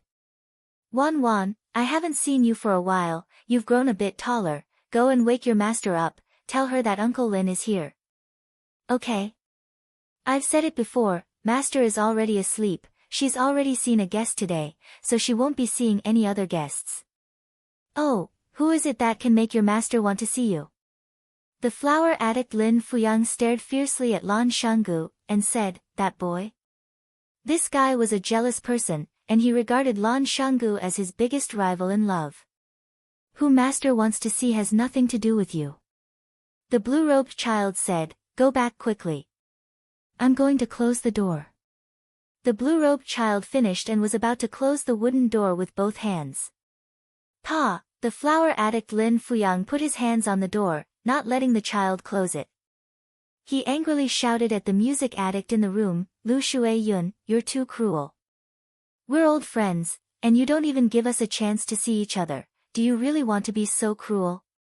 Let go of me. The blue-robed child desperately tried to close the wooden door, but no matter how hard he tried, he couldn't do it.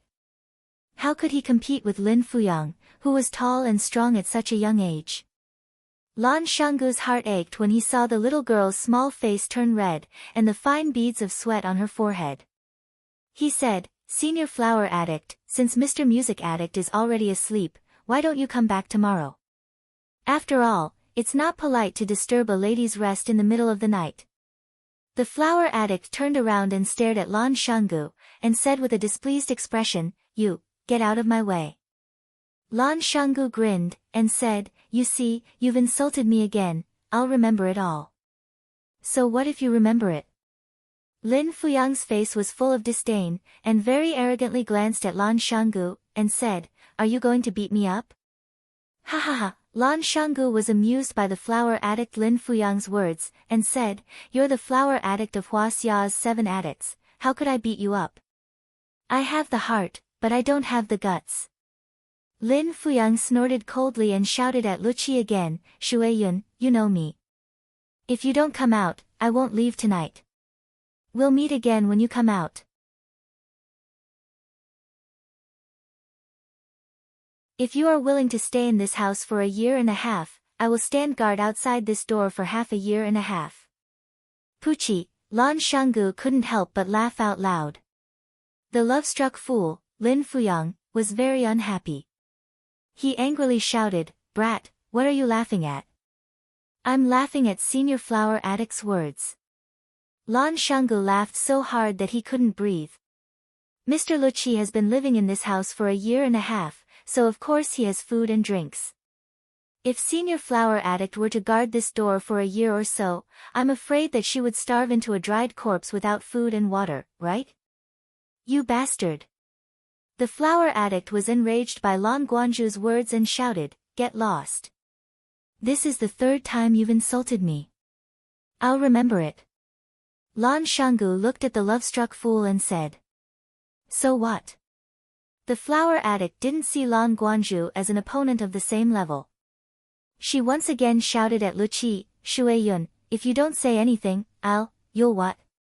Lan Shanggu asked from the side. The flower addict's expression was conflicted. She hesitated for a while and didn't know what to do to express her heartlessness. Commit suicide by cesarean section. Senior flower addict, you mustn't do that.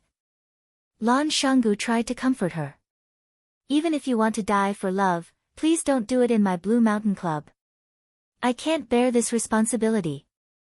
Hearing Lan Shanggu's words, Lin Fuyang finally understood what he had to do. He took off the long robe he was wearing and took out a huge pair of scissors from his waist. Lan Shanggu and Lu Shu quickly dodged. They didn't want to be pierced by this pair of scissors. Fang Yan's eyes slightly shivered. He was already in a defensive position. If he dared to make any reckless moves, Fang Yan would beat him up so badly that even his mother wouldn't be able to recognize him. The flower addict raised the scissors and looked left and right. Those who were stared at by him couldn't help but take a few steps back. No one wanted to be the target of this madman. The flower addict finally chose a target. He waved the scissors and rushed towards the center of the courtyard. Everyone panicked and ran in all directions. Even the young masters who had their legs broken and were pretending to be dead crawled towards the arched door with all their might. "I'll kill you all." The flower addict rushed in front of a cypress pine tree in the center of the courtyard and started to cut it with the scissors. Fang Yan and his companions were all stunned by what they saw. You're tuning into the Blissful Bookshelf YouTube channel. We're so grateful for your support, and don't forget to subscribe to join us on this incredible journey through captivating stories. Your generosity through donations truly makes a world of difference, as it's the primary source of revenue that allows me to expand and enhance this channel for you. Thank you from the bottom of my heart for being a part of this adventure.